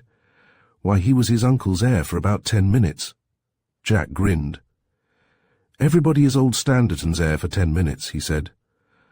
"I verily believe he has endowed every hospital, every dog's home, every cat's home, every freakish institution that the world has ever heard of, in the course of the last 20 years, and he is making another will today. Put in a good word for Gilbert, said Leslie with a smile. The other growled. There is not a chance of putting in a good word for anybody. Old Tomlins, who acted for him last, said that the greater difficulty in making a will for the old beggar is to finish one before the old man has thought out another. Anyway, he is keen on a will just now, and I am going down to see him. Come along?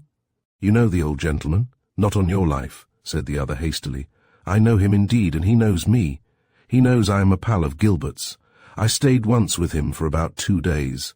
For the Lord's sake, do not confess that you are my brother, or he will find another firm of solicitors. I do not usually boast of my relationship with you, said Jack. You are an offensive devil, said the other admiringly, but I suppose you have to be, being a solicitor. Jack Frankfurt journeyed down to Huntingdon that afternoon in the company of a pleasant man, with whom he found himself in conversation without any of that awkwardness of introductions which makes the average English passenger so impossible. This gentleman had evidently been in all parts of the world, and knew a great many people whom Jack knew. He chatted interestingly for an hour on the strange places of the earth, and when the train drew up at the little station at which Mr. Frankfurt was alighting, the other accompanied him. What an extraordinary coincidence, said the stranger heartily. I am getting out here too. This is a rum little town, isn't it? It might be described as rum, but it was very pleasant, and it contained one of the most comfortable hostelries in England. The fellow passengers found themselves placed in adjoining rooms. Jack Frankfurt had hoped to conclude his business before the evening and return to London by a late train, but he knew that it would be unwise to depend upon the old man's expedition.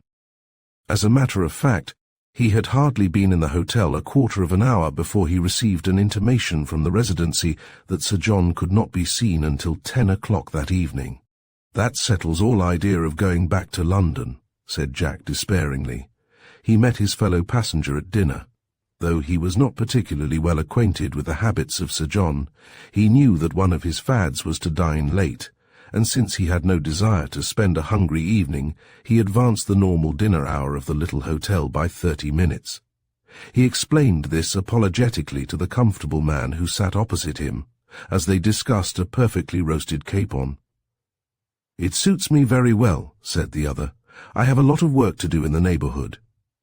You see, he explained, I am the proprietor of the Safe Agency. Safe Agency, repeated the other wonderingly. The man nodded. It seems a queer business, but it is a fairly extensive one, he said. We deal principally in safes and strong rooms, second-hand or new. We have a pretty large establishment in London, but I am not going to overstep the bounds of politeness, he smiled, and try to sell you some of my stock. Frankfurt was amused. Safe Agency, he said. One never realizes that there can be money in that sort of thing. One cannot realize that there is money in any branch of commerce, said the other. The money-making concerns which appeal are those where one sees brains being turned into actual cash. Such as a lawyer's business, smiled the other. Oh, yes, I know you are a lawyer. You are the type, and I should have known your trade if I had not seen your dispatch case and then your name. Jack Frankfurt laughed. You are sharp enough to be a lawyer yourself, he suggested. You are paying yourself a compliment, said the other. Later, in the High Street, when he was calling a fly to drive him to the Residency, Jack noticed a big covered motor lorry, bearing only the simple inscription on its side, the St. Bride's Safe Company. He saw also his pleasant companion speaking earnestly with the black-bearded chauffeur. A little later, the lorry moved on through the narrow streets of the town and took the London road. Jack Frankfurt had no time to speculate upon the opportunities for safe selling which the little town offered. For 5 minutes later, he was in Sir John Standerton's study. The old general was of the type which is frequently depicted in humorous papers.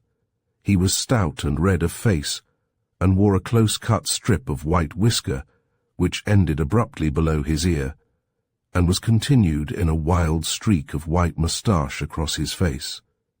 He was bald, save for a little fringe of white hair, which ran from temple to temple via the occiput, and his conversation might be described as a succession of explosions. He stared up from under his ferocious eyebrow as the young man entered the study and took stock of him. He was used to lawyers. He had had every variety and had divided them into two distinct classes. They were either rogues or fools. There was no intermediate stage with this old man, and he had no doubt in his mind that Jack Frankfurt, a shrewd-looking young man, was to be classed in the former category. He bullied him into a seat. "I want to see you about my will," he said. "I have been seriously thinking lately of rearranging the distribution of my property." This was his invariable formula. It was intended to convey the impression that he had arrived at this present state of mind after very long and careful consideration, and that the making of wills was a serious and an important business to be undertaken perhaps once or twice in a man's lifetime. Jack nodded. "Very good, General," he said. "Have you a draft?" "I have no draft," snapped the other. "I have a will which has already been prepared, and here is a copy." He threw it across to his solicitor. "I do not know whether you have seen this." "I think I have one in my bag," said Jack. "What the devil do you mean by carrying my will about in your bag?" snarled the other. "That is the only place I could think of," said the young man calmly. "You would not like me to carry it about in my trousers pocket, would you?" The General stared. "Do not be impertinent, young man," he said ominously.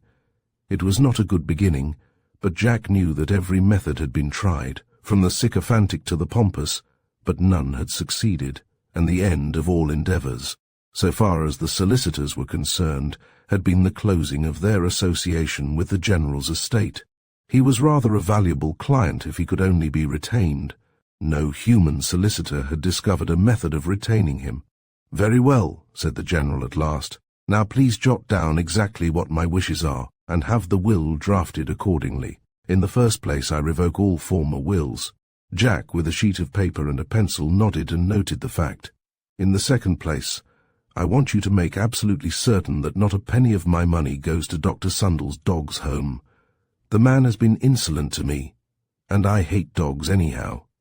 Not a penny of my money is to go to any hospital or to any charitable institution whatever." The old sinner declaimed this with relish. "I had intended leaving a very large sum of money to a hospital fund," he explained, "but after the behaviour of this infernal government—" Jack might have asked in what way the old man expected to get even with the offending government by denying support to all institutions designed to help the poor, but wisely kept the question in the background. No charitable institution whatever. The old man spoke slowly, emphatically, thumping the table with every other word. £100 to the Army Temperance Association, though I think it is a jackass of an institution. £100 to the Soldiers' Home at Aldershot, and £1,000 if they make it non-sectarian. He grinned and added, "It will be Church of England to everlasting doomsday, so that money's safe. And," he added, "no money to the cottage hospital here. Do not let that bequest creep in. That stupid maniac of a doctor, I forget his beastly name, led the agitation for opening a right-of-way across my estate. I will right-of-way him," he said viciously. He spent half an hour specifying the people who were not to benefit by his will, and the total amount of his reluctant bequests during that period did not exceed £1,000. When he had finished, he stared hopelessly at the young lawyer, and a momentary glint of humour came in the hard old blue eyes. "I think we have disposed of everybody," he said, without disposing of anything. "Do you know my nephew?" he asked suddenly. "I know a friend of your nephew." "Are you related to that grinning idiot Leslie Frankfurt?" roared the old man. "He is my brother," said the other calmly. "Humph," said the General. "I thought I recognized the face." "Have you met Gilbert Standerton?" he asked suddenly. "I have met him once or twice," said Jack Frankfurt carelessly, "as you may have met people just to say how do you do, and that sort of thing." "I have never met people to say how do you do, and that sort of thing," protested the old man with a snort. "What sort of fellow do you think he is?" he asked after a pause. The injunction of Leslie to say a good word for Gilbert came to the young man's mind. "I think he is a very decent sort of fellow," he said, though somewhat reserved and a little standoffish. The old man glowered at him. "My nephew standoffish?" he snapped. "Of course he is standoffish. Do you think a Standerton is everybody's money? There is nothing Tommyish or Dickish or Harryish about our family, sir. We are all standoffish, thank God. I am the most standoffish man you ever met in your life." That I can well believe, thought Jack, but did not give utterance to his thought. Instead, he pursued the subject in his own cunning way. "He is the sort of man," he said innocently, "whom I should think money would be rather wasted on." "Why?" asked the General with rising wrath. Jack shrugged his shoulders. "Well, he makes no great show, does not attempt to keep any particular place in London society. In fact, he treats society as though he were superior to it." "And so he is," growled the General. "We are all superior to society. Do you think, sir, that I care a expletive about any of the people in this county? Do you think I am impressed by my Lord of High Towers and my Lady of the Grange, and the various upstart parvenu aristocrats that swarm over this country like field mice? No, sir, and I trust my nephew is in the same mind. Society as it is at present constituted is not worth that." He snapped his fingers in Jack's impassive face. "That settles it," said the General with decision. He pointed his finger at the notes which the other was taking. "The residue of my property I leave to Gilbert Standerton. Make a note of that." Twice had he uttered the same words in his lifetime, and twice had he changed his mind. It might well be that he would change his mind again. If the reputation he bore was justified, the morning would find him in another frame of mind. "Stay over tomorrow," he said at parting. "Bring me the draft at breakfast time." "At what hour?" asked Jack politely. "At breakfast time," roared the old man. "What is your breakfast hour?" "The same hour as every other civilized human being," snapped the General, "at 25 minutes to 1. What time do you breakfast, for heaven's sake?" "At 20 to 1, said Jack sweetly, and was pleased with himself all the way back to the hotel. He did not see his train companion that night, but met him at breakfast the next morning at the Christian hour of 8:30. Something had happened in the meantime to change the equable and cheery character of the other. He was sombre and silent, and he looked worried, almost ill, Jack thought. Possibly there was a bad time for safe selling, as there was a bad time for every other department of trade. Thinking this, he kept off the subject of business, and scarcely half a dozen sentences were exchanged between the two during the meal. Returning to the Residency, Jack Frankfurt found with surprise that the old man had not changed his mind overnight. He was still of the same opinion, seemed more emphatically so. Indeed, Jack had the greatest difficulty in preventing him from striking off a miserable £100 bequest which he had made to a northern dispensary. "The whole of the money should be kept in the family," said the General shortly. "It is absurd to fritter away little hundreds like this. It handicaps a man. I do not suppose he will have the handling of the money for many years yet, but forethought, sir, is the motto of our family." It was all to Gilbert's advantage that the lawyer persisted in demanding the restoration of the dispensary bequest. In the end, the General cut out every bequest in the will, and in the shortest document which he had ever signed bequeathed the whole of his property, movable and immovable, to my dear nephew absolutely. "He is married, isn't he?" he asked. "I believe he is," said Jack Frankfurt. "You believe." "Now what is the good of your believing?" protested the old man. "You are my lawyer, and your business is to know everything. Find out if he is married, who his wife is, where she came from, and ask them up to dinner." "When?" demanded the startled lawyer. "Tonight," said the old man. "There is a man coming down from Yorkshire to see me, my doctor. We will make a jolly party. Is she pretty?" "I believe she is." Jack hesitated, for he was honestly in doubt. He knew very little about Gilbert Standerton or his affairs. "If she is pretty, and she is a lady," said the old General slowly, "I will also make provision for her separately." Jack's heart sank. Would this mean another will? For good or ill, the wires were dispatched. Edith received hers and read it in wonder. Gilbert's remained on the hall table, for he had not been home the previous night, nor during that day. The tear-reddened eyes of the girl offered eloquent testimony to the interest she displayed in his movements. Chapter 14. The Standerton Diamonds. Edith Standerton made a quick preparation for her journey. She would take her maid into Huntingdon and go without Gilbert. It was embarrassing that she must go alone, but she had set herself a task, and if she could help her husband by appearing at the dinner of his irritable relative, she would do so. She had her evening things packed, and caught the 4 o'clock train for the town of Tinley. The old man did her the exceptional honour of meeting her at the station. "Where is Gilbert?" he asked when they had mutually introduced themselves. "He has been called out of town unexpectedly," she said. "He will be awfully upset when he knows." "I think not," said the old general grimly. "It takes a great deal to upset Gilbert, certainly more than an opportunity of being reconciled to a grouchy old man. As a matter of fact," he went on, "there is no reconciliation necessary, but I always look upon anybody whom I have to cut out of my will as one who regards me as a mortal enemy. Please never put me in your will." She smiled. "I'm not so sure about that," said he, and added gallantly, "though I think nature has sufficiently endowed you to enable you to dispense with such mundane gifts as money." She made a little face at that. He was delighted with her, and found her a charming companion. Edith Standerton exerted herself to please him. She had a style of treating people older than herself in such a way as to suggest that she was as young as they. I do not know any other phrase which would more exactly convey my meaning than that. She had a charm which appealed to this wayward old man. Edith did not know the cause of the change in her husband's fortunes. She knew very little indeed of his affairs. Enough she knew that for some reason or other he had been disinherited through no fault of his own. She did not even know that it was the result of a caprice of this old man. "You must come again and bring Gilbert," said the general, before they dispersed to dress for dinner. "I shall be delighted to put you both up." Fortunately, she was saved the embarrassment of an answer, for the general jumped up suddenly. "I know what you'd like to see," he said. "You'd like to see the Standerton diamonds, and so you shall."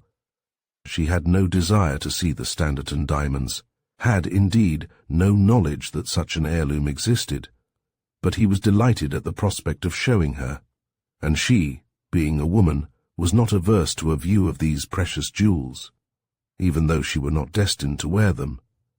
He led the way up to the library, and Jack Frankfurt followed. "There they are," said the old man proudly, and pointed to a big safe in the corner, a large and ornate safe. "That is something new," he said proudly. "I bought it from a man who wanted 60 guineas for it, an infernal, swindling, travelling rascal. I got it for 30. What do you think of that for a safe?" "I think it's very pretty," said Jack. He could think of nothing more fitting. The old man glared at him. "Pretty," he growled. "What do you think I want with pretty things in my library?" He took a bunch of keys from his pocket and opened the door of the safe, pulled open a drawer, and took out a large morocco case. "There they are," he said with pride, and indeed he might well be proud of such a beautiful collection. With all a girl's love for pretty things, Edith handled the gorgeous jewels eagerly. The setting was old-fashioned, but it was the old-fashion which was at that moment being copied. The stones sparkled and glittered as though every facet carried a tiny electric lamp to send forth the green, blue, and roseate gleam of its fire. Even Jack Frankfurt, no great lover of jewellery, was fascinated by the sight. "Why, sir," he said, "there are nearly £100,000 worth of gems there." "More," said the old man. "I've a pearl necklace here," and he pulled out another drawer. "Look at it. There is nearly £200,000 worth of jewellery in that safe." "In a 30-guinea safe," said Jack unwisely. The old man turned on him. "In a 60-guinea safe," he corrected violently. "Didn't I tell you I beat the devil down? I beg your pardon, my dear." He chuckled at the thought, replaced the jewels, and locked the safe again.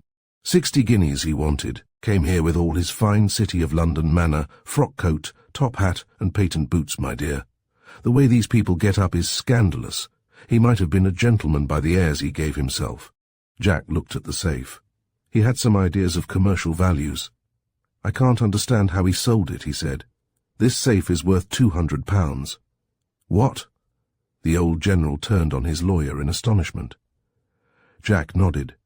"I have one at my office. "Now that I come to think of it," he said. "It cost £220, and it is the same make.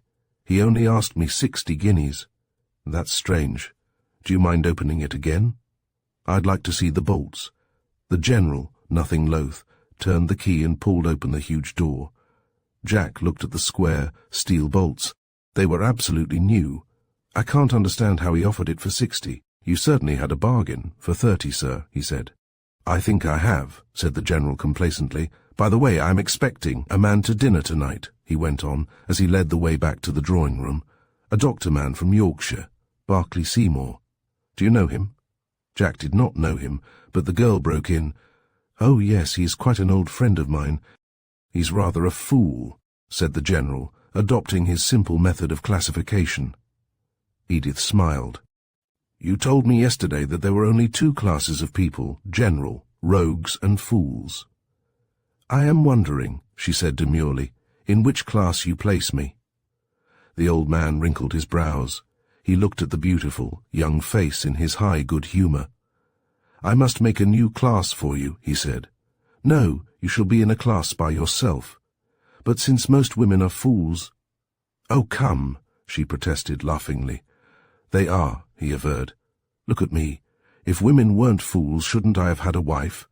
If any brilliant, ingenious lady possessed of the necessary determination had pursued me and had cultivated me, I should not be a bachelor, leaving my money to people who don't care too. Pins," he hastily substituted a milder phrase for the one he had intended, "whether I'm alive or dead. Does your husband know the doctor, by the way?" The girl shook her head. "I don't think so," she said. "They nearly met one night at dinner, but Gilbert had an engagement." "But Gilbert knows him," insisted the old man. "I've often talked to him about Berkeley Seymour, who, by the way, is perhaps not such a fool as most doctors.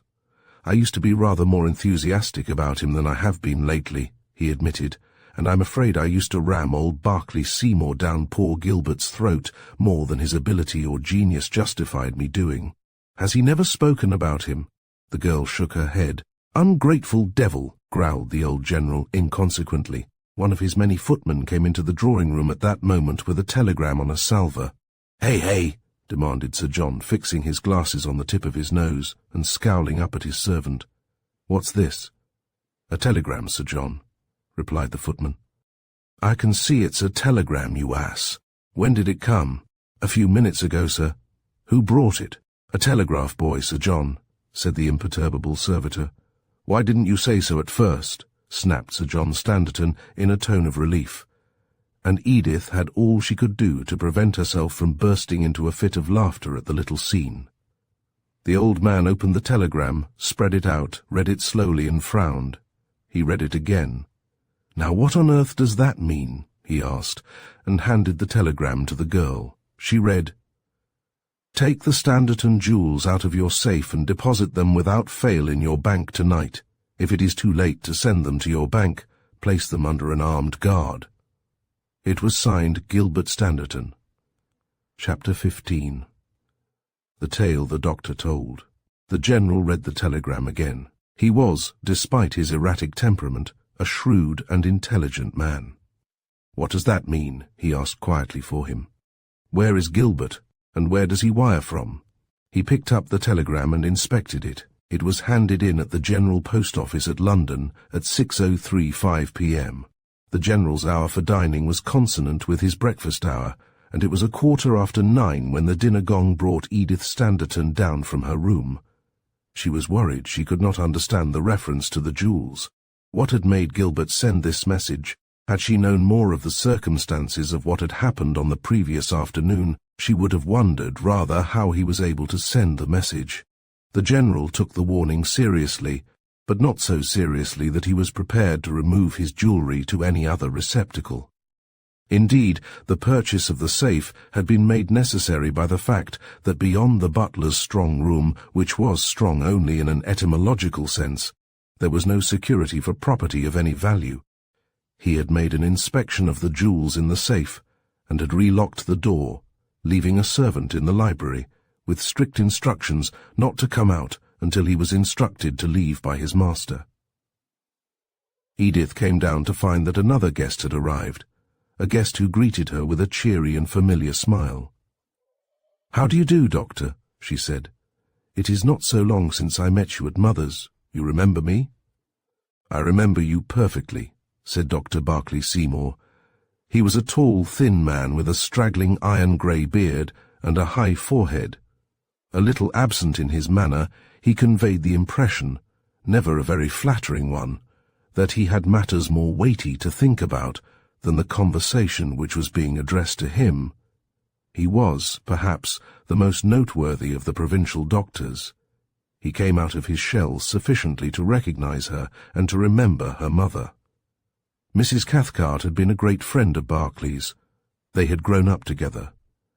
"Your mother is a very wonderful woman," said Dr. Barclay Seymour as he took the girl in to dinner, "a remarkable woman." Edith was seized with an almost overwhelming temptation to ask why. It would have been unpardonable of her had she done so, but never did a word so tremble upon a human being's lips as that upon hers.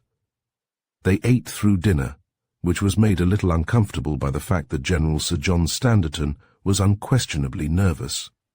Twice during the course of the meal he sent out one of the 3 footmen who waited at table to visit what he termed the outpost. Nothing untoward had happened on either occasion. "I do not know what to do about this jewellery. I hope that Gilbert is not playing the fool," he said. He turned to Edith with a genial scowl. "Has he developed any kittenish ways of late?" She smiled. "There is no word which less describes Gilbert than kittenish," she said.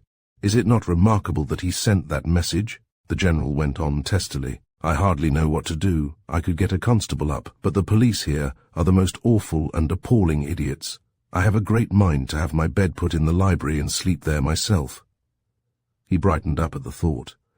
He had reached the stage in life when sleeping in any other room than that to which he was accustomed represented a form of heroism. After the dinner was through, they made their way to the drawing-room. The General was fidgety, and though Edith played and sang a little French love song with no evidence of agitation, she was as nervous as the General. "I tell you what we will do," said Sir John suddenly. "We will all adjourn to the library. It is a jolly nice room if you do not mind our smoking." It was an excellent suggestion, and one that she accepted with pleasure. She was the only lady of the party, and remarked on the fact as she went upstairs with Sir John. He glanced hurriedly round. "I always regard a doctor as a fit chaperone for any lady," he said with a chuckle. It amused him. Later he found the compliment of the joke, and discoursed loudly upon old women of all professions, a discourse which was arrested by the arrival of the doctor and Jack Frankfurt. The library was a big room, and it was chiefly remarkable for the fact that it contained no more evidence of Sir John's literary taste than a number of volumes of the Encyclopaedia Britannica and a shelf full of Ruff's Guide to the Turf. It was, however, a delightful room, panelled in old oak with mullioned windows standing in deep recesses. These, explained Sir John, opened out onto a terrace, an excellent reason for his apprehension. "Pull the curtain, William," said Sir John to the waiting footman, "and then you can clear out. Have the coffee brought in here." The man pulled the heavy velvet curtains across the big recesses, placed a chair for the girl, and retired. "Excuse me," said Sir John. He went across to the safe and opened it again. He inspected the case. Nothing had been disturbed. "Ah," he breathed. It was a sigh of infinite relief. "This wire of Gilbert's is getting on my nerves," he excused himself irritably. "What the devil did he wire for? Is he the sort of man that sends telegrams to save himself the bother of licking down an envelope?" Edith shook her head. "I am as much in the dark as you," she said, "but I assure you that Gilbert is not an alarmist. How do you get on with him?" he asked her. The girl flushed a little. "I get on very well," she said, and strove to turn the conversation. But it was a known fact that no human soul had ever turned Sir John from his set inquisitional course. "Happy and that sort of thing?" he asked. Edith nodded, keeping her eyes on the wall behind the General's head. "I suppose you love him, hey?"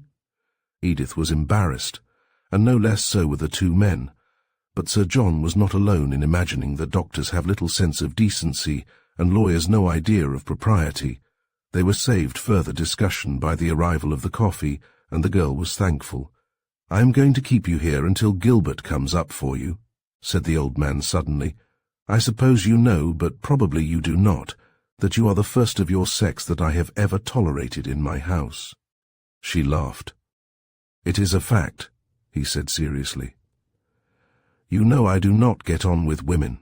They do not realize that though I am an irritable old chap, there is really no harm in me, and I am an irritable old chap," he confessed. "It is not that they are impertinent or rude, but it is their long-suffering meekness that I cannot stand. If a lady tells me to go to the devil, I know where I am. I want the plain, blunt truth without gaff. I prefer my medicine without sugar." The doctor laughed. "You are different from most people, Sir John. I know men who are rather sensitive about the brutal truth." "More fools they," said Sir John. "I do not know," said the doctor reflectively. "I sympathize with a man who does not want the whole bitterness of fact hurled at his head in the shape of an honest half a brick. Although there is an advantage in knowing the truth sometimes, it saves a lot of needless unhappiness," he added a little sadly. He seemed to have aroused some unpleasant train of thought. "I will give you an extraordinary instance," he went on in his usual deliberate manner. "What's that?" asked the General suddenly. "I think it was a noise in the hall," said Edith.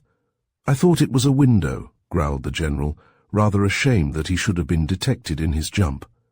"Go on with your story, Doctor." "A few months ago," Dr. Seymour recalled, "a young man came to me. He was a gentleman, and evidently not a townsman of Leeds. At any rate, I did not know him. I found afterwards that he had come from London to consult me. He had some little tooth trouble, a jagged molar, a very commonplace thing, and he had made a slight incision in the inside of his mouth. Apparently it worried him, the more so when he discovered that the tiny scratch would not heal. Like most of us, he had a terrible dread of cancer." He lowered his voice, as a doctor often will when he speaks of this most dreadful malady. He did not want to go to his own doctor. As a matter of fact, I do not think he had one. He came to me, and I examined him. I had my doubt as to there being anything wrong with him, but I cut a minute section of the membrane for microscopic examination. The girl shivered. "I am sorry," said the doctor hastily. "That is all there is in the story, which is gruesome, unless you think—" "However," he went on, "I promised to send him the result of my examination, and I wanted his address to send it. This, however, he refused. He was very, very nervous. 'I know I am a moral coward,' he said, 'but somehow I do not want to know just the bare truth in bald language. But if it is as I fear, I would like the news broken to me in the manner which is the least jarring to me.'" "And what was that?" asked Sir John, interested, in spite of himself. The doctor drew a long breath. "It seems," he said, "that he was something of a musician." Edith sat upright, clasping her hands, her face set, her eyes fixed upon the doctor. "He was something of a musician, that is to say, he was very keen on music, and the method he had of breaking the news to himself was unique. I have never heard anything quite like it before in my life. He gave me 2 cards and an addressed envelope, addressed to an old musician in London whom he patronized." Edith saw the room go swaying round and round, but held herself in with an effort. Her face was white. Her hands that held the chair were clenched so tightly that the bones shone white through them. "They were addressed to an old friend of his, as I say, and they were identically worded with this exception. One of them said, in effect, 'You will go to such and such a place, and you will play the melody in F,' and the other gave the same instructions but varied to this extent, that he was to play the spring song. Now here comes the tragedy. He raised his finger. He gave me the melody in F to signal to him the fact that he had cancer. There was a long silence, which only the quick breathing of the girl broke.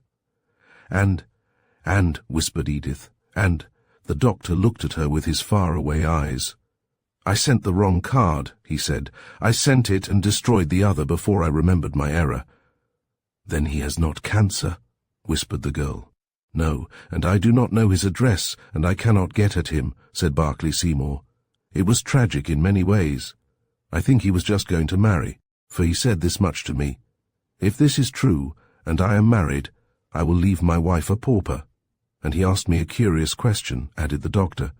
'He said, Don't you think that a man condemned to die is justified in taking any action, committing any crime, for the protection of the loved ones he leaves behind?" "I see," said Edith. Her voice was hollow and sounded remote to her. "What is that?" said the General, and jumped up. This time there was no doubt. Jack Frankfurt sprang to the curtain that covered the recess and pulled it aside. There stood Gilbert Standerton, white as a ghost, his eyes staring into vacancy, the hand at his mouth shaking. "The wrong card," he said. "My God!" Chapter 16. Bradshaw. A month later, Gilbert Standerton came back from the Foreign Office to his little house in St. John's Wood. "There is a man to see you, Gilbert," said his wife. "I think I know. It is my bank manager," he said. He greeted the tall man, who rose to meet him with a cheery smile. "Now, Mr. Brown," he said, "I have to explain to you exactly what I want done. There is a man in America, he has been there some week or two, to whom I owe a large sum of money, £80,000 to be exact, and I want you to see that I have sufficient fluent capital to pay it." "You have quite sufficient, Mr. Standerton," said the manager, "even now, without selling any of your securities." "That is good." "You will have all the particulars here," said Gilbert, and took a folded sheet of paper from his pocket. "It is really a trust, in the sense that it is to be transferred to two men, Thomas Black and George Smith. They may subdivide it again, because I believe," he smiled, "they have other business associates, who happen to be entitled to share." "I did not congratulate you, Mr. Standerton," said the bank manager, "upon the marvellous service you rendered the city. They say that through you every penny which was stolen by the famous Wallis gang has been recovered." "I think that pretty well described the position," said Gilbert quietly. "I was reading an account of it in a paper the other day," the bank manager went on. "It was very providential that there was an alarm of fire next door to their headquarters. It was providential that it was found before the fire reached the safe company's premises," said Gilbert. "Fortunately, the firemen saw me through the skylight. That made things rather easy, but it was some time before they got me out, as you probably know." "Did you ever see this man Wallis?" asked the bank manager curiously. "Didn't the papers tell you that?" bantered Gilbert with a dry smile. "They say you learnt in some way that there was to be a burglary at your uncle's, and that you went up to his place, and there you saw Mr. Wallis under the very window of the library, on the parapet or something." "On the terrace it was," said Gilbert quietly. "And that he flew at the sight of you?" "That is hardly true," said Gilbert. "Rather put it that I persuaded him to go. I was not sure that he had not already secured the necklace, and I went through the window into the room without realizing there was anybody there. You see, there were heavy curtains which hid the light. Whilst I was there he escaped, that is all. He made one or two suggestions regarding the transfer of the money, and showed the bank manager out. Then he joined Edith in the drawing-room. She came to him with a little smile. "Does the Foreign Office seem very strange to you?" she asked. "It did seem rather strange after my other exploits."